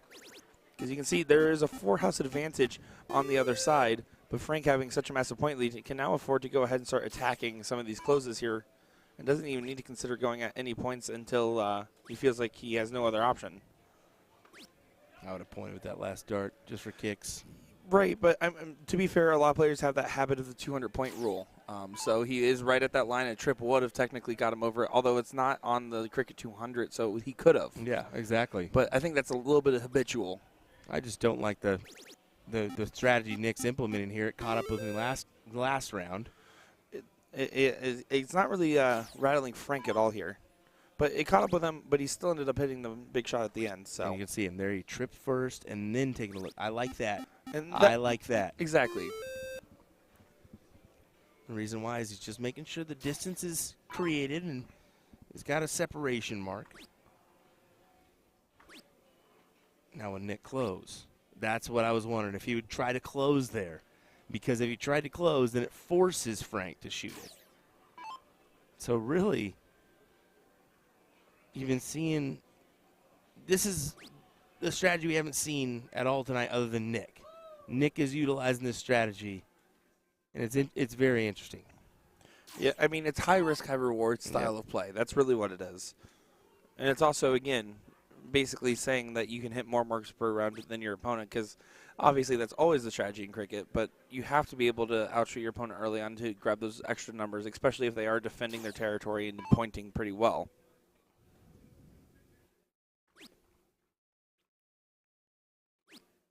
Needs, 16s are closed. 100-point difference. Needs a triple. Not a triple. Door opener. So a 7 mark here is needed. Grabs the first. Oh, not going to be able to regain the point lead. So now a 40-point separation here. Frank needs to get this close here to make it a 5-3 advantage going into the bowls. Oh, that's an awkward dart. Yeah, this is a very important dart here. He has to find this. Does find it on the last dart there. 5 bowls needed for West. What a shot it would be if he hits it. This is where he won it on the last one. Oh. With just the 2 there, it's now 3-3, so Frank with a hat trick to make it 1-all in this final here. Good stuff there. Frank Z getting some work. 1-1 in this. Just a 404, but a 404 will do. Yeah. Get that leg done. Exactly. At the end of the day, it doesn't matter what numbers it is. They are the ones that fought the hardest in their field. They're the ones that played the best at the right times. And they're the ones that got to this final. You can see they're just pausing there real quick before going ahead and going into the diddle.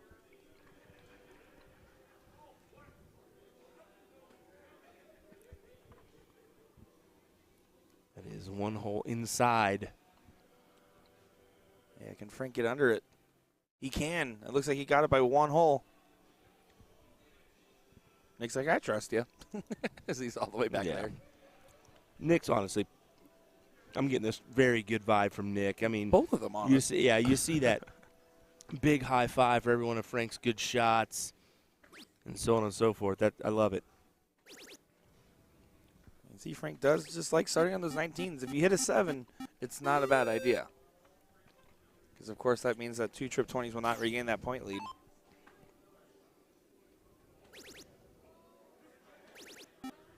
But it does still make for a good shot.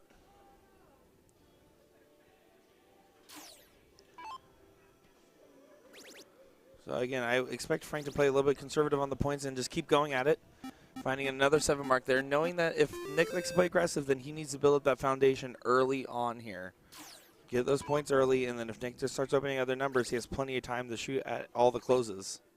But in this case, we're looking at more traditional point battles. Nick finds 7 in there as well. I think he's kind of abandoned it after that last go-round. You know, that didn't really go his way. So point it up a little bit, and then maybe try it with a 2 number instead of extending it out with the lower points. Exactly.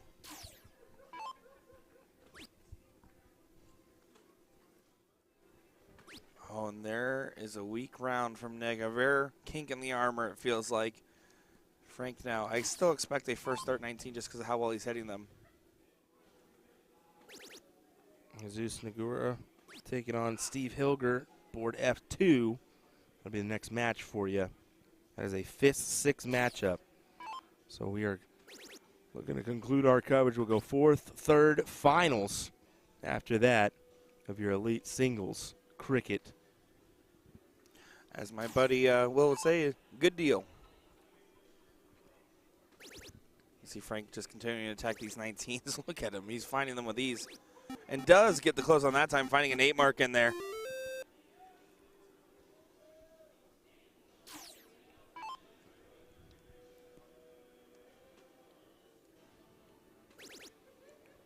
So now grabbing the 18s, getting 6 in there, 101 point difference between these guys.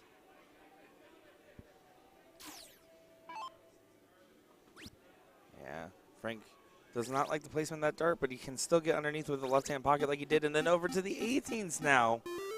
Oh, my. This is good display from Frank as he's trying to wrap this up right here, right now.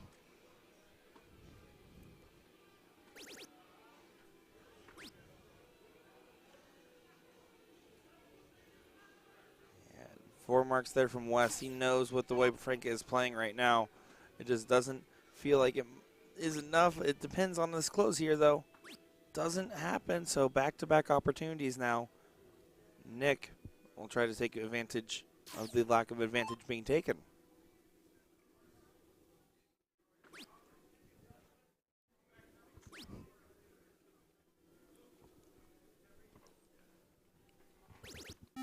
Good last start triple there. He wants to try to close that gap a little bit because you know the 17s are going to go away this turn no matter what.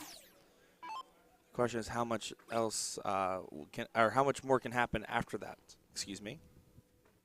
Oh, but he didn't even take a swing at it. Should have absolutely thrown at least 1 dart for the single. He's saying, you're human, you're human. Frank did admit he feels a little nervous playing on the cameras. Oh, I'm sure. And so that's why he's also rocking the headphones as well to try to calm down. And you see the lack of interaction, even though he's actually said he's a fan of Nick. He's just trying to stay dialed in. He is staying dialed in. 17. Yeah. Oh, you see he slowed himself down because he wanted to go for the 9 mark. And then he said, I'm keeping it alive to Nick. Oh, boy. Some good sportsmanship between these guys. Truly just playing for the love of the game, right? Yeah, Nick said, you're going to give it to me. I'm going to hammer down and try to get as much as I can. I really want Frank to take his first start at the 17, get out of the way. Yeah. Now he's going to take the look. And does get it there.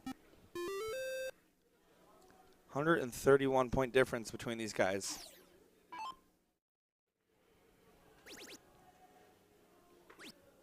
Did get confirmation. Frank is listening to music in Spanish, and he said that I probably wouldn't understand a thing of it. And then he put the headphones on my head, and I started dancing, and then he took them immediately away and said, stop dancing. That last part I kind of ad-libbed a little bit, but that mostly happened. Oh, doesn't get the 16s all the way closed here. Nick also has that mark on the 15s as well. Might do the switch over here. Now he's definitely going to do the switch.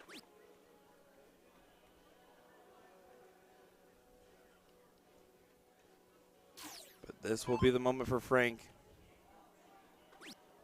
Grabs the 16s over to the 15s.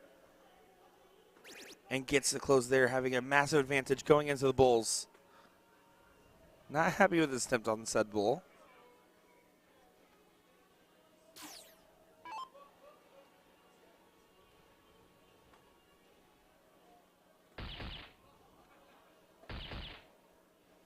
And good 4 bulls there from Nick, but you might be right in thinking that his run is just about over here.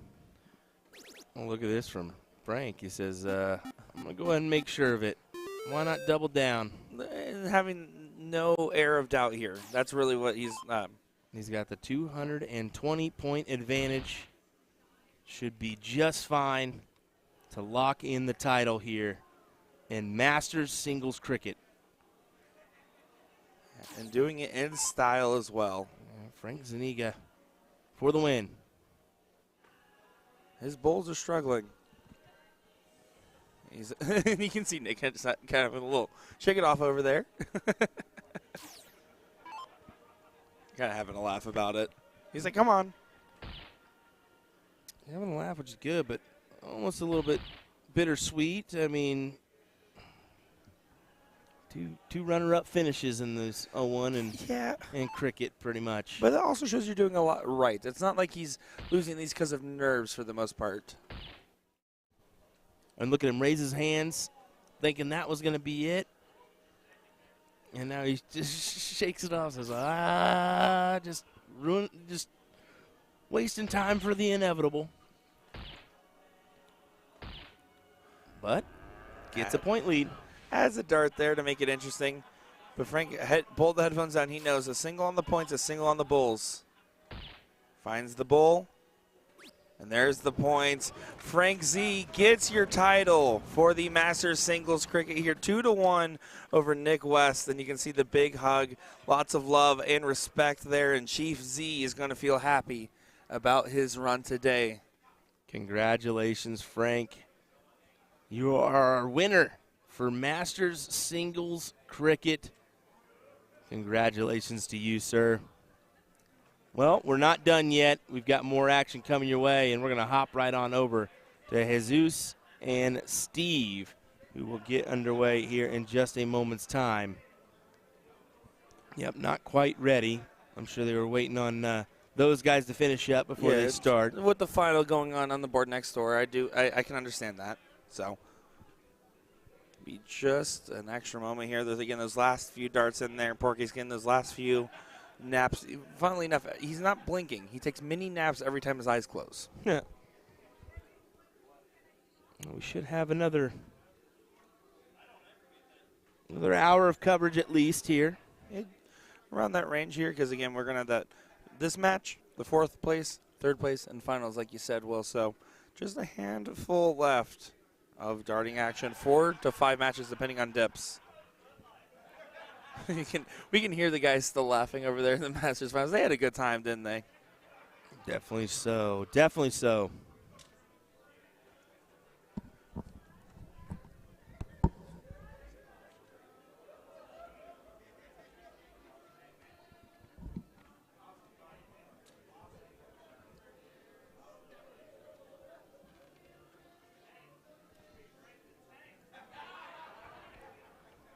Nick's going to run out there and grab our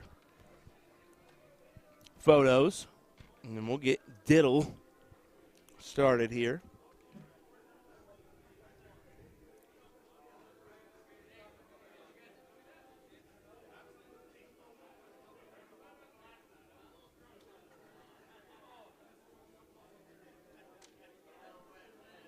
And here we go.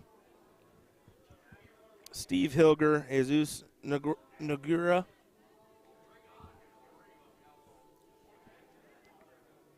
Jesus to start us off.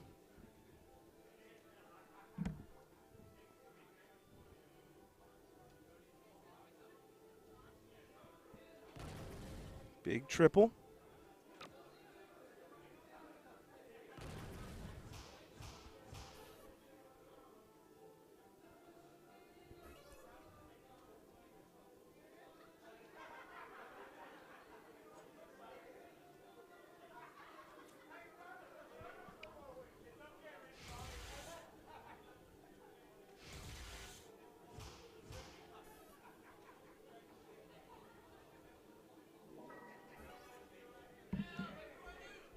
Back and forth we go. Jesus will take a look here at the 19s.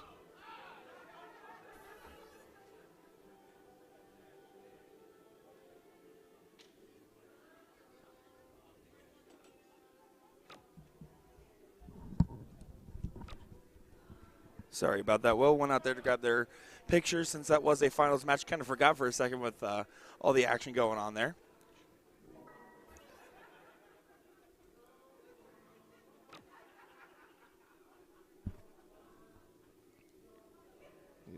Jesus thinking about how he wants to do this. 19s now. Yes, sir. Big shot there for him. Yeah, absolutely. So you can see Porky going to try to find a new house to play with. I guess the 18s will suffice. They're finding 7.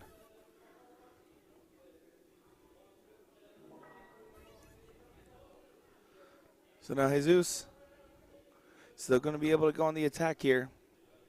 Starting at his 20s here. The flight's crossed. That's a little bit of an awkward dart, but he does get over top of it. You didn't really want to move off those 20s until you find the trip. And again, when you have that higher field, that higher advantage, you can absolutely understand wanting to defend it actively. Porky's trying to gather an advantage. A slim one. 312 plays 300. Yeah, but it does help close that distance, and that's the big thing there. And it pressures Jesus to try to find a big one. And if he doesn't, Porky's in pursuit. We'll say Porky looks at this as a win-win situation. He said, I either, big white horse, I either gain $100 minimum or I get to go to bed. And I said, there you go. Pretty good. That's that half glass full mentality of Porky. Yep. Very positive guy, just through and through.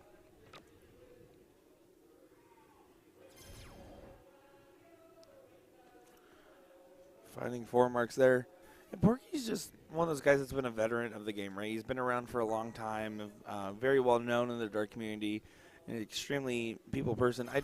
One of those guys that just can always hang with the best of them and just kind of make it look effortless with his house darts that he throws. How Jesus with a big one there. 8 mark on the board.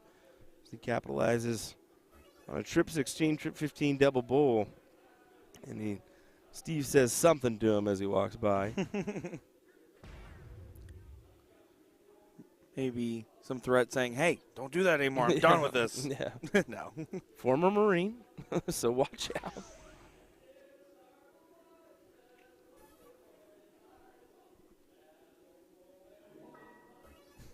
Kurt saying, glass half full. Porky is definitely more of a plate half full kind of guy. No, that's a plate empty kind of guy. Plate full empty. Plate fully empty is Steve. 1-0 advantage for Jesus.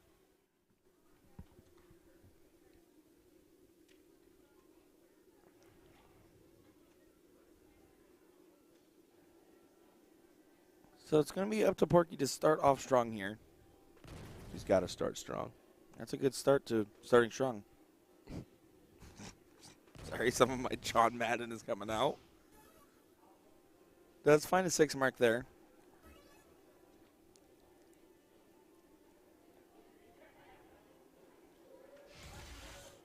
So now finding the 19s. Ooh, I do like that look up there. 3 points down, taking a look up top. Good shot there. Unfortunately, does not close, so Steve, see what he does here. It always does feel weird saying Steve instead of just calling him Porky. He's really like ingrained that into just himself. Yeah, I know that's a little confusing when we're like, Porky this, Porky that. Well, if you know Steve Hilger, you know that you just don't call him Steve. You call him Porky. Yeah, he's only Steve when you first meet him, maybe. And probably even then, not so much. And the reason he got Porky was because he went to a blind draw and they said, Steve. Steve's my name. And, oh, we have a lot of Steves. And, well, Steve H. We have one of those already. Okay, well, put Porky down. What? Yeah, put Porky down. Okay. C'est la vie. The rest is history.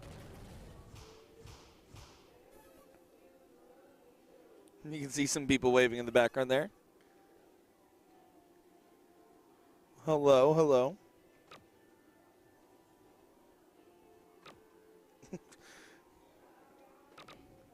People cheering for Porky, but saying it's late, so they're like, "You better win. I'm ready to go to bed." I'm gonna keep supporting.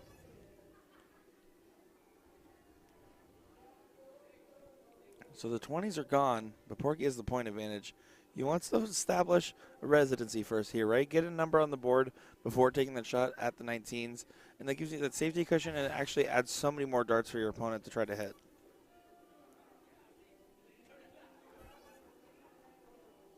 But because he didn't trip to the last, it gives Jesus a little bit of a bailout. Ooh, and the switch up over there to the 17, try to grab that. Find just a single and then back to the 19s.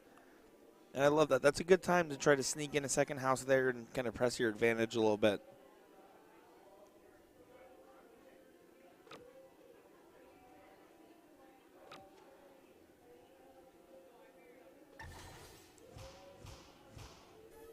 Good last start there from Porky.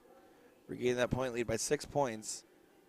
Now with that dash on the 17 here, I'm curious when that will get thrown at because it will come in handy, and there it is, adding a couple more points on top. 6 mark there for Jesus.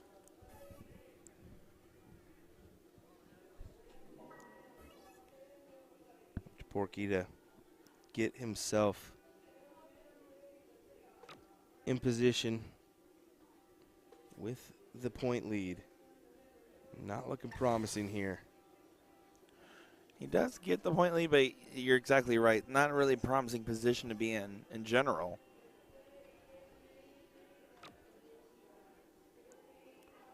Jesus is so far maintaining control. And there, 7 mark. As soon as Porky starts to catch back up, he goes ahead and grabs some more points before starting to grab more and more territory on this board.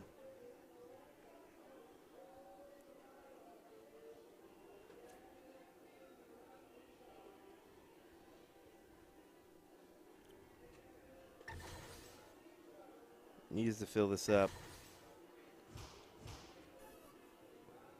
Fills it up with the last 2. Just as I said, but still down in points, so if he collects on a triple, he'll take a look.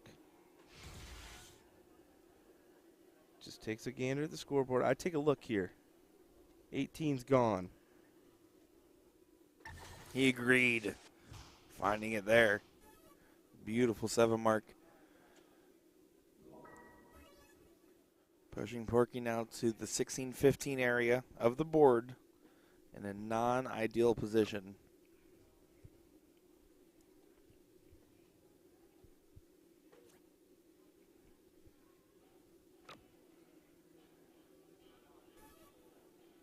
Yeah, and 2 16s, not going to be happy with it. Yeah, and Jesus just keeps doing what he's going to do. And on to the Bulls for the coffin shot there. Oh, my goodness, what an 8 mark. Yeah. Again, the second time we've seen him do that. Great shot there. And fortunately, Steve Hilger is 1 round away from being out of this event. And his potential last round was 4 Bulls. Jesus, 1 for the win. Gets it there. So you can see Porky giving a round of applause there alongside with the rest of the audience. And you can see a lot of people giving a clap there. Big hugs and lots of love between these guys as we are now going to be moving into the 4th place match coming up next on our stream board here. Yeah, Jesus Naguara taking on Bob McCoy in the next round. I hope you all are ready. We're not going to waste any time at all. Bob is already raring and ready to go. We'll be right back with this matchup. Don't go anywhere.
Okay, here we go. Ladies and gentlemen, Bob McCoy.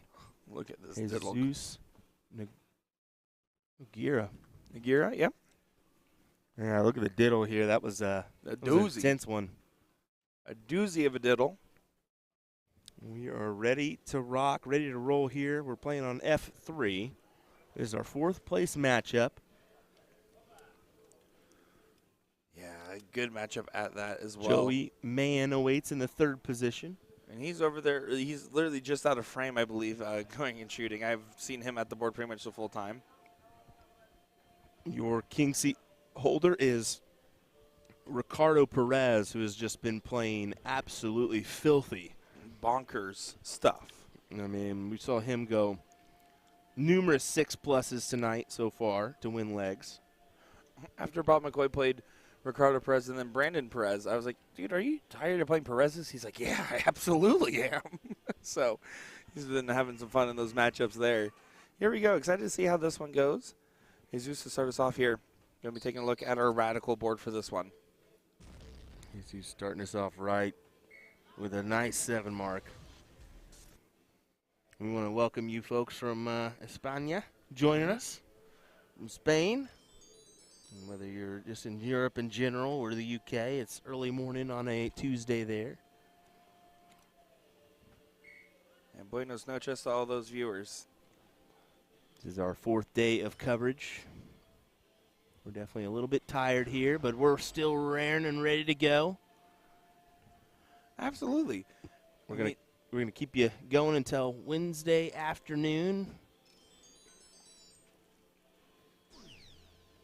And that will be where our coverage concludes. And, I mean, we talked about it, how we knew we were going to be in for a long weekend. Obviously, we're feeling it a little bit. But, man, it's kind of blinking you miss it, though, with how fast these guys go, with how often we're in the booth and here working, and then there's a few passing moments where we get to do some other fun stuff as well. It's really blinking you miss it for us. And it's always a good time out here. Bob going to his 19s before trying his hand at the 18s.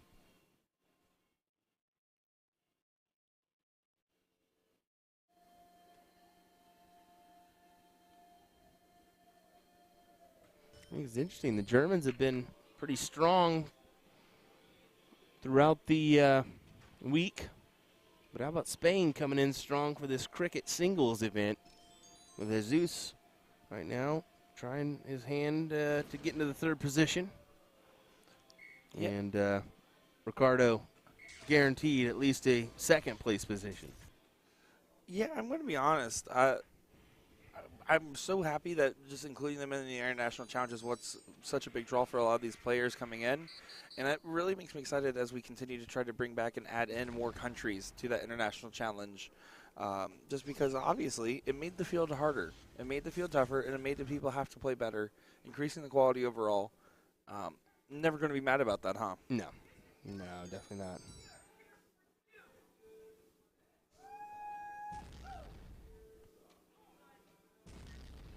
Oh, look at this. Jesus finding a 9 mark in there, getting a 3 in the bed on the 20s, getting 180 points on the board. So McCoy going to have to answer by just betting the 17s here. That first start hanging over top, you can see Jesus kind of gives a little nod, knowing that he wasn't going to be able to A, maximize every dart, and B, not going to be hitting as many points, giving him free rein to go on the attack here for this turn. You get the 17s and 16s open for McCoy. 20s and 18s for Jesus, and he's going to attack here. I like it. I like the move. Yeah, and this is the right time to do so because Bob is just in a position where he has to play perfect from here, and even if he does, it won't be enough if Jesus continues to play at this high of a level. Bob's just one of those situations where he's like, okay, this one might not be going my way. I'm still going to try to keep fighting until it does. Going for the cover shot on the 15s for last start. They're trying to grab that second house. Was afraid of potentially deflecting on that 16.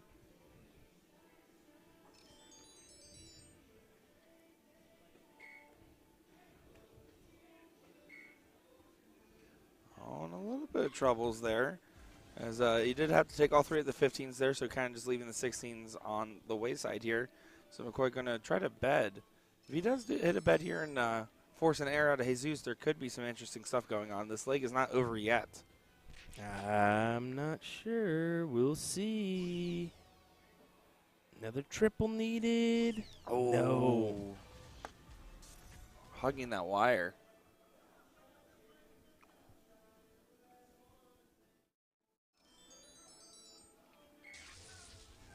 Yeah, and the 16s go. Going right into the bowls here with the 3-house advantage. We need to add some points onto the board there. Getting himself one bowl away from leg number 1.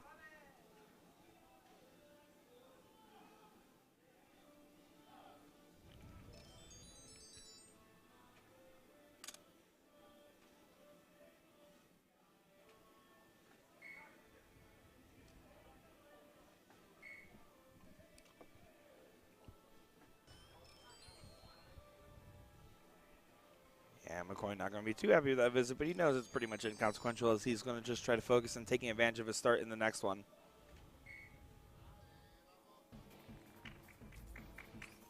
Yeah, you can see some claps and some vamanosa there from the chat.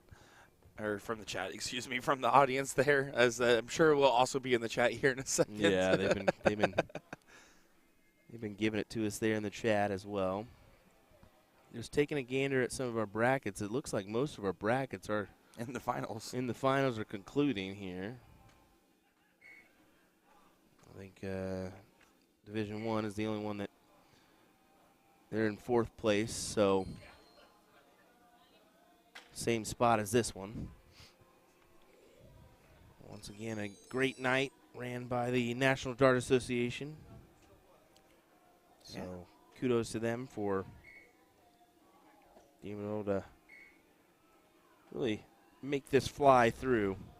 Yeah, it's also just, I mean, huge shout not only to the staff, but everybody that just works so hard. I know a lot of them are here. I don't know, obviously, every staff member, but the ones I've gotten a chance to, they're just so sweet and nice. And a lot of this help is volunteer-based. And so the fact is that they're working really hard and doing a good job delivering us a great tournament here. And I will say, and compared to years past, as I've been going to this tournament 2 years as a player, now 2 years as a commentator, I feel like this is shaping to be one of the best run years yet. Jesus throwing in some heat. A 9. Would it be correct to say en fuego? No. Okay.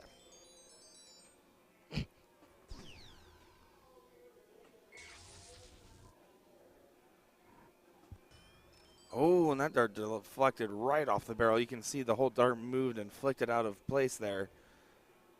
The 20s are closed, but right now Jesus can really just run away across the board here. Trying to get his house open first. Needs to get these 18s closed here. And doesn't get it closed, so after the big 9 mark, only finding 2 and giving a huge opportunity here for Bob McCoy to really get some work done. Gonna have to dig deep on the 19s here. That's a good first start because he can continue to work into the bed. Put one right on top. Okay, sinks a little bit low there as he tried to kick it right in between there. 7 mark there, though. Regains him the point lead by 8 points. Jesus, I feel like, is not going to have 2 slack turns in a row. There's the first trip. And the second. How about a 3 in the bed there as he goes 9 mark, 2 mark, 9 mark, and he kind of just shakes his head and throws his hand up. He's like, I don't know. I don't know. It's working out for him. Certainly is.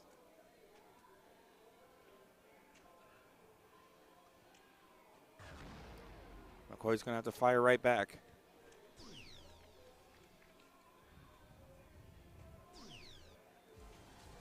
Oh, the 5 mark there, you can see he just said, come on, Bob. Come on. He knows 5 mark just won't feel like enough, especially in this scenario here. Another trip 18 now on the attack. Going for the grab on the 17s as well, getting that second house and finding it there with the 7 mark. Noguera is just really doing some good stuff right now, and Bob's trying to do everything right as well. It's just right now the amount of firepower that Bob McCoy has taken on in the last couple of stream matches we've seen him on And the fact that he's still showing this resilience is so impressive. I feel like I'd be morally defeated facing some of these guys, I'm not going to lie. And Bob went way over there, almost out of our camera view.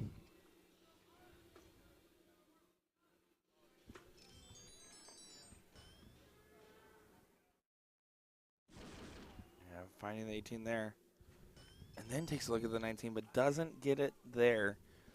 Keep me just out of reach, though, for Bob to be able to get the point lead and close all the numbers. So he's going to try to dig deep on these 19s. He needs to. He's got to find a good amount. At least one more trip. A single won't feel like enough. That helps.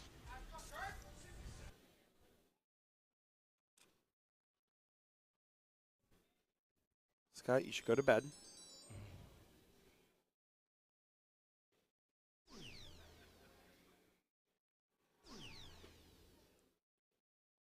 Attack the 17s. More points on the board. Yeah, I think out of, especially in comparison to some of the other teams from Spain, Jesus has the more varied strategy of them all. He does like to get those extra houses, go for some aggressive closes every now and again, but also shows dashes of conservative point and kind of just showing that he kind of flexes his strategy based on the player and the situation of the board state. 6 mark for Bob as we're in this little ditch area of the match. We're 18-17s for Jesus, and Bob continues to pound the 19s. So does Jesus take another shot at points, or does he take a shot at the close? I think close here. Yes. He agrees, finding a 9 mark in there. He gives a point out to a friend in the audience there. And someone holds up the number 4. I think that is the 4th 9 mark there for Jesus. And if not, they were just holding up the number 4 for fun. McCoy fires back with a 7, though. But with the 2-house advantage, Jesus just is finding a way to maintain control this whole time. Yeah, and one single triple can give him a look at closing here, but making the smart moves is Jesus. He's looking for an angle on the 18. I think he should just switch to the 17 here if that was the shot. He could be taking a shot down. Nope, he's staying. Yeah, he was trying to find the line.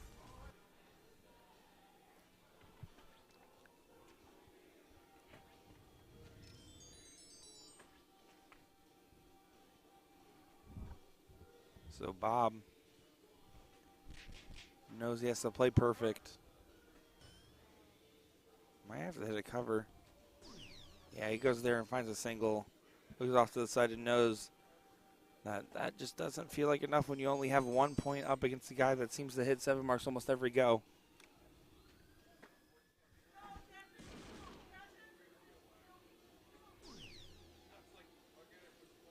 Goes down.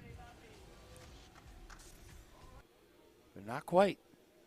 Not quite yet.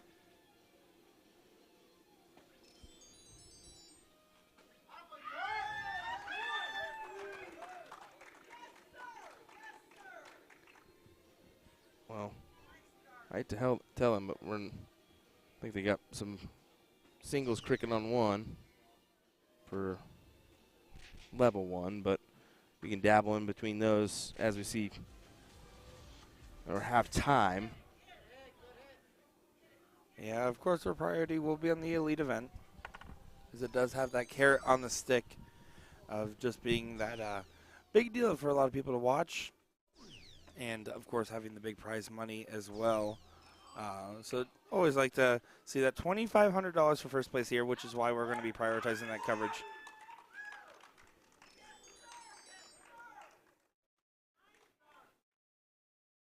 McCoy, this is a big opening here compared to what he's been given.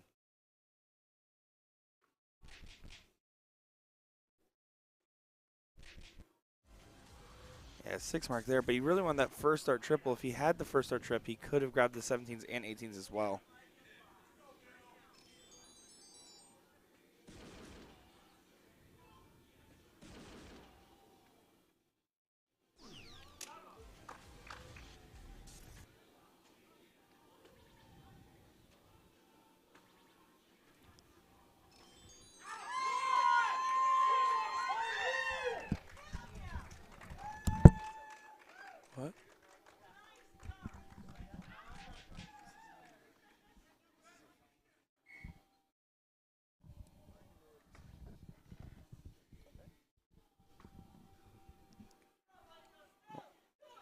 McCoy having a full step off here.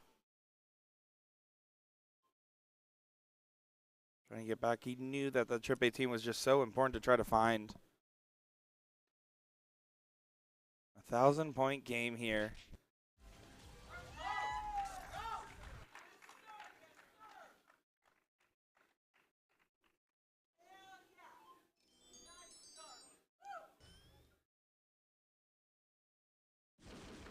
Oh, and more 18s there.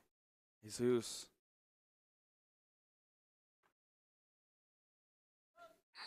Does find the 15s in the last turn. You can see he gives a yes, as he knows that that might be a important dart there, just because it continues to complicate the board state here.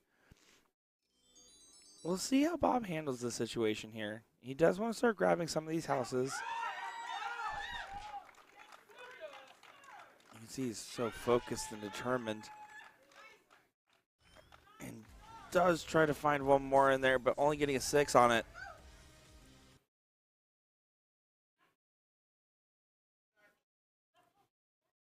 So Jesus, opportunities abound. This will be a good one here. This is going to be a great one. He's kind of shrugging the shoulder there, giving a quick look at it, and I believe he's shooting right at those 16s. And just drops it low there. But that 3 houses, if he gets any point advantage, he's going to go ahead and take that look. Basically gamble on the lack of an 8 mark on the opponent. And if they hit it, he still will have advantage going into the bulls. It's a great position to be in. One of those ones where if you set yourself up in that scenario, it typically will turn out fortuitous. This is round 15, so they're getting pretty late into this one. They're playing at such incredible standard. 3 in the bed there for Bob McCoy. Up to 1,300 points. This is stupid.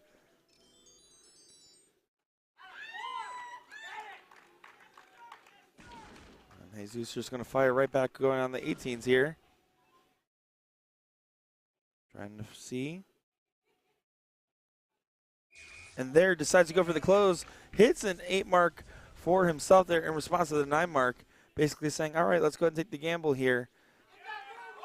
It's going to be interesting to see what happens. It's a 23-point difference between them. So even if Bob closes everything out here, it would still leave 4-3 on the bulls. Bob took the first dart at it. Now he's going to have to switch to the bulls. Oh, he stayed up for another dart. Yeah, I don't agree with that. And Jesus knows that this will probably be the game winner because of that shot. That was a beautiful 8 mark to give himself this shot. And it paid off in full. Bob McCoy finally gets broken 16 rounds in and 1,300 points after. You finally see the real crack in the armor here.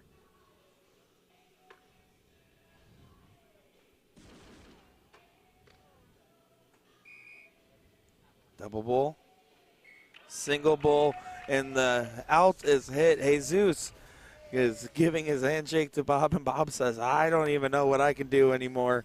That is some good shooting there. That was a 5.94. That was 16 rounds, Will. 16 rounds, 5.94 for a 2 straight win there. But that was a hard-fought battle and a war of attrition that we were seeing. Yeah, some good stuff there indeed. Well, we got thrown for a loop. For some reason, they put Singles Cricket Division 4 up here. Trying to share the love with the finals area. I get it, but we do have Singles Level 1 that they could have put up here, or nothing at all for right now because, I mean, I get being loud, being rowdy and stuff, but with there being final and final, it's kind of too loud over here for that. I don't know. That's just personal preference. I understand that's personal preference, but let's be honest. In some of these finals, you'll see, especially with the international contingents, they get pretty loud too. I get that, but and that wasn't a final that we were watching here. So yeah, but there was a couple facial features from Bob that led me on to think that maybe he wasn't too thrilled with that one. I think he was more disgusted at the 6 marks per round average after 16 rounds there. So let's go ahead and get on into it as the winner now. Just for reference, Jesus will be going on to play Joey Mann here in just a moment's time. But we'll go and take a look over and see what's going on and what all the hubbub is about over there.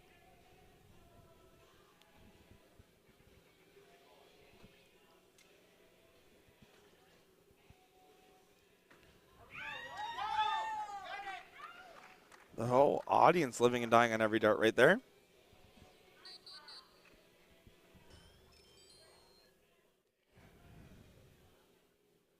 Joey warming up there on the Radical board. Yeah, I think they accidentally pushed it to the next game, so Joey's like, I'll go up there and start throwing on it.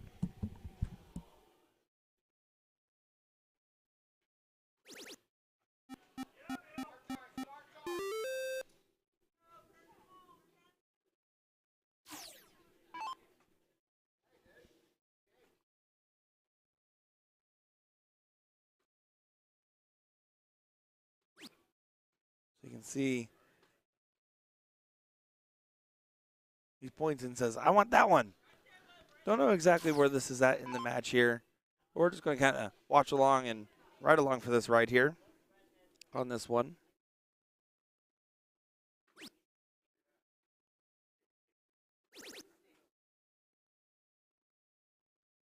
I do see a question here, and it's a question we have answered before, but of course I know we've been streaming for quite a while across a couple of days here. So asking why some of the darts are not sticking the Radical, it's just slight differences in the dart hole, and it has a firmer board face. So the firmer board face is part one, right, because it doesn't have that way to absorb the recoil as well on the dart.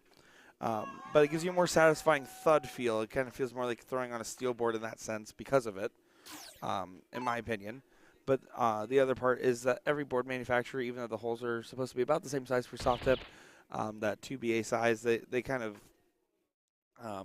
just all become from different manufacturers, right? So they will be manufactured slightly differently, and the darts will fit very slightly differently as you switch between the boards. So if you change out your tips, put brand new ones in there, and you play on those boards, you do just fine. And it happens kind of the other way as well. And you can see the fist bump there between these guys. I believe they're looking for a coin to flip here, so it must be 1-1 in this. So 4-2-5 played a 2-8-6.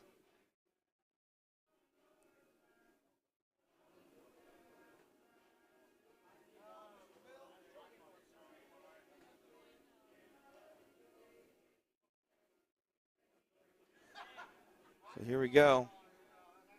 Going to be shown first. Double bull there. Good spot to be in. You can see it's covering the one singular hole. So he's going to have to try to beat it or tie it here. But basically would have to kind of power through. So you want to kind of throw the start a little extra hard here, knowing that deflections are not an option.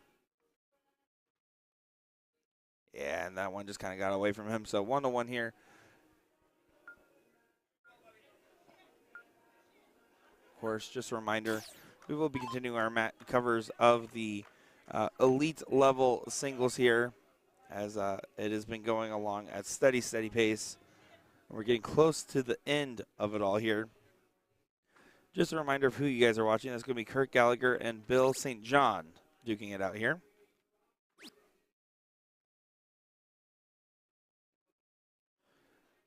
Bill from that Montana area, so one of those Montanans making the stream. And Kirk from Alaska. Ooh, look at that. I think that's part of the reason why we're hearing such a lot of cheers is I knew that there was a big group from Alaska that did make the trek out here. And you notice that those groups ride or die together. I mean, we see it with the Germans. We see it with the Spaniards. We see it with everybody. When you have a big group of people and they get to a final and you traveled out here together, you kind of ride or die together. Here's some Bills in the air. So that was Bill up there throwing. Now Kirk here, going to be focusing on trying to get his own number opened up. Do apologize here. I realized I just kept it on the bull there. You probably couldn't see too much of that. Don't worry, that was not Will's fault. That one was my fault, guys, so don't let him know. No one tell him. Actually, can you guys just comment a bunch of stuff real quick so that way he doesn't know that that even happened? Quick, guys, comment a bunch of stuff. Like just palm trees. Just comment like palm trees. That way he won't know. I missed the button press. It's actually the only one while I was on the controls I've missed so far. And the handful of times I've switched over and helped him out on the production side. So do appreciate you guys pointing that one out. Thank you for that. Sometimes I get distracted looking at the game screen at the bottom there and looking at the players themselves and their they're focused on everything. And on top of that, researching these players a little bit in the background, figuring out where they're from and everything like that. So, good job spamming the chat, guys. I appreciate you guys. You guys are real ones. Thank you for that. Thank you. I know you guys got my back. The chat has a favorite commentator, and we all know it's Ryan Mooneyham. So Shaggy here can really get back into the fray here. Look at this. Almost got it on the last start, too. And I do like that move, grabbing the 17s there. If you hit at least the 6 mark right in this scenario, because now you basically close that point gap, getting down by 9. But it's also in a scenario of having the 2 houses that can play to that advantage. Bill going to fight back by going on the 16s there. You see how the crowd's really into this one, and I absolutely am here for it. Absolutely, I love it. I know it's a little bit quieter in the hall and stuff like that, but I think it's absolutely something that is cool to see, with everybody having a good time there. And it's for both players as well. They're both getting some support. I will say it's cool to see some Montanans as well as the Alaskans here. Both states that I feel like are very underrepresented in darts, at least from my perspective. Of course, that doesn't mean there's a lack of talent in these areas.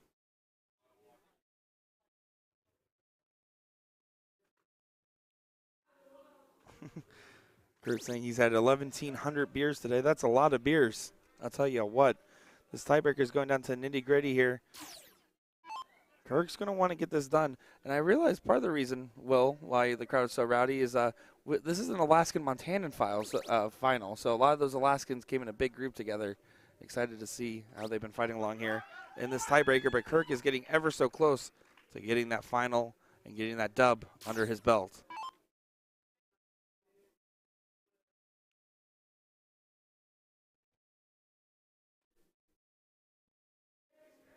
Do we know if this is a final set or not? Or this is 1-1. This is the tiebreaker here. Okay. And Kirk is in position with the 2-house advantage to try to get it done here. Okay, we'll see what happens here. We do have that matchup on board F2 that we're going to hop to here in just a second, as that's Joey Man taking on Jesus. And we do want to stream more of those finals, but yeah, that's a doozy over there too. So absolutely. Well, we'll just continue out with this leg here as it's getting to the tail end. I mean, these guys have been going back and forth.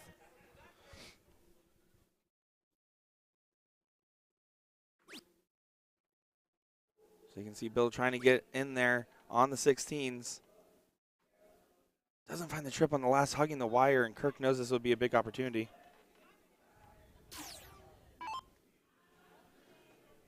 Oh, you busted. Will figured out he scrolled in the chat. We put on the diddle there, and it took me an extra couple dart or two before I realized that it was still on the diddle side there. So tried to cover up the tracks in the chat. We were all having a little chat and a little laugh in there.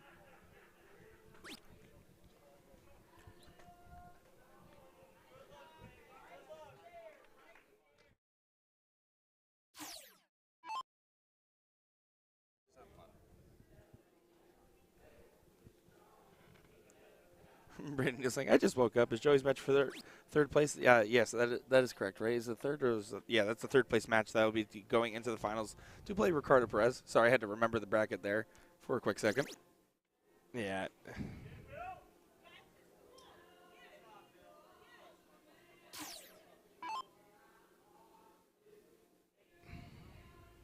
So here we go. Yeah, no. I'm really torn here. I'm really torn, and I think we should flip it back on over. We have not been following any of singles level 4 here yet throughout this coverage, so that's my take on this. But we're going to play it out, see where we end up here.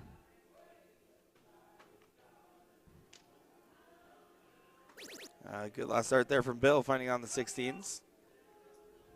Getting that 11-point advantage here, but Ricky, again, with those 2 houses, has been doing quite the work. He's been hitting those 17s particularly well. You can tell the 18s more there for real estate purposes rather than actually capitalizing on them. I feel like he's just been better on the bottom.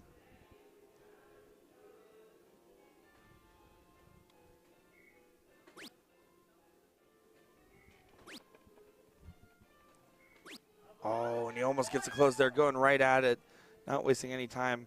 and hitting a little bit of a chance here for Bill. We'll see how he approaches this here. I don't expect him to take an aggressive shot. With the X on his 16s, expect him to kind of build up some points here before moving on.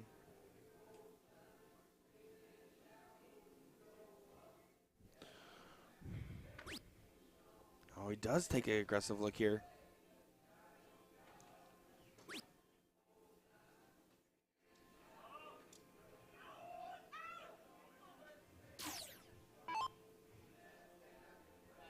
So here we go. I do think the best move here is probably to go ahead and just grab the 16. At some point in this throw, it should go away. Don't want to leave anything to chance. He's going to take the swing here and does get it there. 3 bowls away from holding that final trophy for level 4.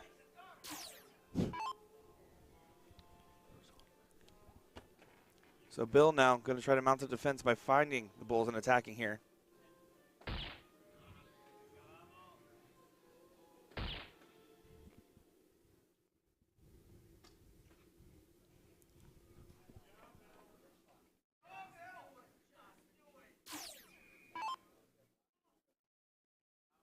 Here we go. Shaggy, you got 3 bowls in it for us.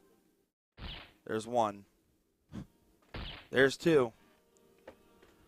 And almost gets it there. You can tell how much he really wanted that one.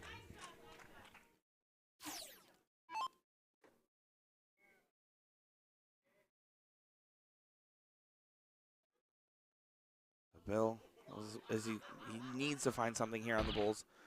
He needs to find a couple more. And 1 more at least. That's a good hat trick there. 42 points in his favor now.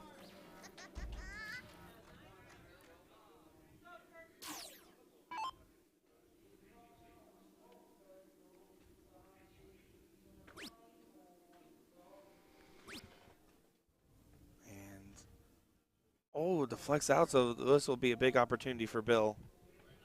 2 17s and a trip 18 to save it here.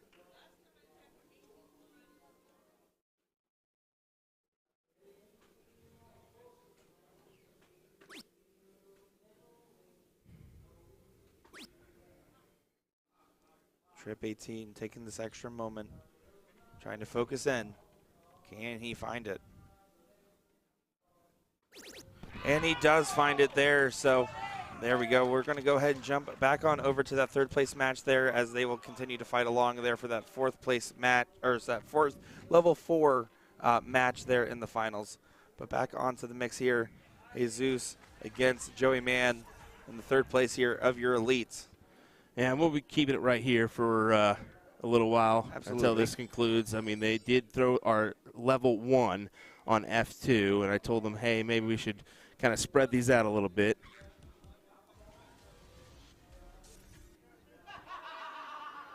As we will get a little bit crowded in our streaming area here. That's okay. I think that's a good thing, personally. Make it look nice and lively in there.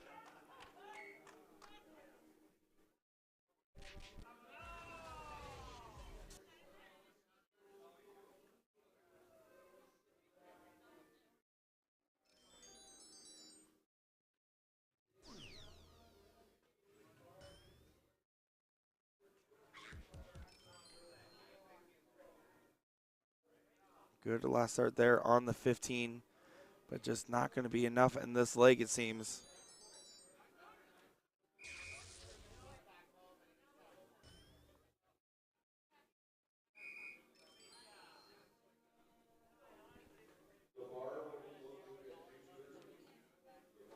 You can tell it's starting to get late into the night as they're starting to make the last call for alcohol announcements, letting them know that that will be coming up there. So heads up if you need some aiming fluid. You're running out of time. You can see the Spanish Army in chat there. A lot of flexing emojis going on. Some shocker bras and some rocket rolls. Jesus does get that leg on the board there. They're going to be moving on to the next one.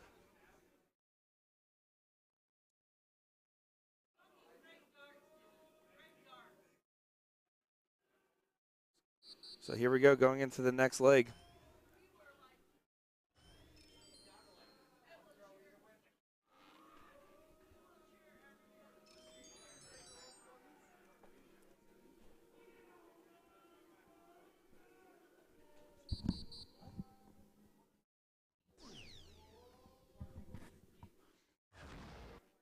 So here we go. Jesus continuing to find the triples with easy. I mean, he's really making it look easy. Both of the Spaniards are really making it look easy, if you ask me. They've just been doing some good stuff overall.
So you can see here, Jesus coming up with the point advantage. Will he go on the attack here? Gets the first dart into the points.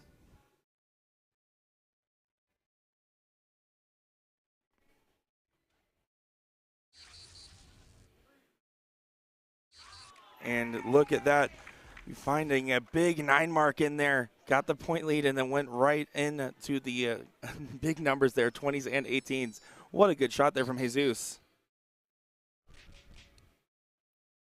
And good answer there from Joey Mann, finding a 3 in the bed on the 16s, getting that point lead back. This is a back and forth affair. You can see both of them giving some respect on the big shots there. That's a huge back-to-back 9 marks there. And Jesus find another one and make it 3 in a row.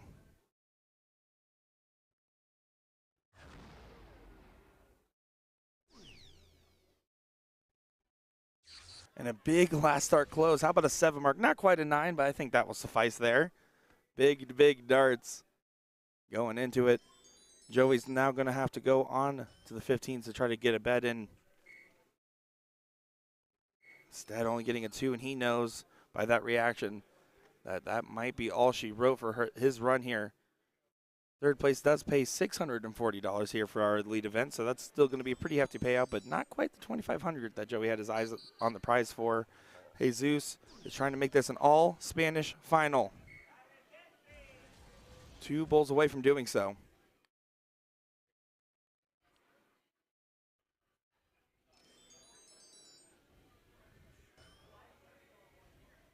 And he's frustrated. Joey really wanted to go the full distance here, and he kind of just chucks that last one up, knowing that the run might be coming to an end here.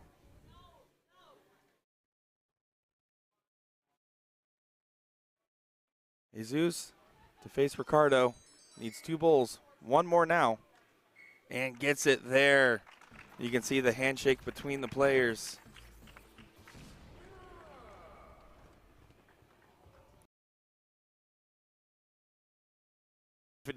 Big smile from him there, knowing that he has a good final coming up in front of him. The Spaniards are all there watching intently, and you can see Ricardo immediately going up, giving him a big hug, and happy to be playing a good friend and countryman in this final. And Jose getting in there as well, Justica giving them some respect. Love to see it. Absolutely love to see it. So it looks like we're going to begin that final up for you next for our elite singles cricket. Who will take home that prize at $2,500? I'm excited to find out that answer.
Okay, while we're waiting for our finals to be called, we're going to go ahead and jump on over to board number 2. And this is your level 1 singles third place matchup here. Now, this is not going to take precedent here over our finals. So we will be jumping in between, jump over to the elite singles once that happens. So be prepared for that one. As we will do that once that gets underway.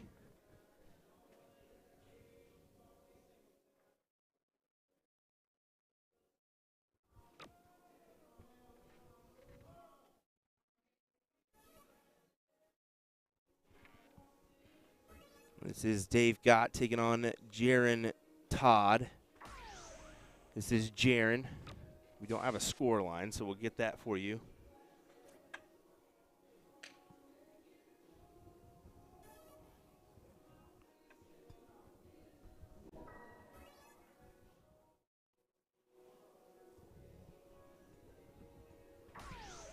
I know Dave is from the Kenosha, Wisconsin area.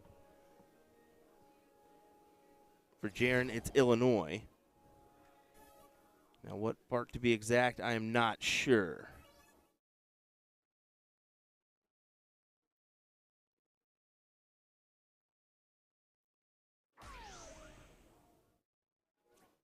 Looks like F1 will be Ricardo Perez versus Jesus Negura.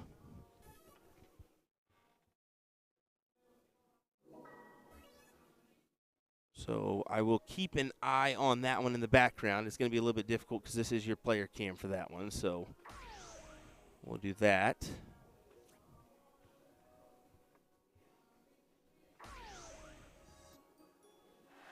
As Dave does pull off the win here in this one.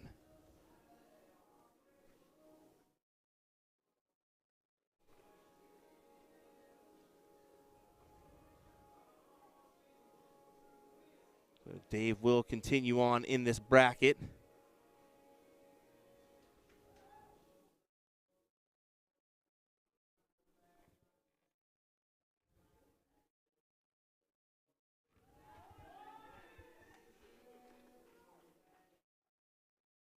Oh, no. Okay, it's just going to be a diddle. I thought that was it. It looked like that was it.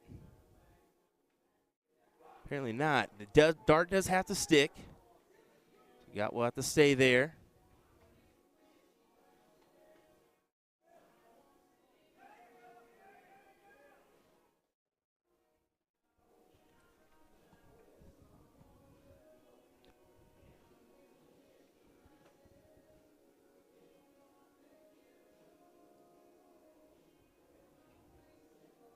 This is a decider, so like I was saying, F1 will be our elite singles final. That just got called. Ricardo Perez versus Jesus Negura. So keep an eye on that one via our other player cam.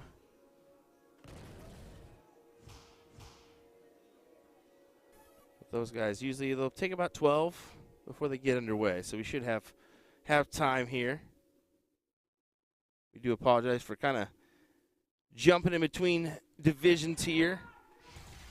You really want to develop a storyline. We've kind of already created that.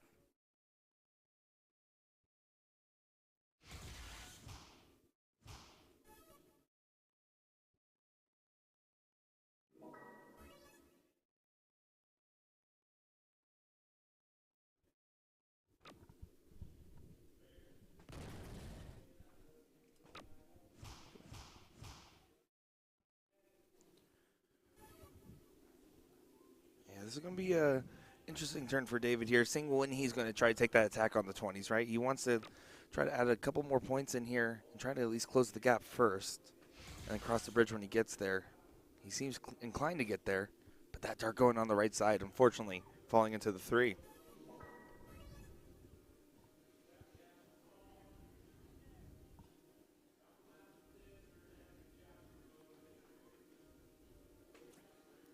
but that first dart was well off the margins.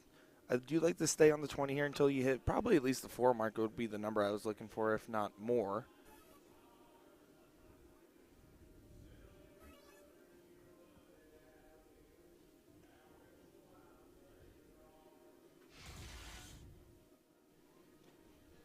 Big triple there.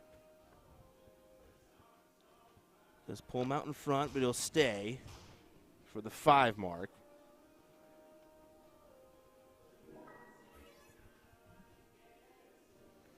Yeah, I'm forcing him to go ahead and go back up on the 20s here and add as many points as he can. And does take the look downstairs on the 3rd dart and finding the trip on the last there. Good shot.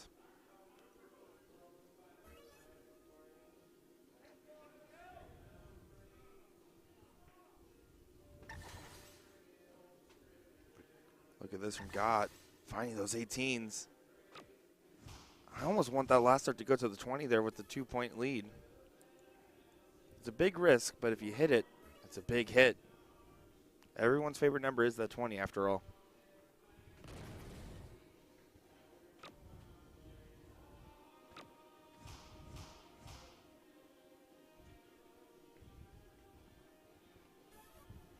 Dave with work to do on the 18s.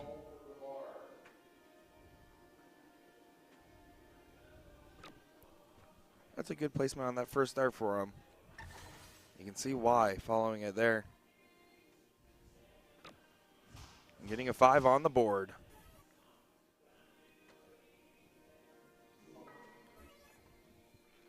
.30 difference in throw. Expect the 20s to be defended here.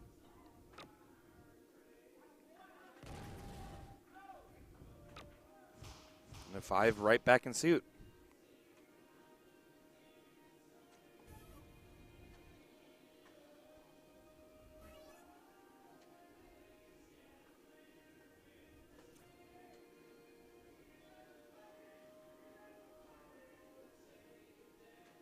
Taking that moment of getting the composure here. And a big last start there. That's a tough spot to get it in, just underneath those flights. He almost pushed it in there, guided it in there, it seemed like. Yeah, absolutely. Couldn't agree more.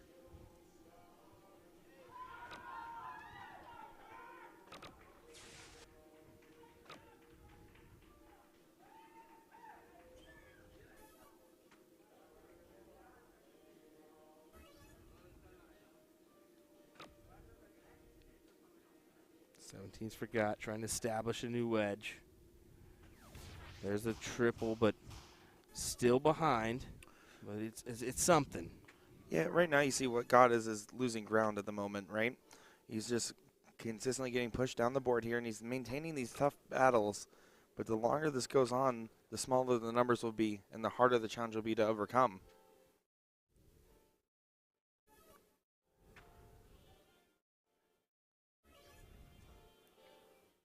.46 difference here. This will be a good opportunity to try attack if he gets the lead. But he has to get the lead first.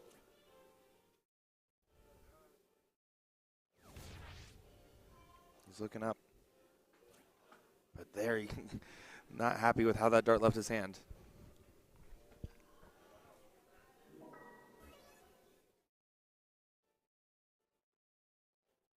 Does look like Jesus and Ricardo are warming up, or starting to warm up on that F1. That'll be your Elite Singles final, and $2,500 on the line for that one. Pretty nice payday, huh? That's a hefty payday. That's more than you can make on the tables this weekend in some aspects. That's especially if I'm playing. That's about as much as I've lost this weekend on the tables, to be honest. No one tag Hannah, please. I need Will alive. It's too late, brother. It's too late. 1 point advantage.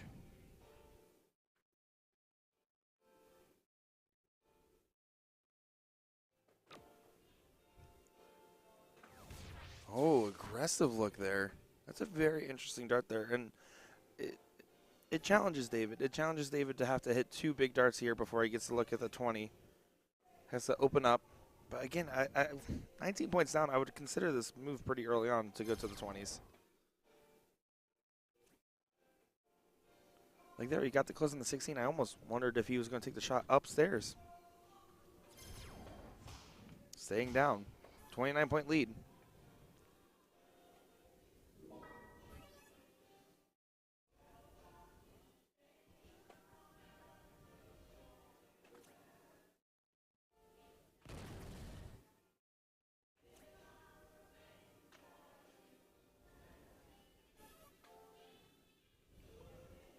What can God give us here? Has got it. The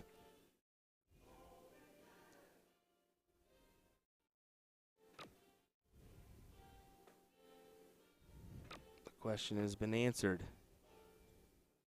We will see. He does not got it.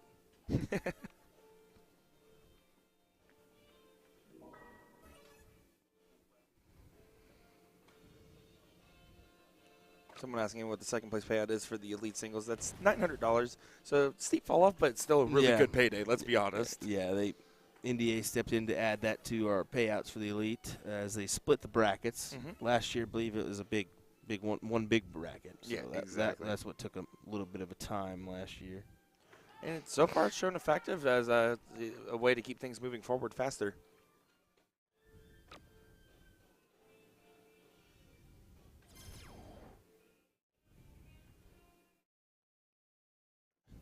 I think this is a good opportunity here as well. Single 20. Yeah. At some point you have to do, because, I mean, that battle's been going on, and David's just been slowly getting kicked to lower and lower numbers. Eventually you have to take that. Usually you prefer to be ahead, but it's now a challenge here. Will the 6 mark be hit? It might be. And it is, so that's the challenge there. But he still left himself a game shot now. Double-double for Tripp. It's a tough shot, but it is still a game shot.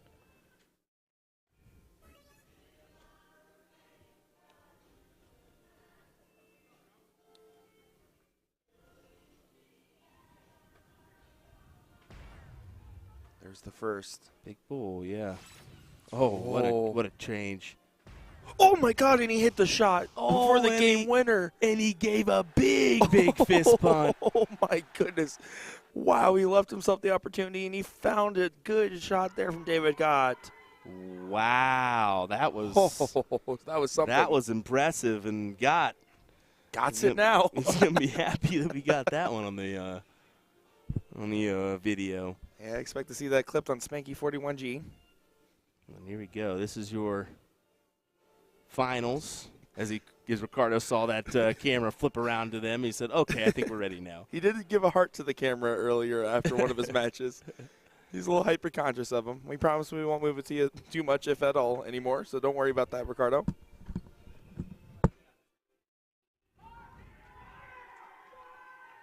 You can see Ricardo and Jesus giving each other some love. Big hug. These are some good friends.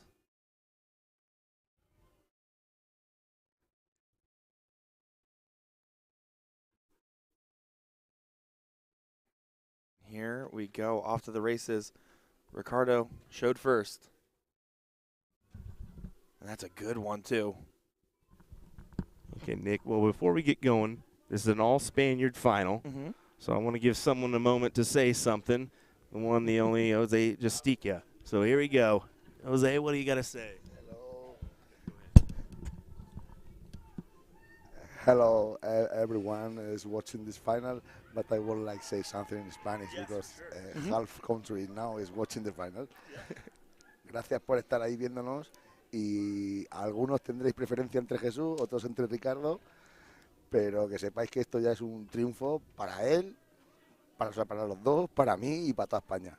Así que voy a mandar un mensaje a los familiares más allegados, Yamila, Milena, Alma y a don Jesús Noguera y Inmaculada, la Isma, que le debo un feliz cumpleaños. Así que suerte para todos. Y gracias a Usadars y seguirlos por todas las redes, tanto en Instagram, Facebook, YouTube, que tienen aquí un currazo espectacular. O sea, estoy aquí ahora mismo dentro y tienen aquí como si fuera la televisión o la PDC el backstage. Así que muchas gracias a estos chicos y seguirlos y darle mucho amor. Y que gane el mejor. Perfect, and thank you for coming on there and saying that and talking with everybody. Sorry, if you don't understand some happy birthdays and some hellos as well. For support, and the more close family of them, the wife of Ricardo, the parents of Jesus, is watching now the final for this. I told you if it's interesting for say hello to Spain. So absolutely. Thank you very much for inviting me here. Okay. Thank you for coming in and talking with us. I mean, we've been loving watching you and watching everybody from Spain represent the country very well. I mean, you guys should be very proud of how well you guys have been doing out here. Thank you very much. Really, really appreciate it. Well, there you go. Jose Justica from Team Spain. He just said, hey, if it's okay, I want to say something to some of these supporters. And I said, well, say less, man. We can definitely do that for you for Team Spain. So hopefully you all that probably had that are frequent flyers at USA probably had no idea what he said there. But, yeah, he kind of reiterated in the background some happy birthdays, some family watching for both these individuals. So welcome to the stream, and hopefully you're enjoying the coverage here. He did also say to follow us on Facebook and YouTube as well. I have a decent understanding of that. There you go. He said a lot of kind words to us there, and kind words to everyone. But now into the action here, and we are excited to be seeing this one, huh, Will? Randy says, Telemundo for a second. Yes. I know there's quite a few people that were confused there, but Ricardo Perez is your king seat holder. He has been playing phenomenally well throughout the bracket. We saw some very good matchups with him today. Yeah, both these guys have really just every time they've been on the stream, every time they played a match anywhere near us, and I assume off the stream as well, they've just been performing. Yeah. They haven't really shown any dips in their game. I mean, the worst games I think we've seen out of them have maybe been into the 5-1s, and that's the worst case scenario. That's going to be a whole task for either one of these guys to beat the other. They're not going to want to give an edge, and knowing their close relationship with each other and their friendship, it's going to be a little bit more relaxing for them to play each other in the finals. They're going to want to get the best of the best against each other, and I think we're going to see some of their best games.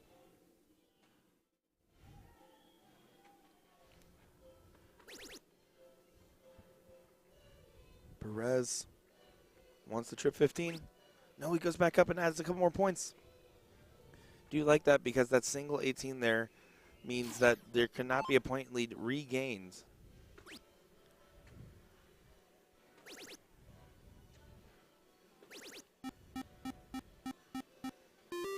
Great shot there from Jesus. But Ricardo's leg here, 15s and bowls to go.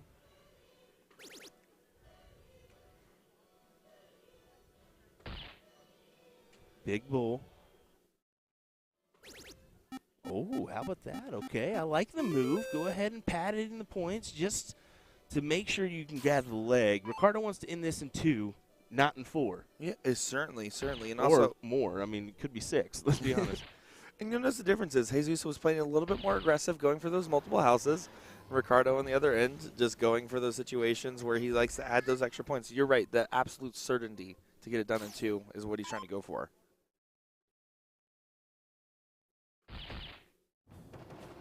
Look at that double bowl there. So leg number 1, and now on match point, Ricardo Perez.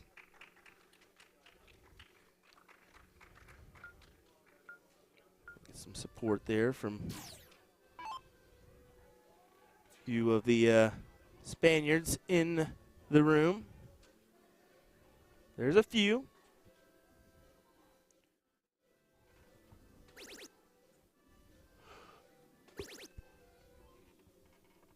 Yeah, again, a reminder, $2,500 for first place, $900 for second.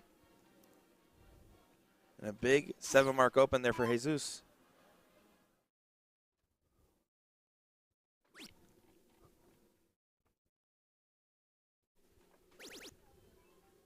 Ricardo on the attack as well. Finding a 5 there, so not as much as he would have liked to see, huh?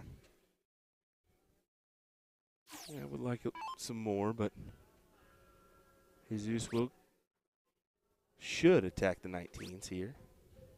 He will.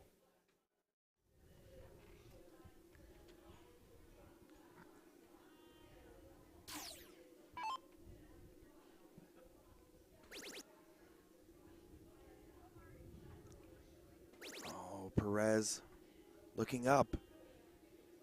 Finds a 9 mark there. Big hit. That's massive right there to steal away those 20s. Have the point advantage in the 19s to work off of. Forces Jesus to hit 6 on the 18s before he can do anything, and he's only going to come up with 3. Wow, I feel like we've very rarely ever seen him hit a 3 mark. So this is the moment right here for Ricardo to go on the full-blown assault at this point. He's going to. He's continuing it. Oh, last one gets away from him a little bit, but now with a 2-house advantage here, plus a good close. That's a good shot there from Perez. A great shot even.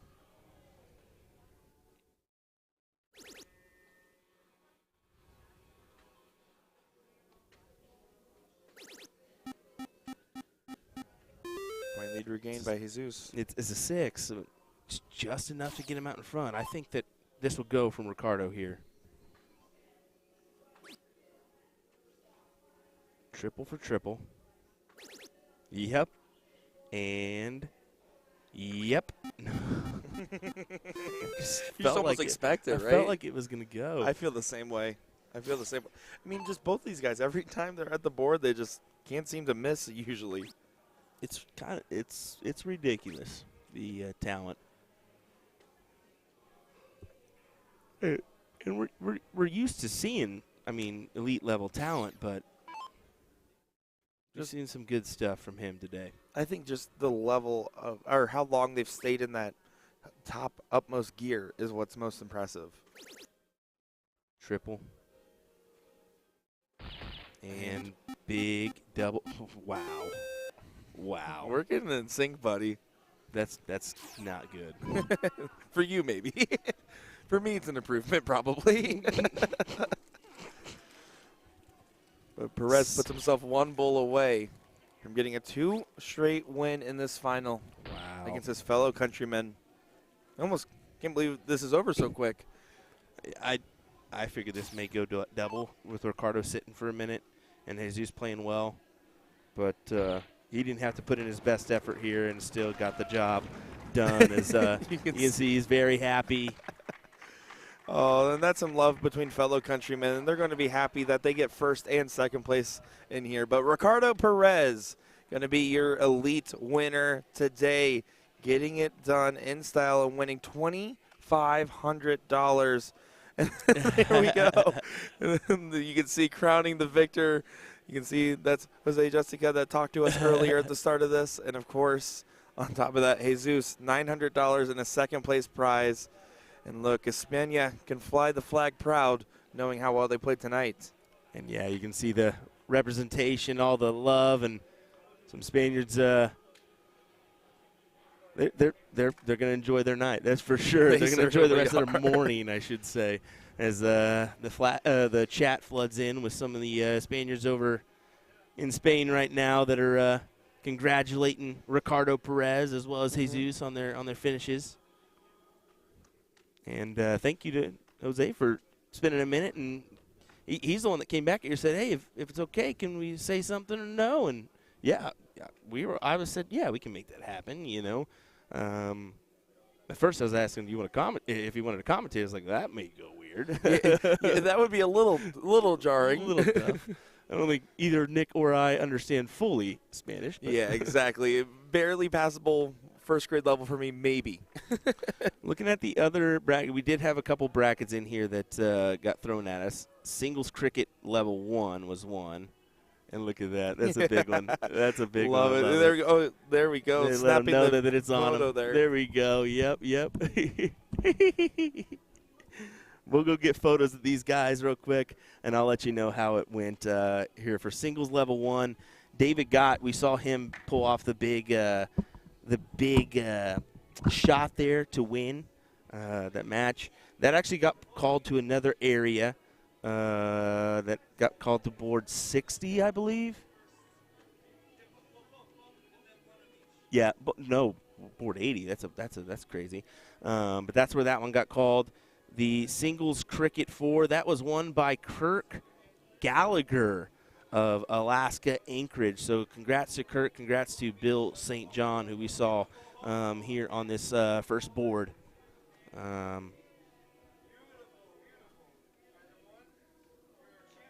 Let's go ahead and get a shot of Ricardo. There we go. Yeah, so we do want to acknowledge Kirk. We do want to acknowledge Bill for their for their wins.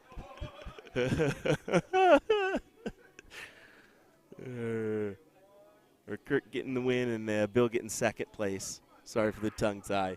I think that's the rest of our brackets. Ladies singles was won by Chrissy Grimmel. Congrats to her. Masters singles was won by Frank Z, who we saw here on the stream. So happy we got those for you as well. I think there may be one more final somewhere that hasn't happened yet. I don't think so, actually. I think that's it. Yeah, looks like it, folks. That's your coverage today of Monday night singles cricket here. As we'll jump to there, give some hugs, some kisses one last time. Congrats to you, Ricardo, and thanks for joining us, folks. We appreciate it. Tomorrow we will start our coverage about middle of the day here for us. It's going to be a 12 p.m. start. We'll be kicking off with team cricket, and then we'll be coming back later on at 8 p.m. for some mixed triples. So that's what we got coming your way here, folks, tomorrow. Don't go forgetting about us. Tune in if you would. Nick DeShera, William Stewart, we appreciate you being here. We'll see you next time. Bye-bye.